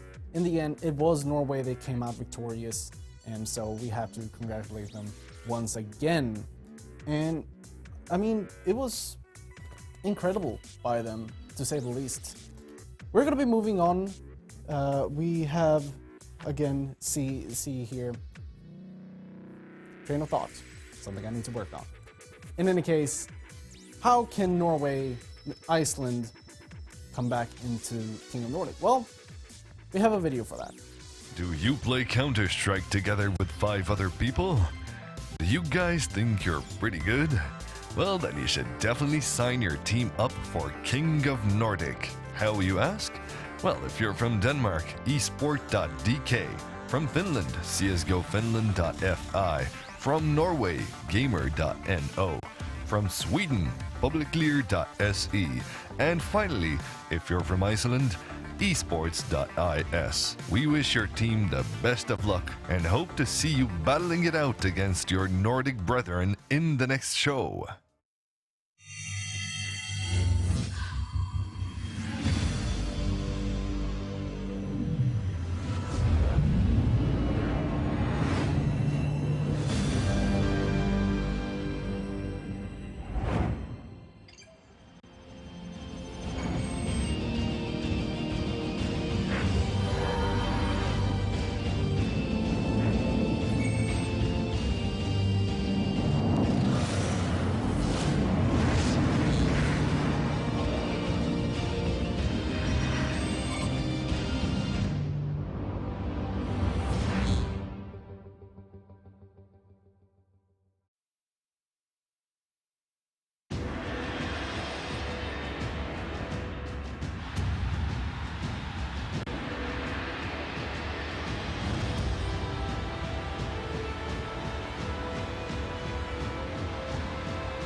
turn away, run away, turn away, run away.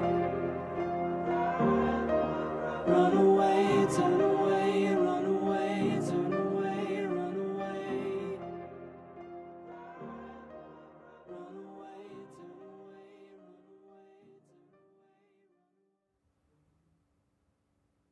Welcome back, everyone, to this episode of King of Nordic, where the casters are pun masters and the host can't keep his train of thought for 10 seconds.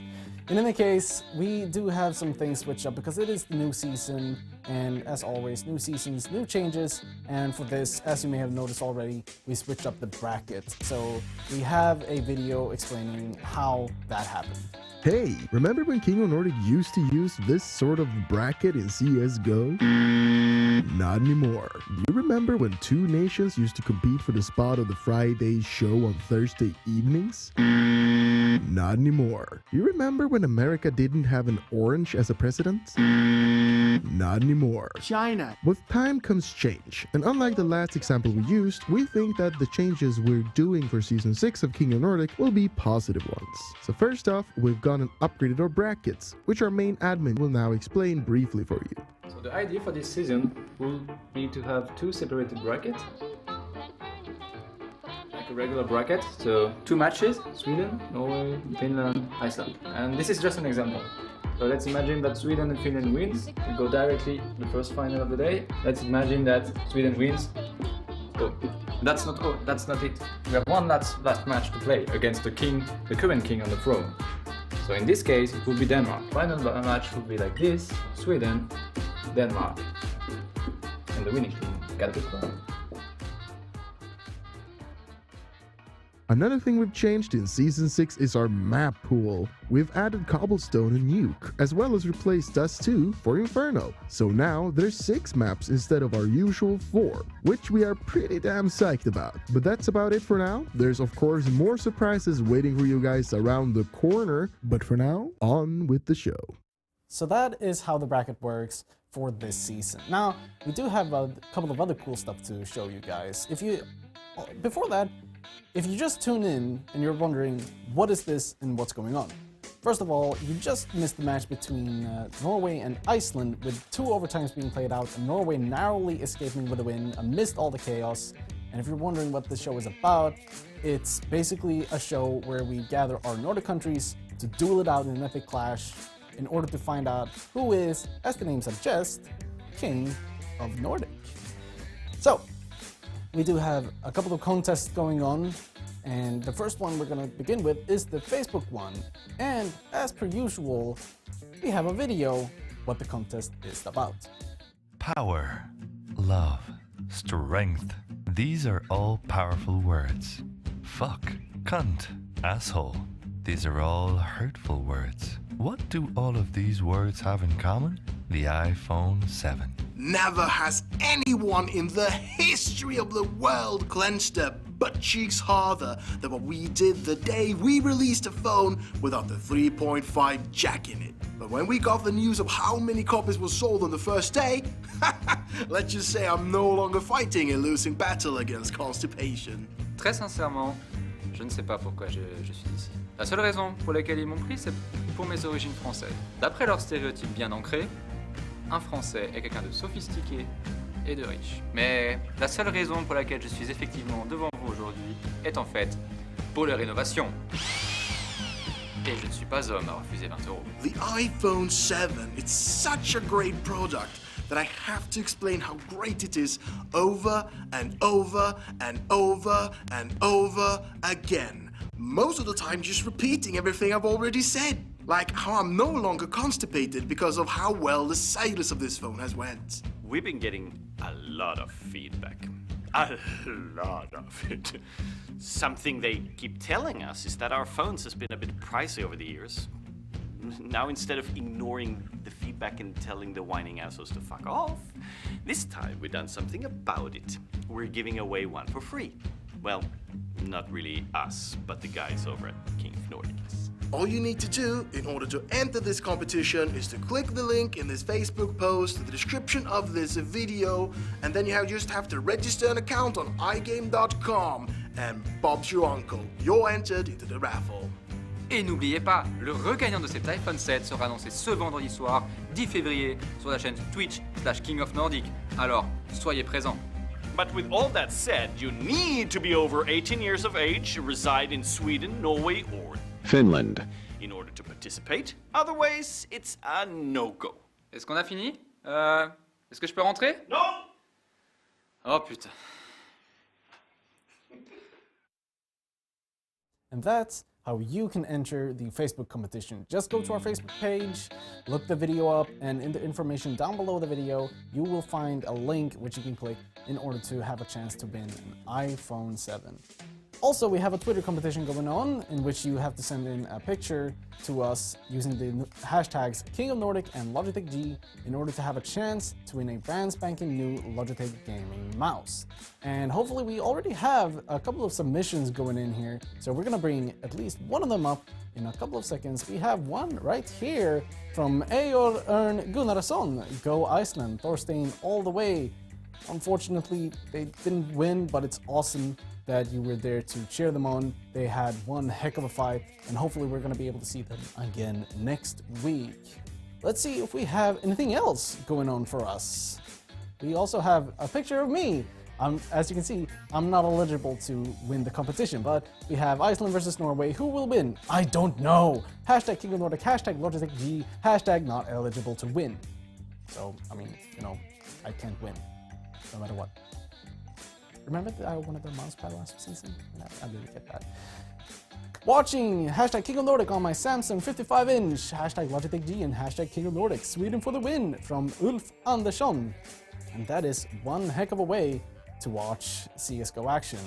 So that is really neat. Now, we're going to be moving on to the next match here. It is going to be Sweden versus Norway. And of course, for that, we're going to need a new map. For that, I have right here this beautiful map wheel. We're going to be moving this away so we don't accidentally knock anything off. So, in 3, 2, 1, and...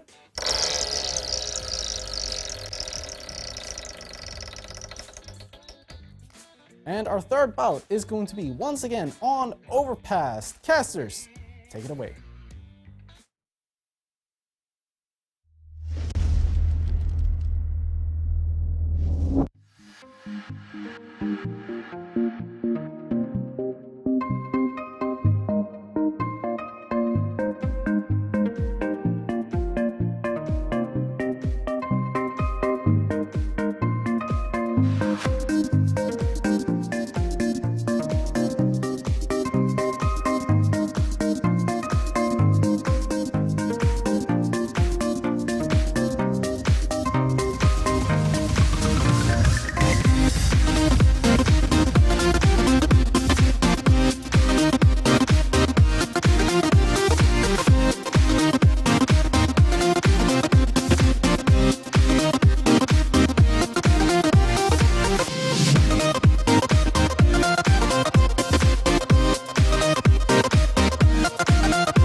Hey, welcome, ladies and gentlemen, to King of Nordic. This is the day, the night, the first one of Season 6. Hope you guys have enjoyed us so far. We are going into the game any second here. Ladies and gentlemen, this is Valty speaking to you. Together with me today, I've got Boogie the Boog. What's good in the hood? Hey, everything is good, especially when you're looking this good. Ooh. Wait, no, that is so shit. Let me try this again. All right, do it again. Yo, what's good, Boogie the Boog? What's good in the hood? I failed that. Hey, everything is good when you're down with the hood. No, I just said now. This time I just said what you said. Good. Good in the hood. All right, do it again. What's good in the hood? Nah, I'm just not feeling it. What's Gucci? There we go. Gucci. Everything is Gucci because your smoochie is getting my Pooch. choochie in a hoochie. Hotter than a hoochie's coochie. You know what that means? I do. I do. You do? Yep. You're 17. You shouldn't be allowed to know what that means. Sweden, right? I live on an island. Oh, there you go. Socially impaired. So you're allowed to do things. Yeah. Sweden versus Norway, though. Fantastic game. Yeah. Can't wait to see how this one goes. But to be honest, and yes, I'm not a Swede, I would like to give the upper hand to Sweden, though. Not give the upper hand, but rather think that they do have the upper hand. And let's have a look at the roster. Snabbar Blidor, Kevin Kevzi Nilsson, Erik Sipi Torsson, Gustav Zinken Björk, Alexander Alexandersson, and Albin Kurtalis Karlsson. Who's for Norway there? Norway, Blodsyre. They've got Granit Grante, Sevci, Joakim Dalkon, Totland, Mario Races, Gallipoli, Baker Cedervitamin Krasavic, Jonas Sinki, Hilt Stocknes. And those are the players of Blodsyre / Norway. And we were talking about Sinki before. Looked like a professional on his picture, not in game in the earlier match. However, they won the game, right? Firing some shots over here. It's alright. It's alright. It's what it is. Looking at Sweden, though, I do agree with you. Giving them the upper hand is what you want to do in this game. Definitely. Overpass, one of the maps where you can do a lot. It's like the new Dust 2, in my opinion. It's like there's such an open, you have such an open skybox that you can do a lot, not only from A but from B as well. Yeah. Right? That's what happens when you have an open box. Yeah. What? Anyways. Yeah. Anyways, Well, what happened to the sound effects? By the way, guys, come on, step it up. Perfect moment to match them up right there. Let's Yeah, have a that's look what at you a few want. tweets in the meantime, though. Yeah. Refresh. Joe, hey, the Murder Slayer. Sure, we know who this one is. Jennifer. Hashtag King of Nordic app. Pop Boogie. Love the voice like. Oh, that's a picture. We're gonna have to see that one, man. Maybe that's not. Maybe that's not too. I think friendly Robin's gonna show us the afterwards, picture. right? Jesper says, "Papa kappa." Hey, you remembered. Thank you, Jesper. Jesse says, "Geos." Well, and that's a picture there. Hang on a second there. Cheering for Sweden with my bay, says Johansson. We'd love to see that bay in the break as well. Nice. Why are you bragging? Why are you bragging, Johnson? You coming in here, you're bragging like crazy. I have a girlfriend. Yeah, okay, cool. Can you read this one though? I get you. Every time you talk about CS:GO with your parents, they will think you. They will think, why you so many money on the game? You gonna get on the HCP. What's a HCP? I suppose. Oh, I okay. suppose. Right. Fair enough. Here come the knife round. It is time to show who's going to be on the CT side, as per usual. Very, very hungry people all want to go for that CT, and it looks like it's going to be Sweden. That's good for them. Good for them indeed. And yes, they're going to be sticking on their CT side and going off to this first here round. What is your prediction? Sweden wins 16-0. 16-0. Sweden wins. Did you just say 16-0? 16-0. Right. They just don't lose this. You know what I'm saying? They're Norwegian. Swedes don't lose to them. Look at how they lose a pistol round now, and it's 16-0 to Norway instead. Like Casher's curse. You know what I'm talking about, right? Yeah. FML if that happens though. Anyways, Norway going in for the investment with the P250 smoke and flashbang on CD Vitamin. They got 2 flashbangs and a smoke on Reese's as well as a Glock over there as well, because he doesn't have the amount of money to buy up with a P250, obviously. Now, going into it, you'd say, oh yeah, Sweden, obviously they're going to take this one home, utilizing that smoke in the perfect manner. But this is quite a nifty now. If you put it this way, this is a big map to work with, right? Alex, he's on B, tossing it over and up towards A. It's going to be hard. Luckily, they read it right, though. It's going to be a B push here by the T side. And it's not yet been placed by them. Going for the retake here. Letting the bomb plant to go down Zinkin. Goes in for the plant on, or kill on a Grante. Switching up another frag here and there. Dalcon through the smoke goes in for Zinkin. So, I mean, good calls from Norway here, I suppose. Good communication so far. And in terms of that, they're going in for another frag. Erikip goes down. Kebsi with 2 free frags. It looks like Dalkin should be going down here as well, but survives, gets a frag on a Kevsey. Alex left alone, rocking that DE Impalers tag that we talked about earlier. Fake defuse, and it works in favor of him to get the player out of the position, but does it work? Can win it around? No, it doesn't. Alex forced to back off, not even allowed to. CD Vitamin with the frag. Doesn't matter, CD Vitamin goes down as well, but extra money in the bank, definitely for him. Yep, there you go. And that's going to be all about Norway on the first round there. They're going to be having the plentiful money now. Well, not that plentiful, but definitely more than the CTs can afford. There's a Galil coming out, an MP7, an UMP, 2 UMPs rather, and an AK for this for the Ts. Not a lot of utility though. I would have liked to seen a bit more utility and a bit more UMPs, I suppose, with a very good price and a very devastating performance at close range. That gun is literally a rifle at close range, considering the actual impact that it has through armor. But who's talking about armor when you have 1 digs in your hand? A nice 2 shots from Curtis is going to be opening up the nice little round there, 3-3 situation right now.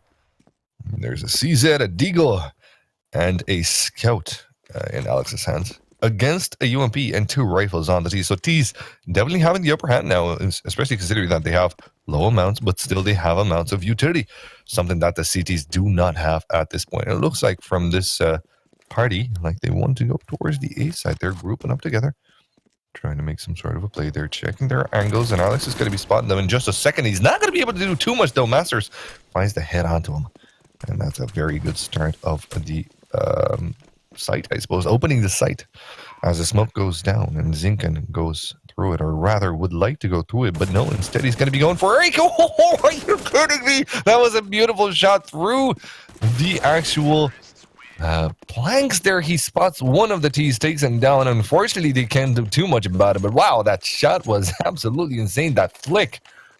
Whew. Fantastic. I like what I'm seeing here from both of the teams. Check it out. All right, just listen. If you didn't cream your pants enough, let's do it again. No? Okay. Rip. Anyway, it was just a tease. Norway going in for the MAC 10s here, obviously knowing very well that Sweden's down on a low when it comes to the budget. So utilizing this, in fact, or in favor for you to get that extra cash is obviously what you want to do. Pushing like crazy, letting the MAC 10s go first here.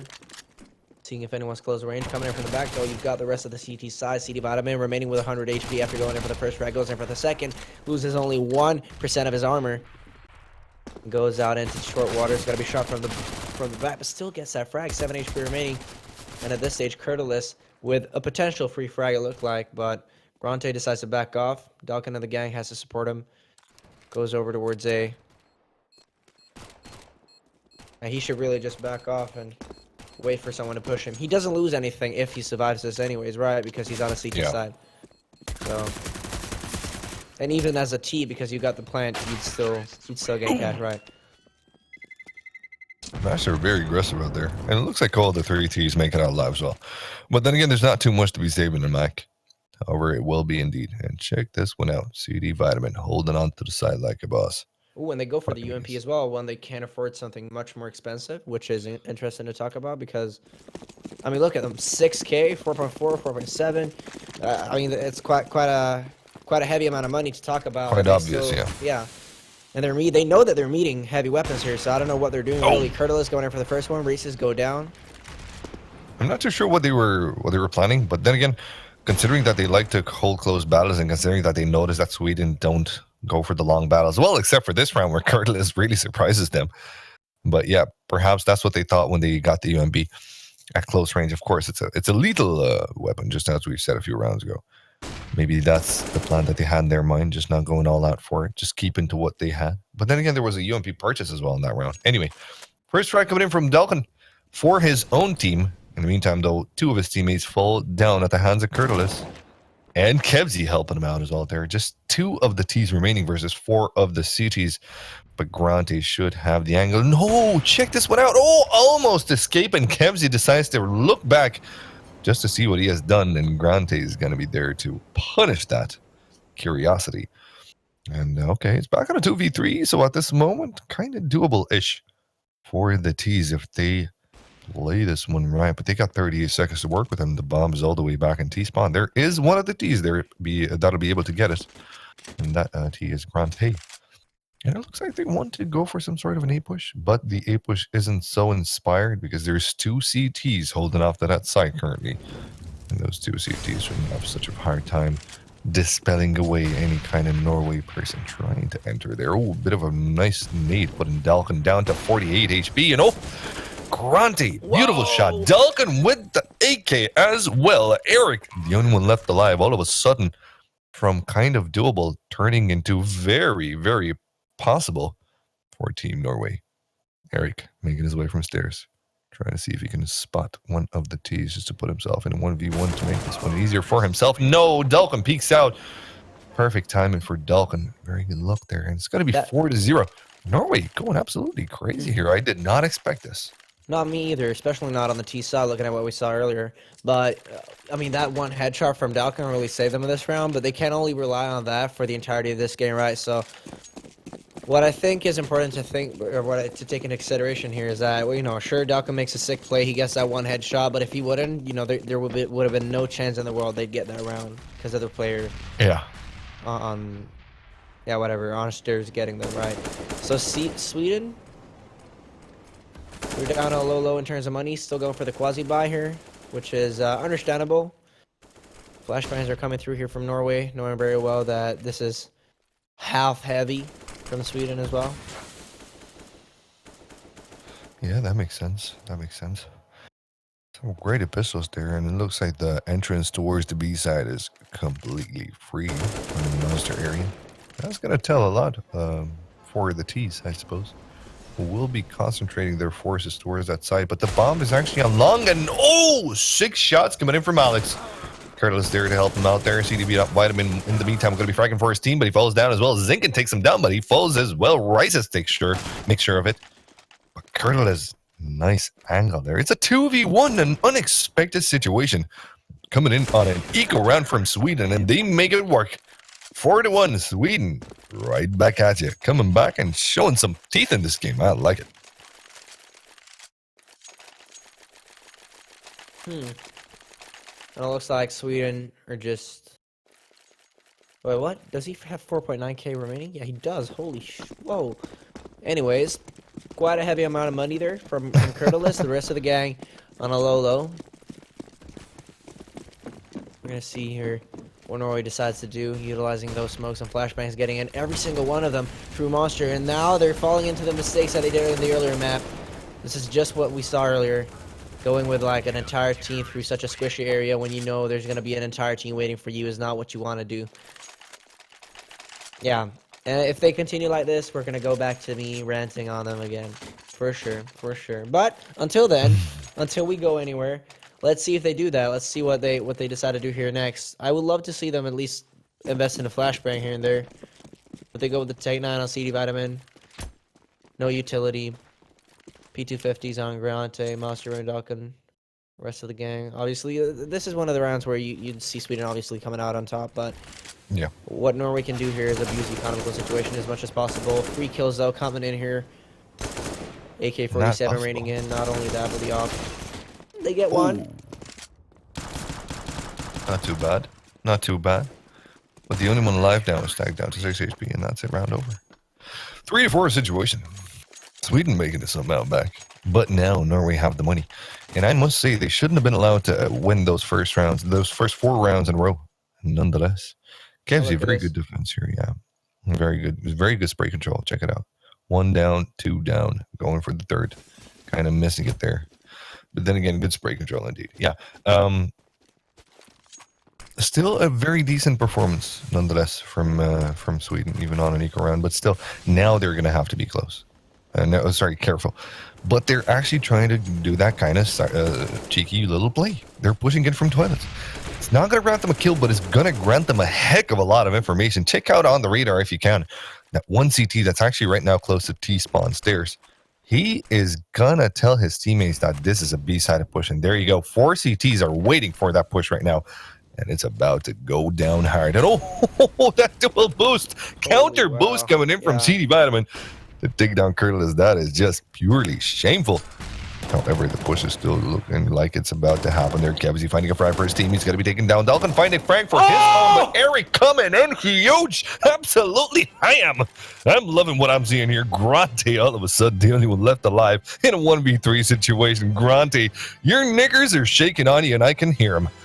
Whew, his undies right now. Check him out. They're rattling like jelly. He's afraid to go in here. He knows that there's going to be Eric to take him down, and that's what happens indeed. Eric, what are you doing, my dude? What are you doing? Look at this replay. Oh, that's beautiful. Goes in for 1, goes in for 2, goes in for 3. Oh, absolutely. Oh, my God. That is just sickening. That is just sickening. 4-4. And we're looking at Sweden right now on a heavier advantage in terms of money than you'd see him at before. Curtis at 6K now, banking up, not only him, but sinking at 7K on Eric Yip, and they're going to be pushing out here in Norway, giving away so much on middle. Kevsey forced to back off, though, as he's getting laid down at 9 HP. Fire goes down, doesn't do much damage. And this is where they have to adapt to this kind of situation where Alex has to go towards long. Flashbang's going to be coming out, making sure he's safe in that position. Goes out in front of it and gets the frag. Bronte goes down, goes in for the reply on middle as well as Races has already gotten 1 frag. 3-on-1 situation and CD Vitamin over towards B. You've got Eric Yip with the AK-47 to finish him off. Ain't a problem, you know what I'm saying? 5-4 Sweden in the lead here. And I don't know, is it time to look at some tweets? We were talking about that. Yeah, let's do that.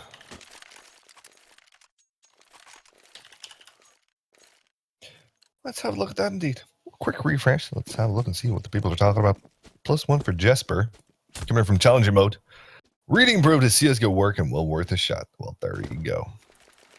Here's one from Jesper Kuntz. What is he saying, Volty? Are you guys looking to add an extra shoutcaster to your talent lineup? Well, then definitely hit us up, my friend. Looking at this, though, Alex, Kevsey opening up with 2, even 4 sync on the other side of the map, delivering. And I mean, this is a buy round from Norway, right? You got to take that into consideration, right? Norway losing so much just of the fact that, well, I mean, they did invest heavily into this and they lost everything in a matter of it. I couldn't even snap my fingers, you know what I'm saying? That's how quick it went. So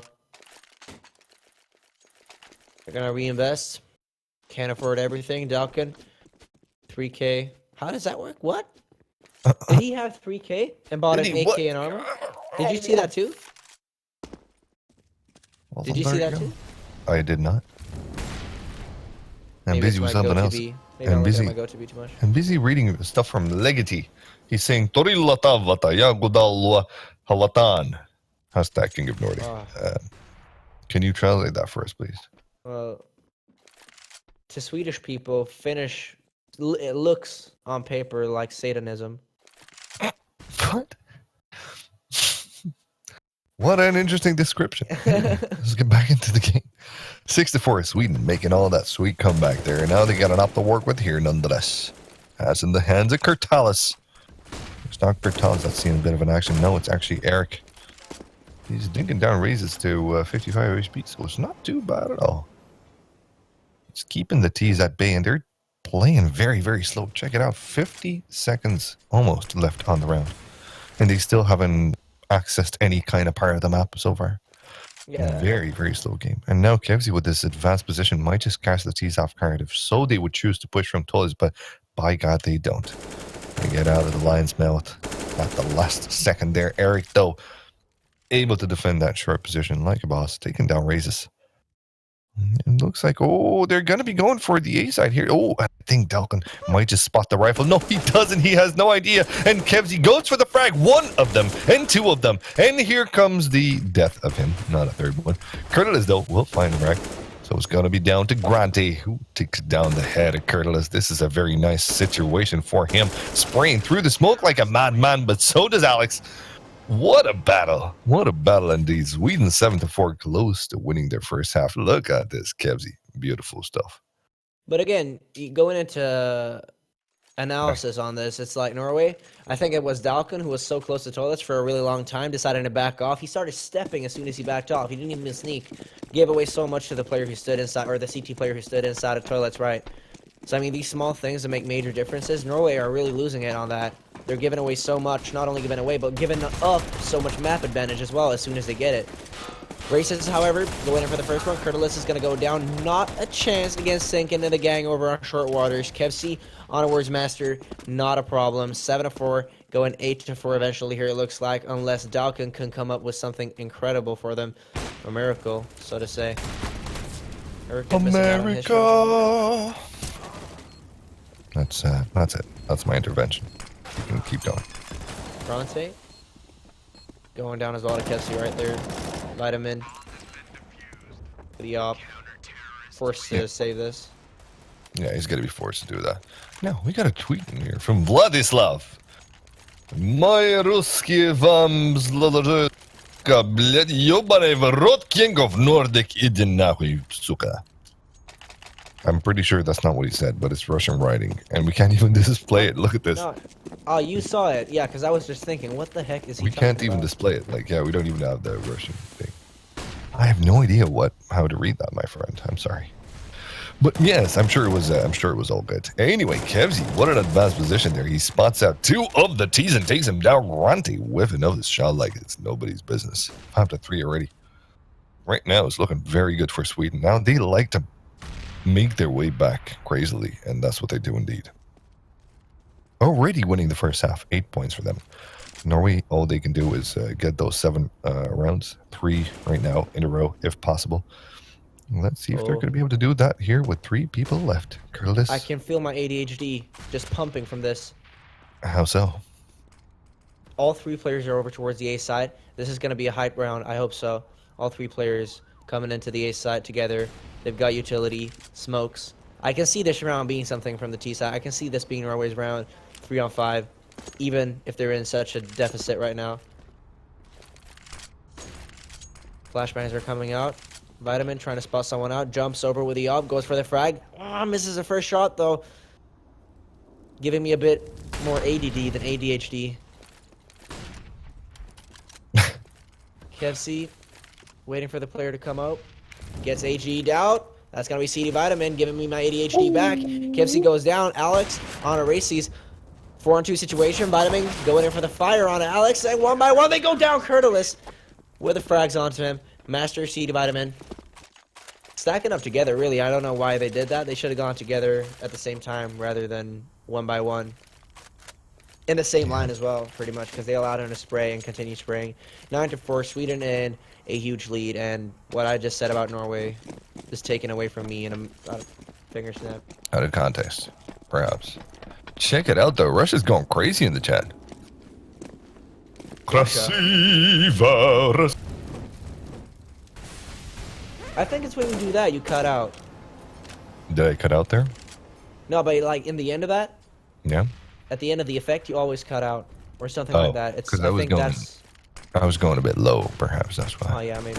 Oh, well, who knows? But you know what I know, though? Master is the master of headshots because he finds 2 of them as he goes towards the B side there. He's pouncing in, but Kurtalis has got the aim as well. Oh, my. What a battle. What an interesting fight indeed. It's a 3v4 situation as a T's trying to make their way onto the B side. There he comes, Alex, with his eagle-eyed view from heaven. Taking down one of them. Trying to find some more falling down. And falling down for good, actually. Raises and Grante finding the frags onto him and raises once again. Clean it up, house.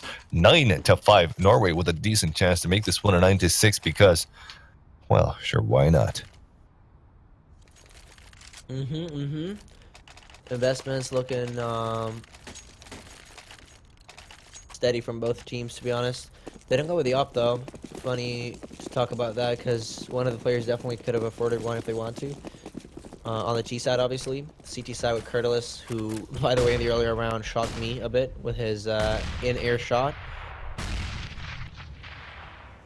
It's going to be Kevsi already down to 78 HP. T side really just waiting for them to make this push. And waiting for themselves to be in a possible advantage of initializing one themselves and towards any site they like. Kevsi pushing further forward into middle, getting 2 people. That's going to be it, I think. Dalkin and Master going down. They can focus as much as they want towards B now. And I'm wondering why they had that player in toilet because, oh yeah, probably because they're leaving long. But already now you're seeing Eric with a frag on Grante, 2-on-5 situation, leaving Races and CD Vitamin all alone to work themselves into B. I don't think this is possible, to be honest. You've got so much firepower on the B side, and not only that, backup if needed. Backup already coming in as soon as they hear the fires, as soon as they hear the shots going off. Right, Norway. As soon as they expose themselves, you have the rest of the CT side just rotating, not only from CT, but oh my God, he's even firing at his team. God, that's Norway in a nutshell. There you have it. That's what I talked about. Norwegian Counter-Strike. They just don't know in comparison to Swedes, right? Yeah, and that's it. 10-5 for the first half, and that's quite a good feat, I suppose. Coming in from the Swedish side, they're winning. Check this out. A slew of rounds. They allowed Norway to get the first 4 rounds, but then they were like, all right, guys, that's about it. Fun time's over.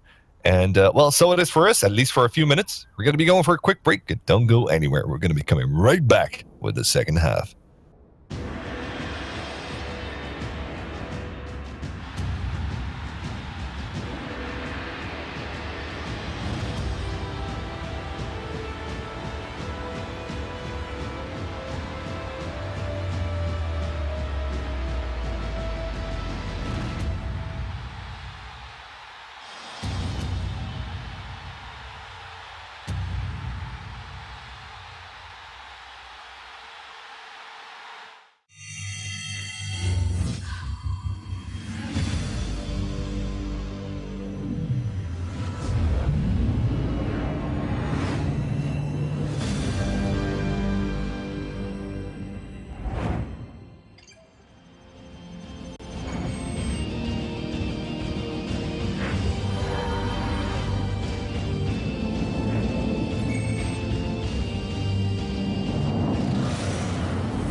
And welcome back to an explosive match between Sweden and 10 rounds for CT side, while Norway only managed to go up 5. It looks like Sweden suddenly woke up and realized they're about as good as dragons, because they're breathing some real-ass fire onto Norway right now, and they're feeling the burn, the guys from with the red flag. But it's a switch, and we all know what that happens. We all know what happens when the switch comes in. The CT side on Overpass gets quite nice and cozy. So let's see, will Norway be able to pick up the slack and find themselves in an equal and better situation winning this game, or will Sweden take it home? Let's find out now. I hope not for my fellow Swedes, obviously. Alex here with 2 flashbangs and a Molotov. We've got the AG on Profin or CD Vitamin. Funny to talk about these investments because none of them really make much sense, at least not on the CT side with an AG, like utilizing that instantly. I don't really see the purpose of that at all. But anyways, Races, we'll be going in for the frag on Curtilis, Sinkin with a quick reply onto that. Dalkin decides to back off. Good start from the CT side, obviously, but then again, Sweden with quite a heavy advantage now if they want to get out on A. Pushing all with full power into A would be everything for them. But they've got 1 player over towards B as well. That's going to be Eric Hip, who's just waiting for them to make that first mistake and push. And no one's really on towards B right now from the CT side either. So at this stage, if he starts pushing in towards Monster, you'll have a pretty open side to get in through. Sinkin with a frag on Dalkin. Nice. That was some cheeky breaky shit. Oof, Kevsy with another one. They're just one tapping after 1 tap.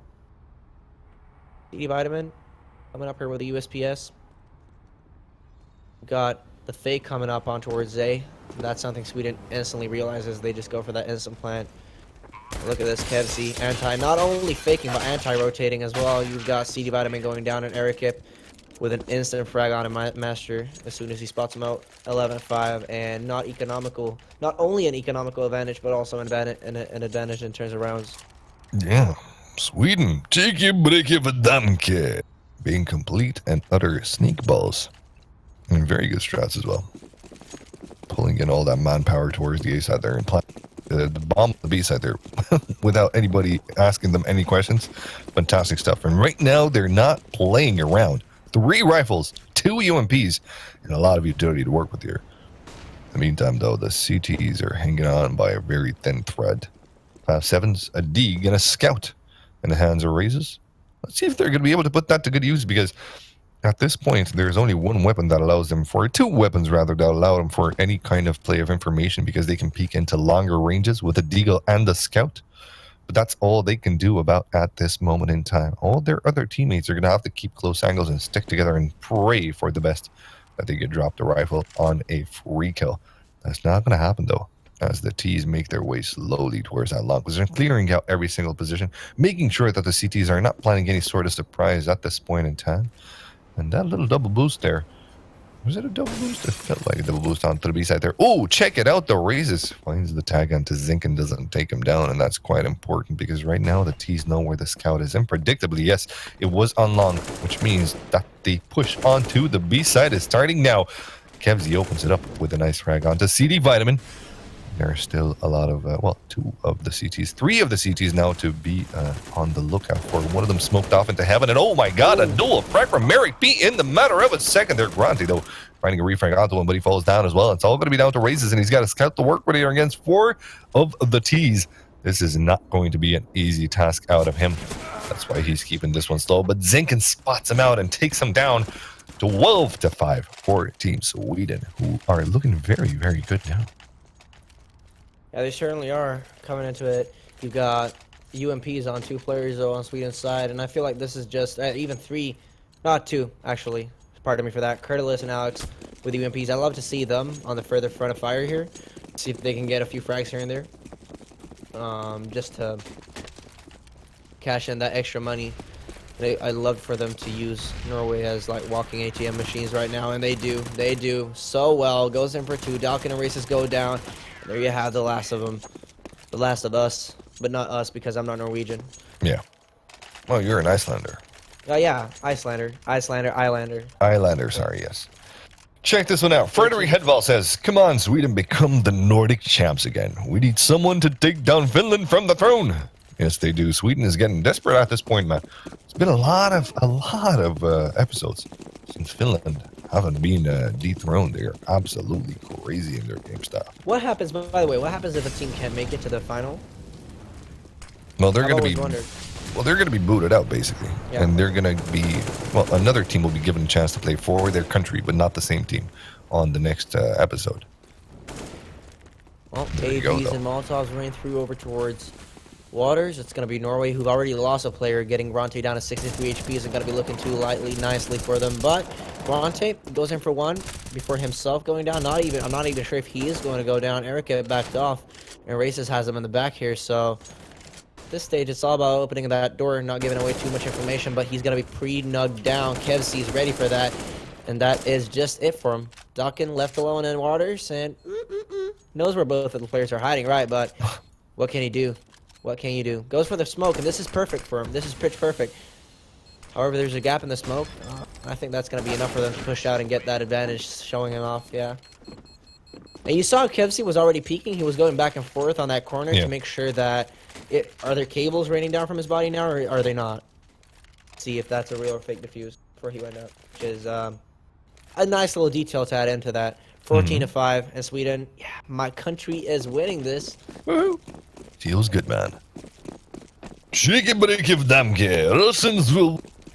Says Vladislav. Okay. Well, you guys are winning by watching. But maybe one day, who knows? Maybe one day, if you King of Europe. conquer a country in the Scandinavian area, I guess you can play for King of Nordic. Or if we will Move to do Sweden. host games. Or if you move to Sweden. There you go. That's also an option. I don't think Russian people know what moving means. By moving, they mean conquering. But yeah, very good stuff. We love them. We love them. Nonetheless, you guys are golden for coming in here. And thank you very much. Once again, I'll take this little breather there to thank every single person that comes in this chat and keeps it alive. And audience funny fuckers.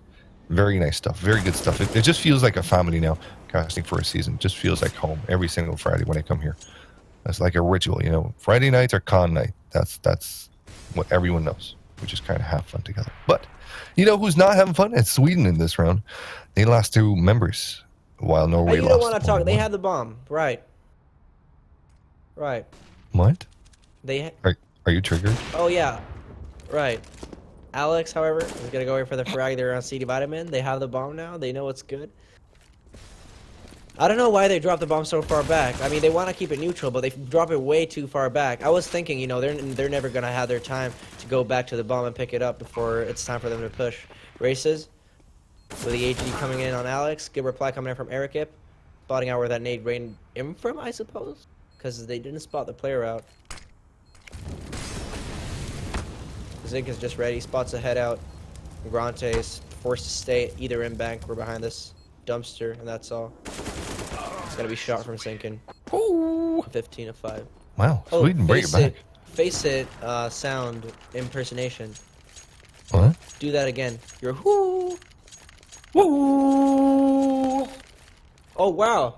Hey yo, did you add that echo or echo? No, it's my voice. It's echoey by default. Holy wow. There you go. I'm Add good the echo like that you have. Add the echo that you have. Mission impossible time. Sweden are on game point. Norway, they got 10 rounds to climb, and that's a very high ask of them in a very steepy mountain at that. Will they be able to do something about it? Look out for the raccoons from Sweden. We're making their way towards that long position, taking down raises in the process. And right now, Norway, they're just not looking right enough or good enough or even strong enough with their utility or their rifle power to be able to withstand the force that Sweden is right now. Eric with the frag and with another one there.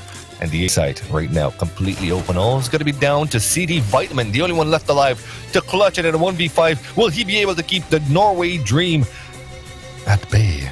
Or will it sink down like a ship crashing into the fjords of Norway? Let's find out. It looks like he's going to be having the first frag there. He's making his way towards the A side there. Soon enough, he's going to be faced with a lot of T's, picking them together, and that's what they're going to do. Zinken finds the frag, and it's going to be GG. Team Sweden, who go up forward into the next match. Fantastic CSGO so far. Finland, you're going to have one heck of an opponent.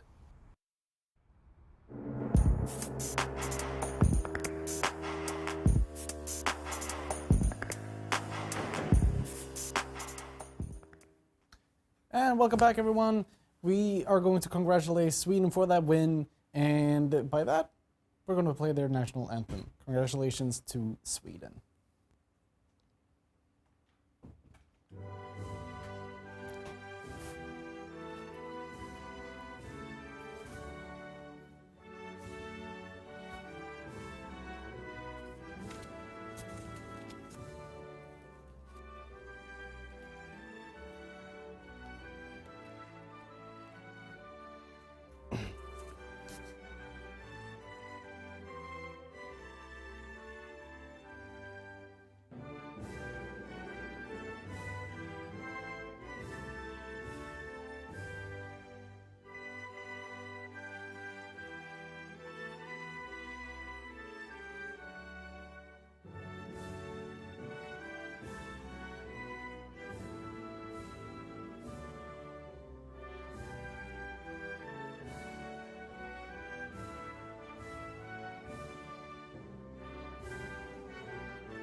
And there we go. Sweden has the right to challenge the king of Nordic for the time being, which is Finland. It's going to be an exciting match to see. But first, we do have a couple of things to go through. Once again, I want to remind you guys of our Facebook and Twitter contest. For the Facebook competition, you can win a brand spanking new iPhone 7, for which you have to go to our Facebook page, look up our Apple commercial, and in the information down below, you will find a link. Click it and you will have a chance to win a brand spanking new iPhone 7. And for our Twitter contest, all you have to do is send a picture of you watching King of Nordic with the hashtags King of Nordic and Logitech G, and you will have the chance to win a Logitech gaming mouse. Now, it is time for Sweden versus Finland, and for that, we need to spin the wheel one more time to see what map is going to be. Before that, we need to show you guys how to join, especially for those who have fallen this evening. Here's a video on how you can join. Do you play Counter-Strike together with 5 other people? Do you guys think you're pretty good? Well, then you should definitely sign your team up for King of Nordic. How, you ask? Well, if you're from Denmark, esport.dk. From Finland, csgofinland.fi. From Norway, gamer.no. From Sweden, publiclear.se. And finally, if you're from Iceland, esports.is. We wish your team the best of luck and hope to see you battling it out against your Nordic brethren in the next show.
Run away, turn away, run away, turn away, run away. Run away, turn away, run away, turn away, run away.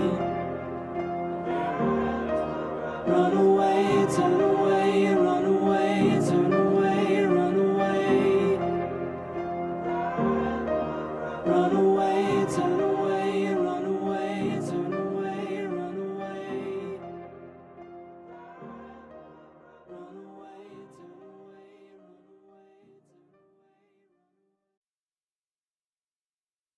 And welcome back, everyone, to the final match here between Sweden and Finland. You know, we're not in the match yet, but we're getting there.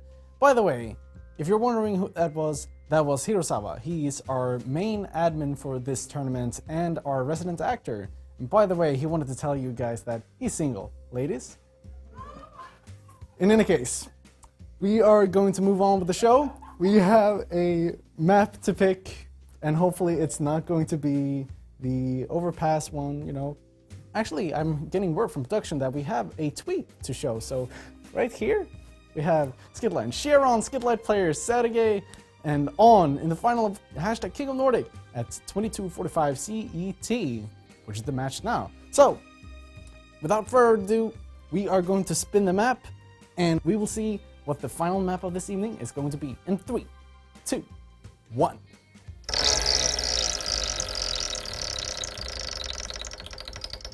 And our final map is going to be Cash. And for the last time of this evening, Boogie and Volty, take it away.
Well, hello there, and welcome back for the grand final. The moment we've all been waiting for. The final match of the evening. Let's see who's going to take the money home. Is it going to be Finland, or will it be the brand new contender, Sweden? Brand new, I say, of course, because it is a new team, and this time, this team showed a lot of great prowess. There's been a lot of Swedish teams before that have challenged the all-time masters, the kings of Nordic, currently being Finland, but they haven't gotten anywhere. Will this roster here be able to do it? Will they be able to make it happen? Well, let's find out pretty soon. Finland made out of team budget, and the members of that are Jesse Zen Linjala, Jidiallu Tenhunen, Jonas Aune Rantala, Nikko EMD Ruotsalainen, and Jere Sergei Sallo. Good luck to them. I think you pronounce them like the way they're supposed to be pronounced. I don't know what it is. Are you like, is your language? It's a Latin language. Like, yeah, I suppose. Anyways. It's not Nordic, but same. I like the Finns, man. Maybe. Yeah, maybe you do. I don't know. Going into Swedish lineup. By the way, I love their name. This for the Finnish name. There you go. Budget. All right. Sweden has snabba brillor, which means fast glasses, pretty much. Fast what? Fast glasses. Okay. And we've got Kevin Kevsi Nilsson, Erik Ip Torsson, Gustav Sinken Björk, Alexander Alex Andersson, and Albin Kurtalis Karlsson. Interesting to see how far Kurtalis has come. CS. I don't know if he's young. He looks really young, but I've seen him a lot, and I definitely think he has potential to become something in this. Well, I'll tell you who's got potential, man. I'm gonna give it to Finland tonight. I think these guys are showing a lot of great prowess. But until we get there, let's do a bit of sellout. What do you say, Volty? Yeah. Now, my Twitter right there, at Papa Boogie. Let's hope it comes up on the screen. Let's see. Will it come up on the screen? Come on, Max, get it up on the screen. Walk in the there we go. That Boogie card. That's myself at Papa Boogie with 2 P's and that PPABOOGIA. Give us a follow and I'll love you forever. I'll cherish you and tell you wherever I cast and when I have my bowel movements. Nice. What's your Twitter, Volty? At Walter the King. Nice. That's it. At Volty, the king of Nordic, maybe. Just, yeah, the king. Oh, who knows? Who knows? I'm trying to get at Volty. I was talking to a guy. I'm going to pay him for it. The guy that owns it, yeah? Yeah. Nice. So that's cool. Yeah. Ooh. Hey, what Jesper. a selfie. Oh, I love the beer. That's a perfect beer. It takes me back. Yeah. Nice. I love that. We got a very good production manager here, and a manager overall who drinks that beer.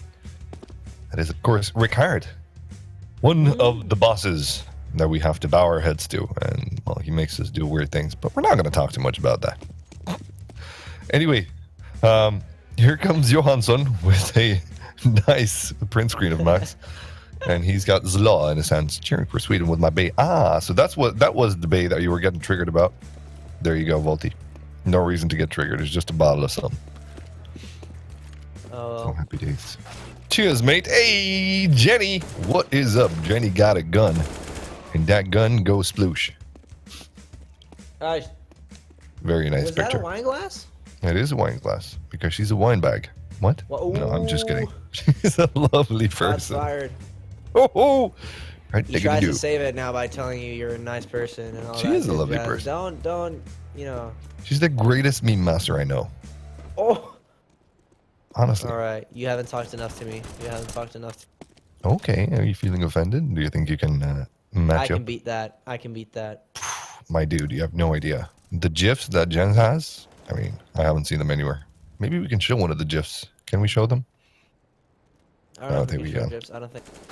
Do it. Oh yeah, we do. Just That's That's not an old one one of them. though. Old He meme. will not divide meme. us. I like Please. the what's it? I don't like the how about that thing. Do you like it? What, the cash match hat? No, I'm Yeah, not a big nah, fan. That's I just feel like she's a bit you loyal. Another one. I just feel like she's a bit too hounded for just being a kid. Like we've all been stupid, dude. We've all been at that retarded point in our lives where we try to, play Try a to certain, act, try to certain act. minority. Yeah, I mean, shit. I can only remember myself as a Romanian trying to be all kind of gangstery and stuff. Looking back on it, it was pretty cringe, and I'm happy we did not have today. But anyway, game is about to start, and you will never know about my past. Never, I tell you, never. Everyone researching you now. Ah, shit. Well, here comes knife round anyway. Let's see what this one's gonna bring up. Yeah. Nope. So talking about cash, dude. What do we think? I don't think it's any like if you're a good T-sided team, then it's a T-sided map. Depends on Exactly, who you that is are. a good I point. feel like. But then again, it stops being a T-sided map once you have that 1v1 prowess on the CT side. If you're able to defend and if you have that good game knowledge and good sense and good aim, good control, then it's just whatever kind of strats the T's employee won't be really phasing you out. And I also I feel mean- like. Yeah, go on. Yeah, and I mean, we've seen Finland being that exact team, the one with the very cool blood, the one that is able to withstand whatever strats with really good success. But you were saying, Yeah, so what I think is really important here from Finland is if you're going to play on the CT side, try to match up your positions as good as possible against whoever you're meeting. Because having that rotation quickly towards B is going to be so key because of the distance between the sides. If you're going on the CT side of the map from A to B, it's a heavy, really heavy, what's it called, distance for you to go to off. yeah, that's true. Right, you know what I'm saying? So if you have middle, you can get that boost up towards vents from sandbags, for You can do example. anything. You can do anything. So holding middle is going to be so key for the CT side here, I believe. And I think Sweden is going to be playing their mid as their output as well. But I'm not going to put anything out there yet. I'm just, in a Molotov. They invested in a Molotov last pistol round as well on the T side, right? Yeah, let's see how this one's gonna go. Anyway, get out your surströmming or your tortilla, Tavadan, for whoever team is your favorite, because here comes the final, and it's gonna come with a very standard setup from both of the teams. 5 armors on the CT side and no defuse, of course, because of that. And Alex on the T side, he's got a molly, as Volty mentioned, with a cheeky push towards the A side there, with the bomb already being planted, and the CTs playing for a retake. Volty, take it away. This stage. Just holding it off as well as they can. They've got 3 people inside of main. Not much really that the Finns can do here, I believe. I think Erikip has the greatest advantage of all of them. Goes in for 1, goes in for 2, could go for a 3rd easily. Not a problem, could go for a 4th even. Misses out on the first shot though. He knows he's there, goes for the 4th. Not a problem at all. He doesn't even think of picking up a USPS because he knows he's so good. Is going to go down in the end, it looks like. Or not even so. Holy shit, Zed misses out on his shot. And he doesn't even die to Zed. He dies to the bomb. What the heck is going on, Sweden? Oh, well. Right, that's it. That's what you got, right. What? What just happened? He just jumped around in the middle of nowhere, in the middle of the yard, and he couldn't even hit a single shot there. Are the Finns lacking here? What do you think? I think they are. Yeah, it was an absolutely crazy of a round. And I don't think anyone got anything out of that one, not even the players. But anyway, you know who's getting a lot of good content? It's Leggity. Best and chill CS stream. And still going every Friday. You bet your Finnish ass it's going every single Friday, man. Well, except for the ones that is not when we're on break. But yeah, most of them, we're going to be here, buddy. Don't you worry about that. Friday nights are for King of Nordic, and we love it that way. Here we go, though. Let's see the purchase on the CT side. Check it out, though. Zen actually affords FMS. And there's a scout as well into Yalu, and we've seen him do some magic with that. Let's see if he's going to be able to do just that in this round. In the meantime, though, Sergey and Aune both have digs. So there's that one dig. Big surprise potential. Not at this point, though. Not with Kevsey pushed in so close. Into the white box, and there you go. It's going to be punishing Sergey, taking him down. And Sergey, well, a very important player. EMD falls down as well. 3 of the CTs gambling on that A side there with their stack. It looks like they're not going to be getting too much out of it. Well, at least the frag comes down, but here comes Alex with the refrag there. 2v4.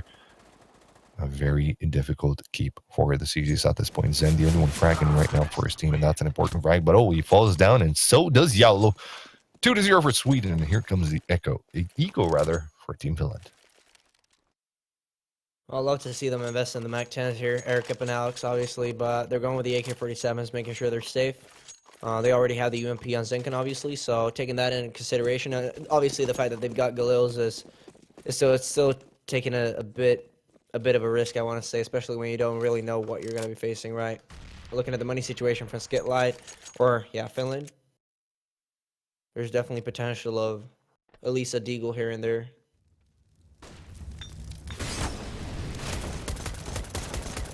Middle, we're seeing a bit of engagement from the T's, obviously. Losing that first battle, it's going to be Zen with a USP going for the frag. Not too much of an issue for him, actually. He doesn't lose much HP. Down to 42, 55, and 33 on the lowest one of them. It's going to be Zen going down as well to the AG, landing perfectly on it. With a P250. It's a white one. I've never seen that skin before. Cool one. I want that. I think I have it even, but I just don't use it. Anyways, that's cool. Curtis being shut down a low amount of HP. Rest of the gang just holding off on the sides, or not even the sides. Sometimes even further back onwards. CT here, Sergey, who I think plays a role rotating back and forth a bit. Makes sure he's at the right place at the right time.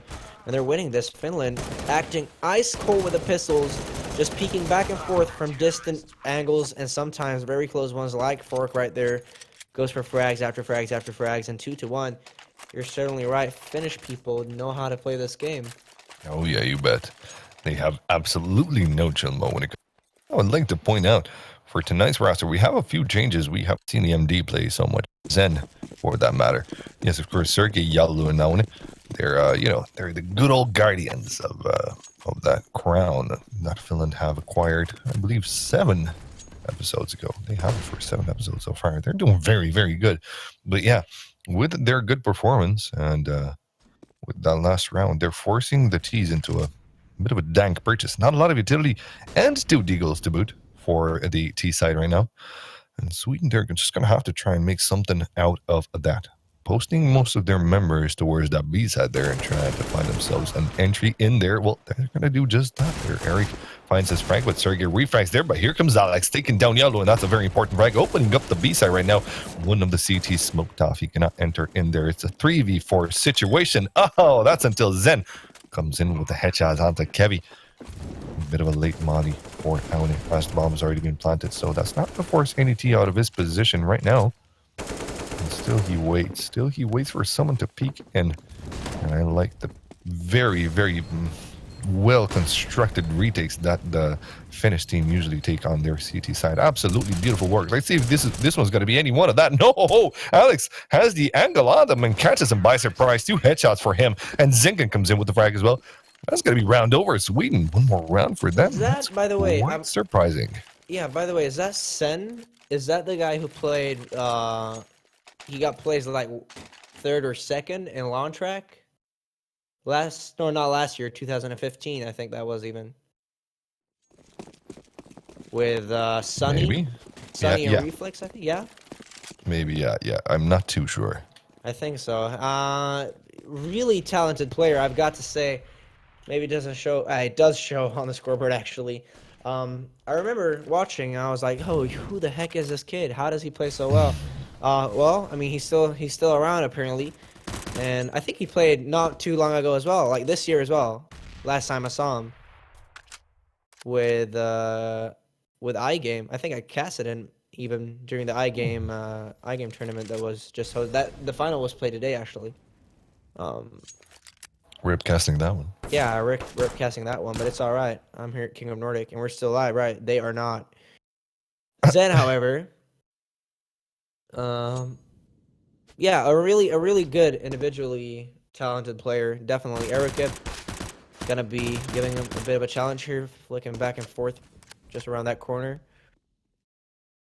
shutting him down at 17 HP. Zinkin and the gang lining up towards Zabe. They got the bomb over towards that side of the map as well. Zinkin with the headshot. Instant one coming in. And as he come through, Eric with the UMP doesn't have he doesn't even stand a problem. Sergey goes down, goes for another one as soon as I believe that's how did he miss him? Zinkin. Look at Zen, he's still alive. Yeah, he saw Zen's feed. He missed him completely. Missed out on so many shots there. Luckily, yeah, that didn't come out to fruition for Zen. He was already low. And there you go. With Aoni and Yellow falling down. It's 4-1 and a very, very first half here. Well, to be honest, Sweden have been playing all night. And Finland just coming in cold from not playing, just from waiting from to see. Nordic coldness. There you go, from Nordic coldness, totally. From the polar circle. Is that what you even call it? I don't even know. I don't know either. I was gonna say polar coldness, but I don't know.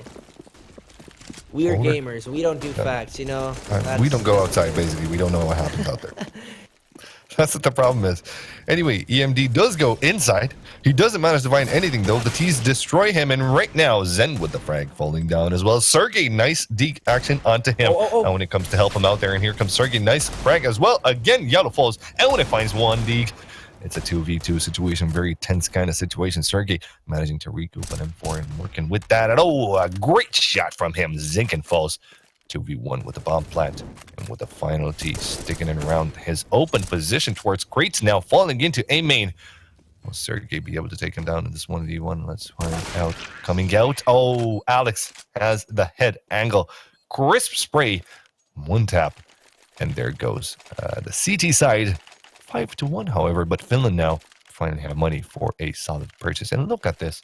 A very kind of equaled up situation in terms of frags, with the exception, with a very few frags going into the favor of Sweden, but still it's 5-1, and you kind of wonder how that happens. Well, it happens because Sweden usually win their rounds with 1 or 2 members left alive. So they're getting there, but they're just not able to cross that little tiny step to grant themselves a victory. Yeah. Let's see if they're going to be able to do that one now, Volty, though. And that impact that has obviously is that you're losing so much money on that. Jalu for the smoke goes in for the first one. Kevzy goes down. Not like last time when he choked. This time because he was shot from a smoke actually sinking. With an instant headshot onto Sergey as well.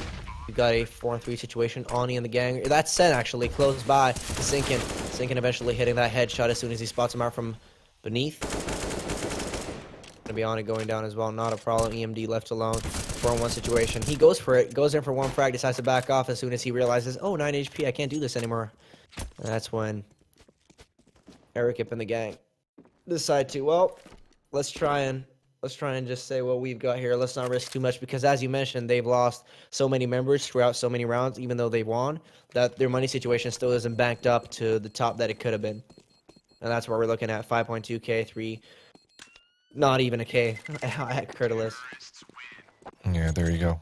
That's the situation at the moment. But with this here round, with 3 of the T's making it out alive, that's going to balance things out, I suppose, a little bit in Sweden's favor. And they're going to be starting to build up quite an economy there as Team Finland go or have to go for this work site. Well, they don't have to.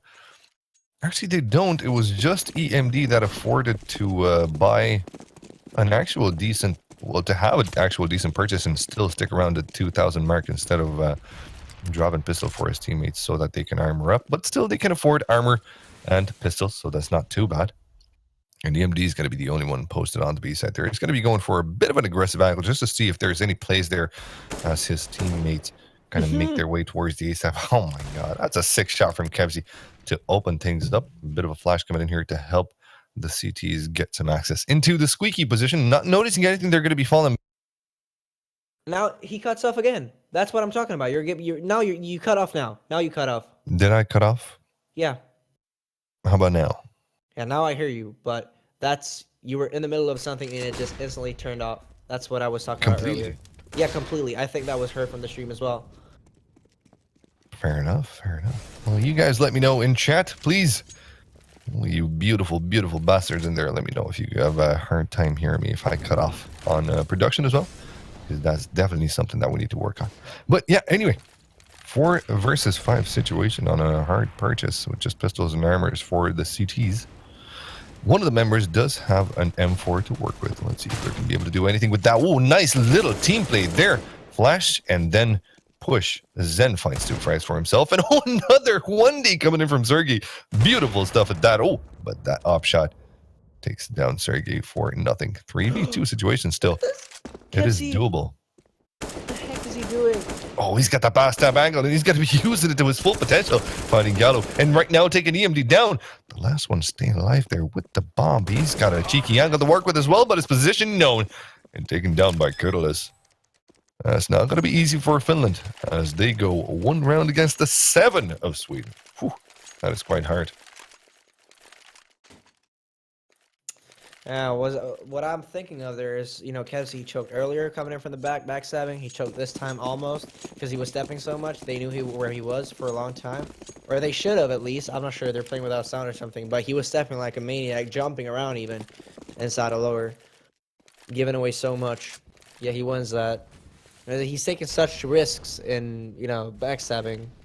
I don't really know how the priority falls for that in his mind, but it's definitely going to throw him off like it did in Connector last time in the future if he continues like that. Kurtulus with a booster going down instantly. Zen with a small gap in the smoke, taking him out.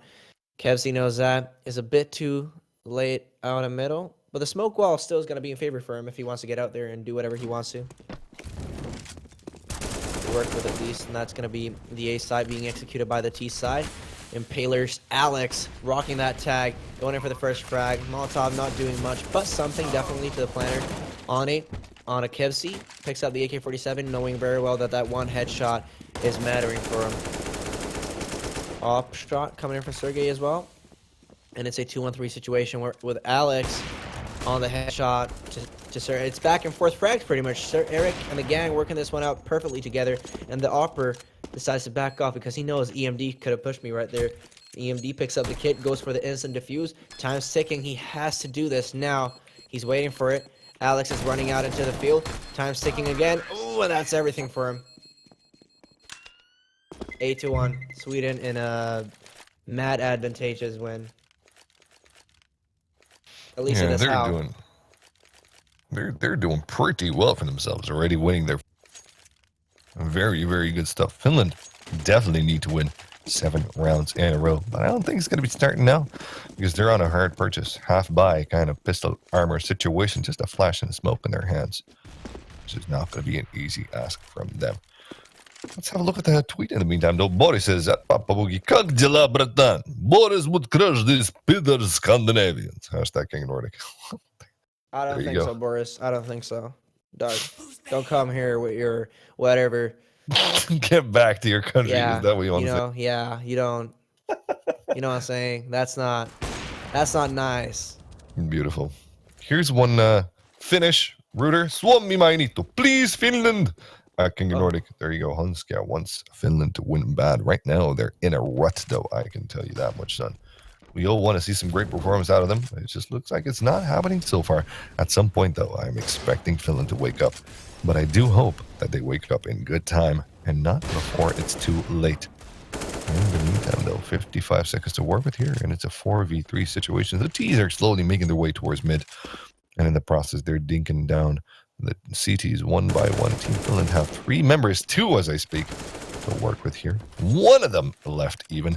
Only the last one staying alive on the B side there with a dig. He does have armor and a flash to work with, mind you, so he might be just a bit dangerous, but there is one of the T's left behind, close to that Z connector area. Let's see how that one's going to work out for him. Now and missing on so many shots, goes down eventually. Yeah, there you go. That's what so many rounds lost do to you. You kind of lose the confidence in your shot. Because I think that's honestly, what we've happened seen to him Finland as well. hit some absolutely stunning shots before in the before games, but today he's just not having, I guess. I think what's going on here is that Finland, they're losing, just as you said, their confidence, but I also think Sweden is getting a bit too cocky with their playstyle right now. If they just, I think during the CT side, if they get on to this style of play on the CT side, if they're feeling too comfortable, going to be starting to do like stupid pushes and stuff like that, you know, eventually Finland is going to catch up to that and play just behind the walls of the T side, wait for them to come and counter them. So let's just hope Sweden doesn't get too confident here for themselves, obviously. Kurtulus with a first frag, Zen going down, 4-on-5 situation. AG's going to be raining through. 3 AGs are going to be raining through, getting on it down. Sergey with the M4A4, shooting like crazy. Eric and Alex Kevsey going down together with Jalu. They're working this one out together. It's a 2-on-3 situation. Molotov coming through as well to buy some time. Jalu's still taking the peak though, wins it. And Kurtulus is left alone with an op. So, I mean, if he hits all his shots, sure, he'll win this, but I doubt it. AG comes through, and there you have it. Finally, Finland waking up. Finally, Winland wakes up. I'd like to say, very nice frag from Sergey, though. Check this one out. Quite sexy stuff. Good keep on the A side there before he falls down. They didn't have a chance when he set his aim on him. But still, have a look at this scoreline here. 9-2, and the economy on the CT side not yet recuperated, but still, Sweden slowly getting dinked down with their money. They're not allowed to build up any sort of an economy, and if they lose this round, well, then the next round is going to be the last one where they can afford to buy. But still, Finland, nonetheless, not needing to consider the enemy's economy. What they need to focus on right now is winning 4 rounds in a row. 9-6 wouldn't be even that good of a scoreline. But oh, check this out. The counter boost. They're going to be ready for this one. Kevsey takes down Yalubarel. Zen's going to be there for the refresh. It was not too bad all in all altogether. Zinken, though, gets dinked down to 58 HP. Now, that's what I call a freaking nade. Good stuff at that. Mid-control not yet granted for the CTs. For the Ts. A lonesome push on the A side there finds Eric dying down on the ground. In the meantime, though, his teammates still trying to get that mid-control. It looks like right now they're going to be granted that mid-control more than they have to work for it. But still, they have to choose one of the sites to push. And each of those have 2 CTs to defend it. And defend it they will. One of the CTs on the B side, on the site actually, with an M4, and one of them on B main. Holding on with the op, and that's Sergey. And Sergey, we've seen him do some wondrous things. If he doesn't get smoked off, this is not going to be an easy task. Oh, Sergey! Actually, did it look like, yeah, he legged Kurtulus to 8 HP. But the push is coming in, the smoke is coming down, and right now it's going to be all down to EMD, but Sergey finds a frag through the smoke. Oh, nice shot by him, EMD as well. And Zen with the frags. Ending it all, 9-3. Finland finally on their way to something good here. Kevsey down at 2.6k, and he's a bit of a trouble for the rest of the Swedish team here. They're going to go for the full investment, though, the Deagle on Kevsey instead. And how is this going to play out? I don't really know. I feel like Kevsey has been like a backstabber for most of the time, so as soon as he finds himself an opportunity to sneak up from behind, he's going to try and utilize that to his advantage, I suppose.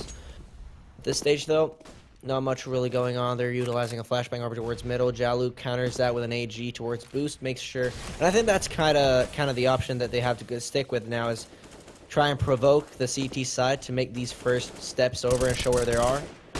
Jalu forced to back off his streets. Actually not. Goes for a reposition and gets a perfect frag on Zink and even legs down Alex to 4 HP after him getting a frag. Decides to back off. Finds a player inside a connector and gets that as well. Instant headshot with the AK-47. You can see what an AK can do right there in differentiation with an M4. Gonna be Eric onto EMD as well. And this is obviously this is a reset round for Finland. So if they lose 2 rounds in a row here, they're gonna be down to a low. The next round should be good for them, but they're still low on money, right? So considering that, I feel like Sweden's doing a great job long term, keeping them away from a win here. Oh, Monty, fire. 1G's in the chat, please.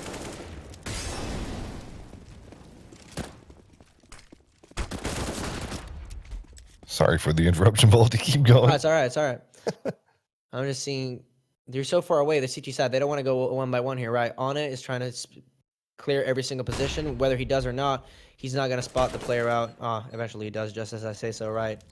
Curtis ruining this for me. He's ruining my career. Anna going down. Sergey with the time ticking has to go in for this frag. Does it? But time's not going to be enough. Or is it? It was enough. He has a dev kit. He has a dev kit.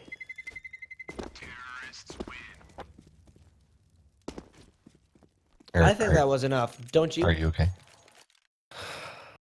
It's hard to say. Yeah.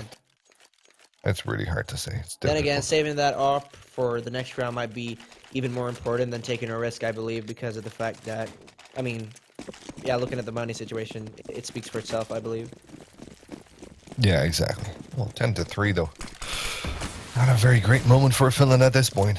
Looks like it just might be this Swedish roster that takes it all away, but Sergey though, finding a frag and then having his teammate taken down and then himself taken down, that puts his team at a very bad disadvantage. Zinken with very low HP finds a frag as well. And when it falling, that's very important. Right now, the refrag's not possible. Yao's rather gonna have to fall onto the A side there, but here is Eric, ready to take him down. And the only one left alive, EMD with a CZ in his hands. Yeah, sure, he's gonna find the frag onto Zinken, but he's in a 1v2 situation with a UMP. But check this one out. It's Christmas time for him. He just spotted the bomb. He's gonna have full control over it. And now all he has to do is line himself up in a defensive position. Which he doesn't. But he doesn't do that. Kurtulus brings him down 11-3, and Finland only looking forward to winning one more round for the first half. Sweden already on 11. That is just absolutely amazing performance.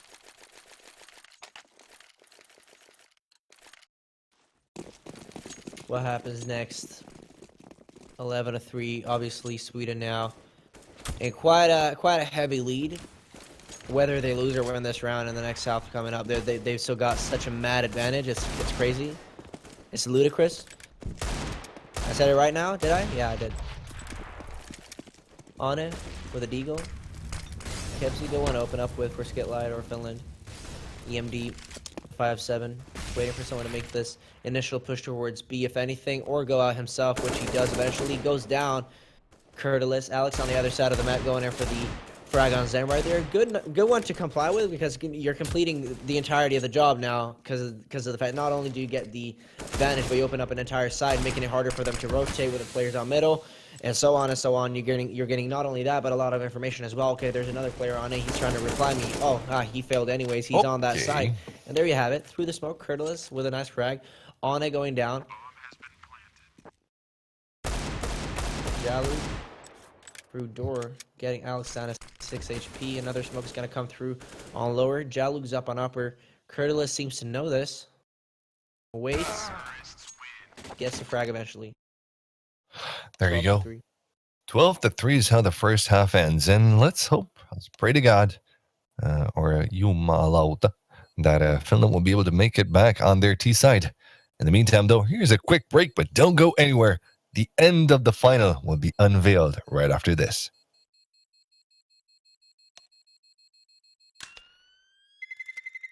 Or not. I don't know. Woohoo.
And welcome back to the final part of the final game of the final day of the working week, I suppose. There, Volti. Here we see a very weakened up Finland with 3 points up on their CT side, and a very mighty Sweden with their 1v1s and their mid control on par to the greatest we've ever seen. This, tonight, I am calling it now, might be the team that beats the almighty king that's been on top for so many weeks, for so many seasons. Have Sweden tried to do this? Will tonight be the night when they do it? Let's find out, Volti. Let's find out. Let's find out. Going into the pistol round here, I think this might be the decider, really, for who wins or who doesn't. 12-3 is what we're going to be looking at, and not much to say, really, except for the fact that, you know, Sweden's been doing a great job on the T side. Coming into the CT side, I just hope they are not too cocky. That's all I can say, really. But then again, you never know with Swedes, right? You never know with Swedes. Same with Finnish people, right? Can't trust them. Don't know what they're doing. Zinkin, alone in middle, trying to hit some headshots here and there, but misses out miserably on many of them. Is forced to back off pretty much. But they have the information now, and this is where the 3 people over towards B have to work their way around this. The bomb is over on the A side, though, and this is a complete fake at this stage, where Zen, he could go into vents, and that would cause so much trouble for the CT side. It looks like they're so quick on reacting here, but eventually, A is going to be the case. A is going to be the one that they rush out on, and the plan is going to be coming down here as well. Actually, a fake plan in the beginning, or they repositioned it to make sure that they could spot the bomb from main, which they go to. And good post-plant thought there. Happen here. Ooh! Instant shot there with a Glock. Doesn't happen too often. You just cut off there. Did I? Yep. Oh, well. Anyways, Alex.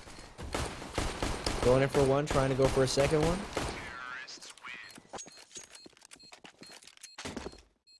It's a 3 people remaining on the Finland side or the Finnish side.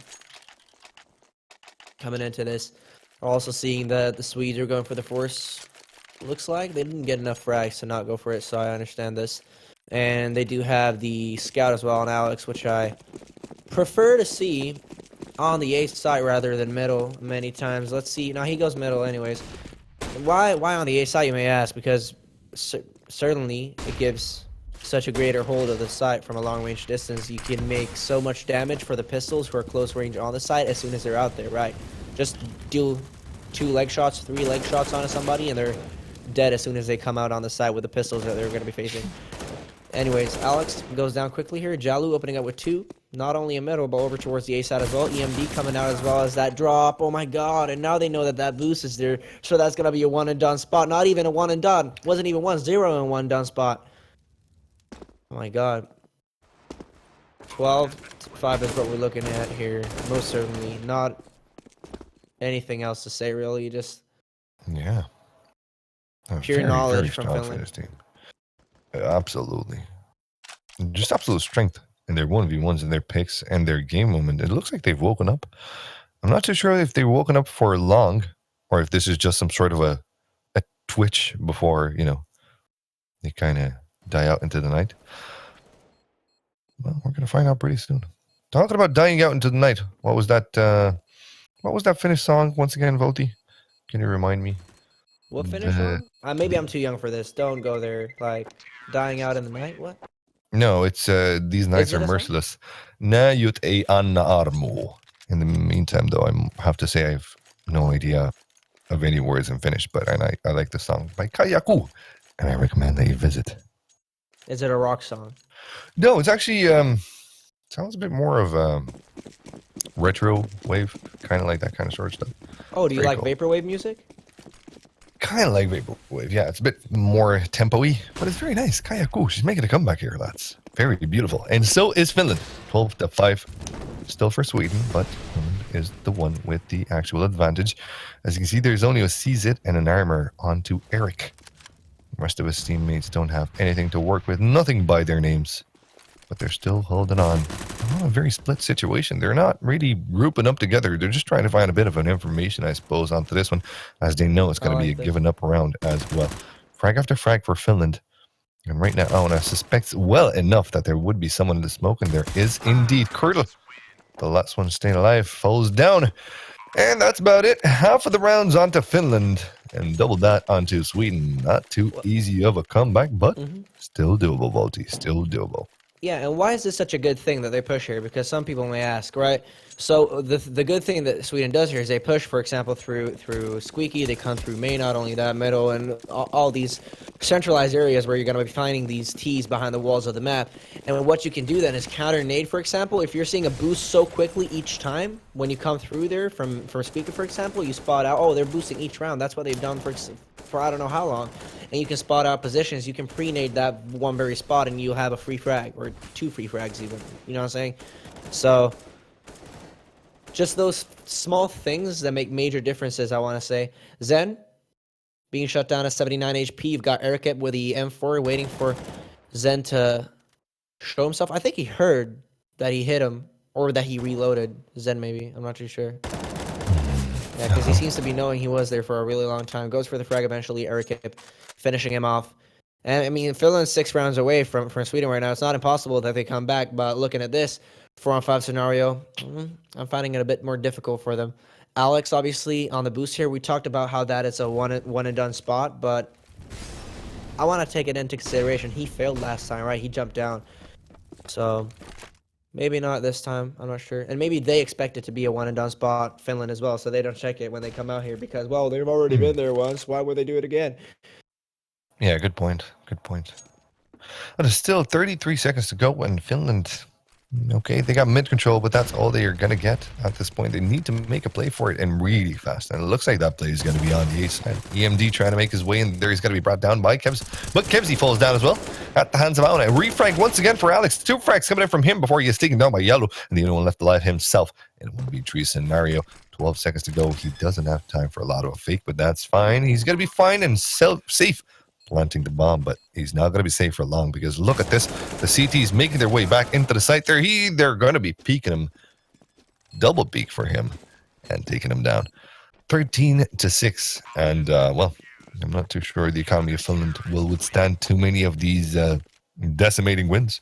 But still, they're going to be able to afford, nice and easy, a purchase on this round. 10k on Jalu, that's incredible. Dropping that up over to I did not Sergey. expect that. Well, they did get the plant.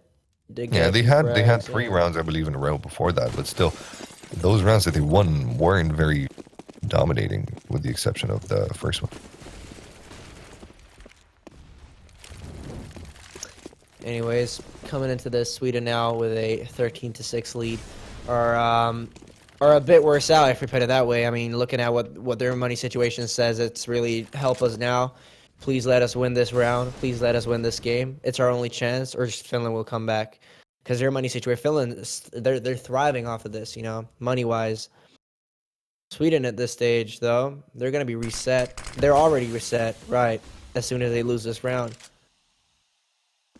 Exactly. And that's going to be quite painful for themselves.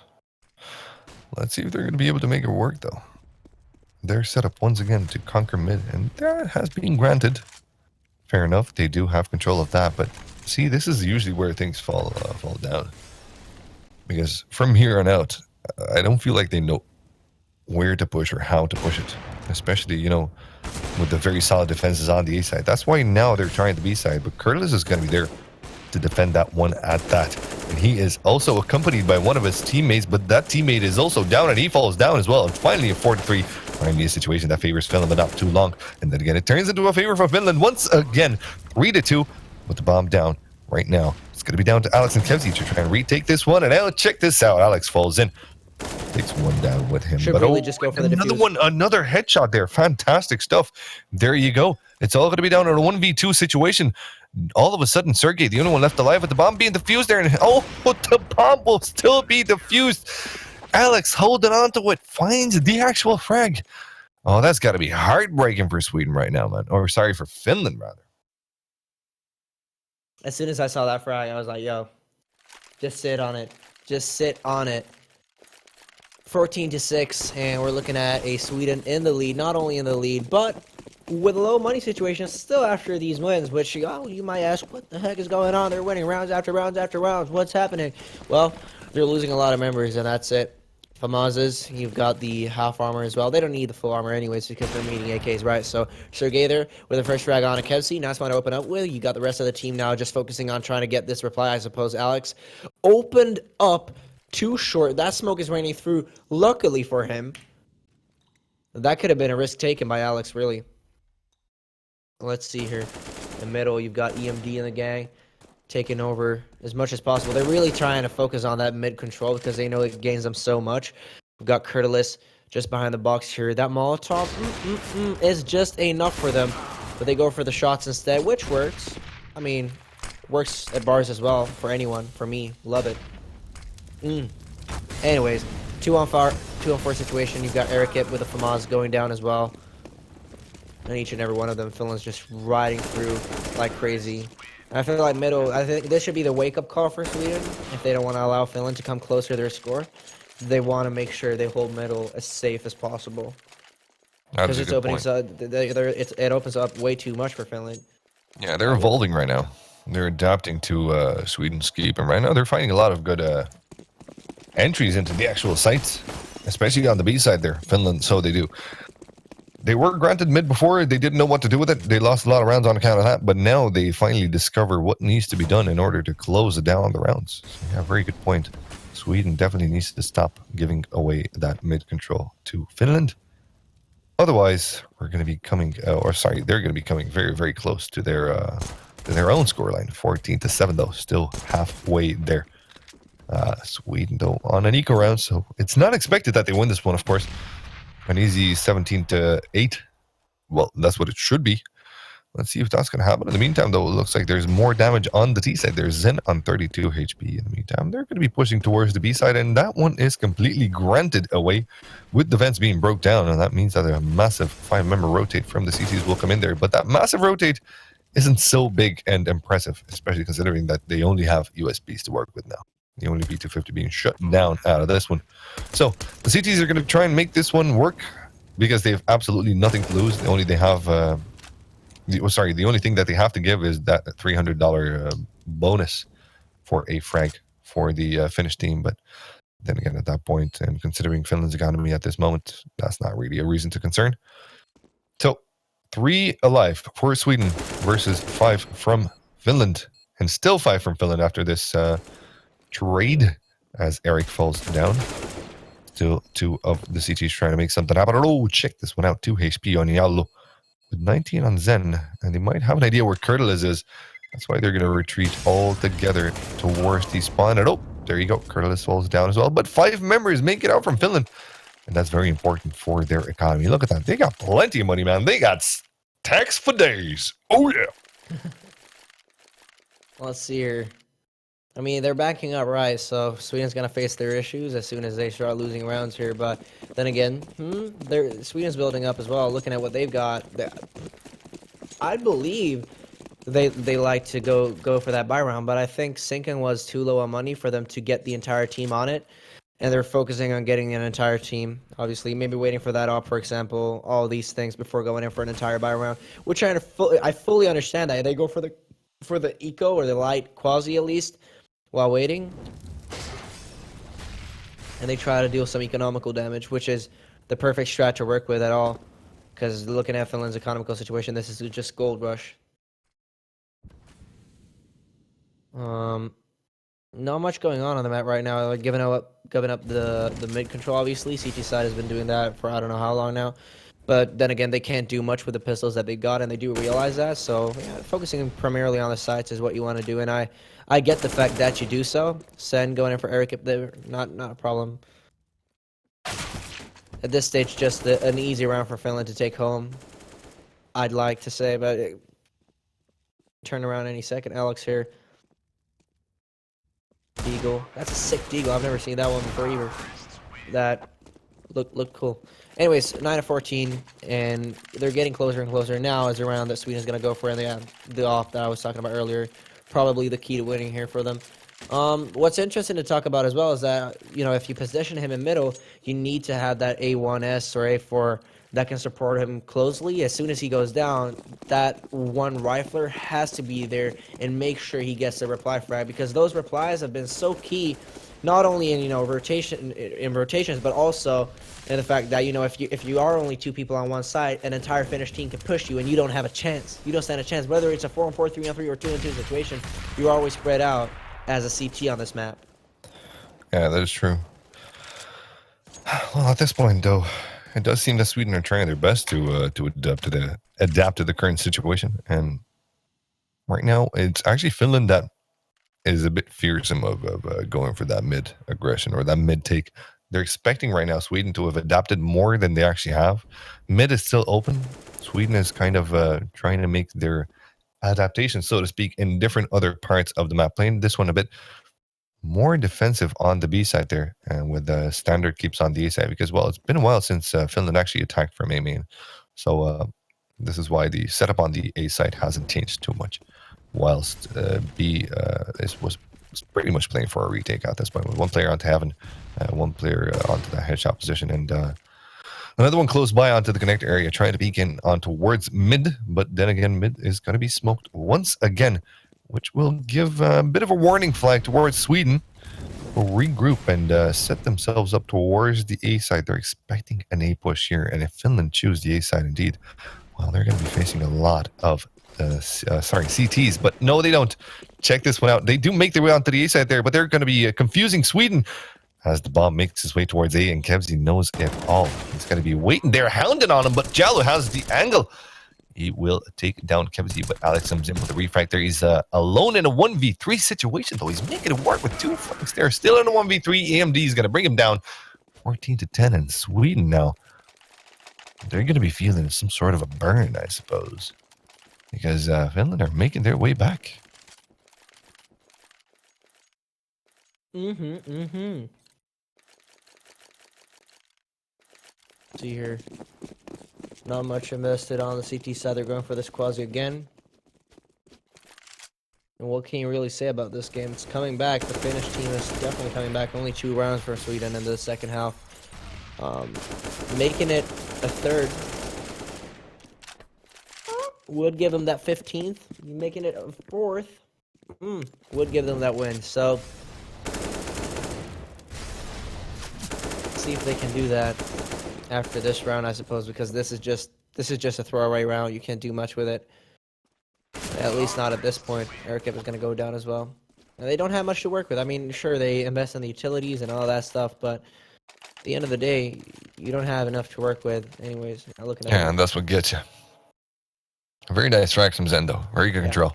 Still, he's keeping his mind in the game there. And with this, well, not still. They are getting their mind back into the game, as they didn't really have it until now. But yeah, Finland is waking up. And as we were talking about this situation in the first half, we were saying if Finland wakes up in good time, then that would be very important. Hopefully it's not going to be done before, Sweden get too much of an advantage. But Sweden got that advantage. Yeah, they still woke up too late, right?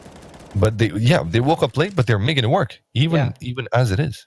Somehow, Finland making their way back 3 rounds behind. And on this gun round, if they destroy Sweden once again, it will be yet another eco. So that's going to be 14-13, and that's literally going to put a lot of pressure onto Sweden. And I believe that choke's going to be the psychological element of that is going to be so important that Finland might just run away with a victory here. Guys, it is entirely and truly possible at this point, but we have yet to see how this final unfolds. It would be just absolutely sensational to see Finland yet another episode as King of Nordic.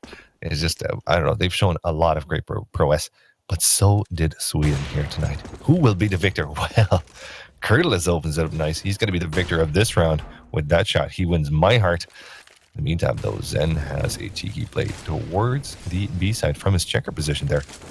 Trying to make something work onto the B side there. He's going to be spotted by one of the CTs pretty soon, but the push is coming in, raining in with smokes and mollies, making their way into the B side there. Sergey opens up with a nice little frag there, but Eric is still on the site, and he's going to have the aim ready, punching down one of them, falling down at the other one. Kevzi will help him out, though, so it is a 2v3 situation right now. Sergey knows where the position of one of the CTs is, takes him down. Kevzi, a not going to be able to help his teammates in this round. It's the 10 2v2, seconds. both of the CTs pushing in from heaven with the bomb not planted and 10 seconds to go. They're pushing in nonetheless with the bomb finally goes down and Zinkin in a 1v2 situation. Whew, this is absolutely heart-wrenching moments for the Swedish team as they try their best to make it work, but Finland somehow seem to be favored by the gods, and the round finishes as Yalu brings Zinkin down to a 14-12 scoreline. And there you go. Here comes the force buy or the half buy or the whatever buy that Sweden need to do. Or sorry, need to get their hands on. Just to stop Finland from their ever-growing momentum, which just seems to be something that cannot be stopped at this point. It is a plow. It is a plow, and that's what it is. Anyway, it's a bit of a technical break. Yeah. Let's go for a few tweets. What do you think, Felty? Yeah, let's do so. Let's do so. What they got. Suomi vietan pojat. Hashtag believe. Hashtag King of Nordic. I don't know what that means legitly, but I think it means something good because you seem to be a very nice guy. So we're going to be reading it, no problem. Nothing like taking a seat at the monitor after a tough week, cracking a cold one, and watching your friends play. Probably that's what he was trying to say. Medbrand, you're very welcome. Very welcome to watch this. And even when your friends don't play, we should we're see gonna the be here. pictures. Can we get the pictures up instead? That's much better for us, by the way. That would be awesome, wouldn't it? Yeah, that would be awesome. I'm not sure if it's doable now, but maybe we can do it for the next show. Yeah. We will have the classic Finnkampen tonight. Follow the finals between Sweden versus Finland. Oh, that's from us. Okay, never mind. Guess what it says? It's a retweet. Cheer on Skitlight players. There you go. Sergei Aune in the final of King of Nordic. There you go. If you were wondering who's from Skitlight, it's Sergei and Aune. And yeah, very, very good stuff. Very good stuff from both of the teams here. And with this comeback, it's just, I don't know if there's much to talk about. I think Robin will definitely have some sort of info to share to us in this kind of situation. Don't worry, guys, says Frederick. I'm still here. Hashtag King of Nordic. Hey, how you doing, Frederick? How's it going? It's been quite a while indeed. Anyway, game's about to start. Volti, what do you think? What's your prediction for the end of this one? Sweden's winning this 16-13. That's my call. You're putting your heart. I still want to believe. Yeah, I still want to believe. You know what I'm saying? Sweden, they were in the heck of a lead. You know what I'm saying? They finally were there to beat Finland's ass, and they're down now. They're down in the lowest pit I've ever seen. I don't know how it goes this way at all, but it goes Easy that way. friends. Anyways, 14-12. And Sweden's just about to come back. It looks like. No, it doesn't look like it. I just wanna stay cheering, stay hoping. Well, they might come back to the next one. This one's next gonna one. be a Yeah, hot this buy. one's obviously. So with this quasi, there's not much to do, but ooh, actually might go in for a frag there. I want to be high for everything they do here, right? Erica, waiting for him. That Molotov is just gonna rain through and block him off completely. Alex with a flashbang coming up towards middle.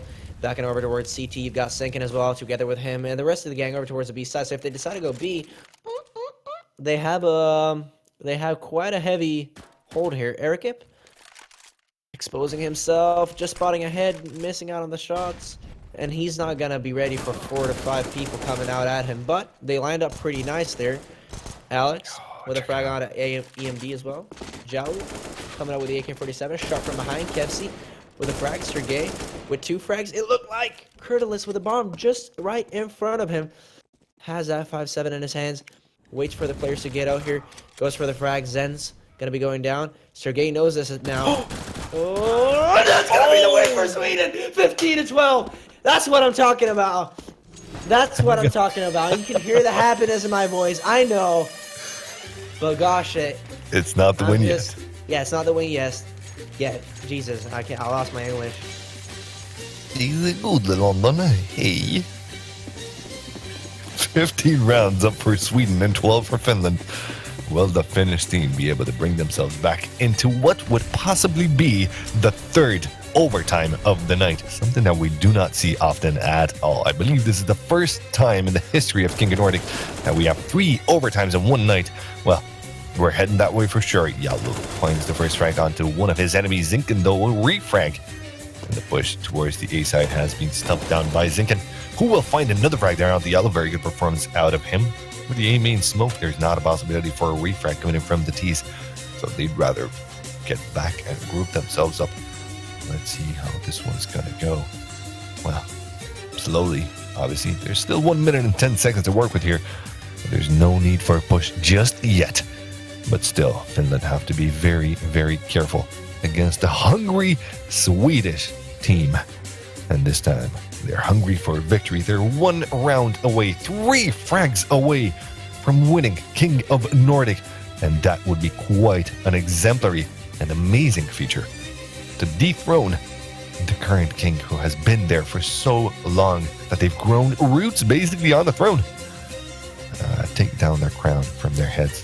Would they be able to do just that? Well, let's find out. 33 seconds to go. The A smokes are all going to be deployed pretty much soon. There you go. EMD with the first one. Molly's coming in here. The push going to start to happen. EMD pushing in there. Oh, he spots one of the CTs, takes him down with him.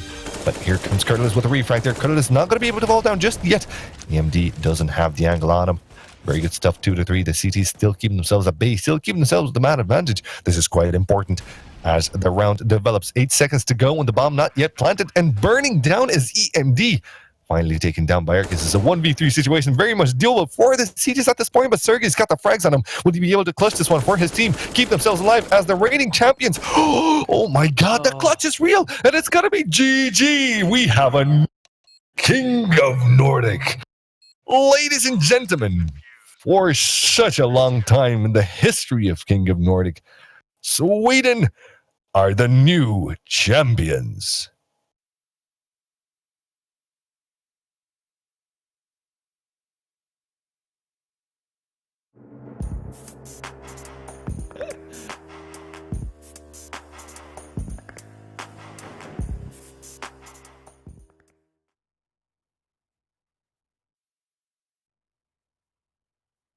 Mr. Flames, a new king rises. Congratulations, Sweden, for becoming the new king of Nordic.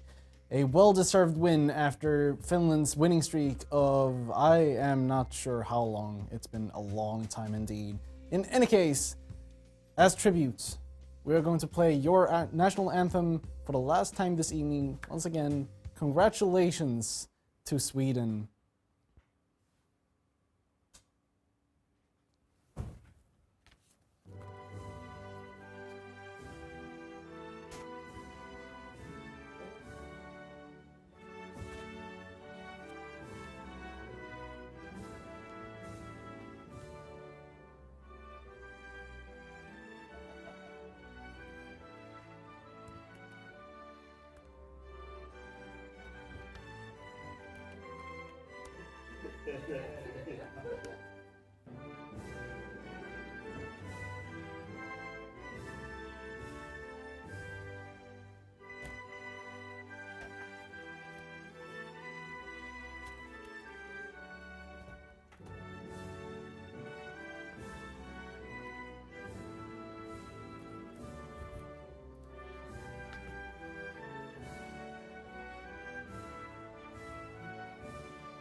An intense battle has come to an end, and that game was a sight to sore eyes to watch, especially as Sweden, in the end, they had to struggle the raid boss, Finland, on the rampage, trying to keep their throne for 1 more week.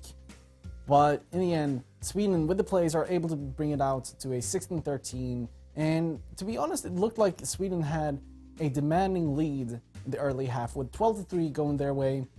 It looked like they would have an easy win in this matchup, but Finland slowly but surely started to claw their way back in with a couple of their own plays, and in the end it wasn't enough. Sweden wins, and they are the ones to enjoy the throne for this 1 week. Up until then, you know, we're gonna need new contestants, but more on that later because we have a couple of other stuff to go through, especially like we have the Facebook competition that has been going on now. And I do believe that we have a winner for the iPhone 7 that we've been talking about. So let's bring up the winner here for the iPhone 7. And the winner is Sebastian Holm. Congratulations, sir. You have just won yourself a brand spanking new iPhone 7.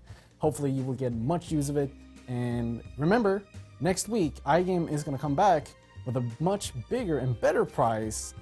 In order to find out what it is, stay tuned to our Facebook and Twitter to find out more. Speaking about Twitter, we also have a competition for that. We have the Logitech mouse to raffle out. So we need a winner for that. Who is the winner? We're going to find out right now. Drum roll. There we go, Ulf Andersson, watching King of Nordic on my Samsung 55-inch. Congratulations, sir. You have won yourself a Logitech gaming mouse. And hopefully, we're going to be able to raffle out one of those next week too, so make sure you stay tuned for that.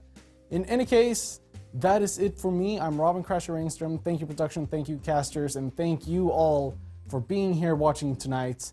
We will see you guys next week. Same time on Friday. Make sure you take care. Have a good evening. Do you play Counter-Strike together with 5 other people? Do you guys think you're pretty good?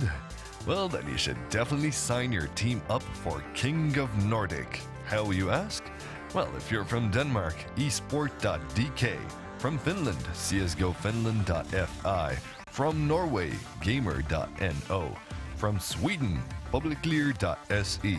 And finally, if you're from Iceland, esports.is. We wish your team the best of luck and hope to see you battling it out against your Nordic brethren in the next show.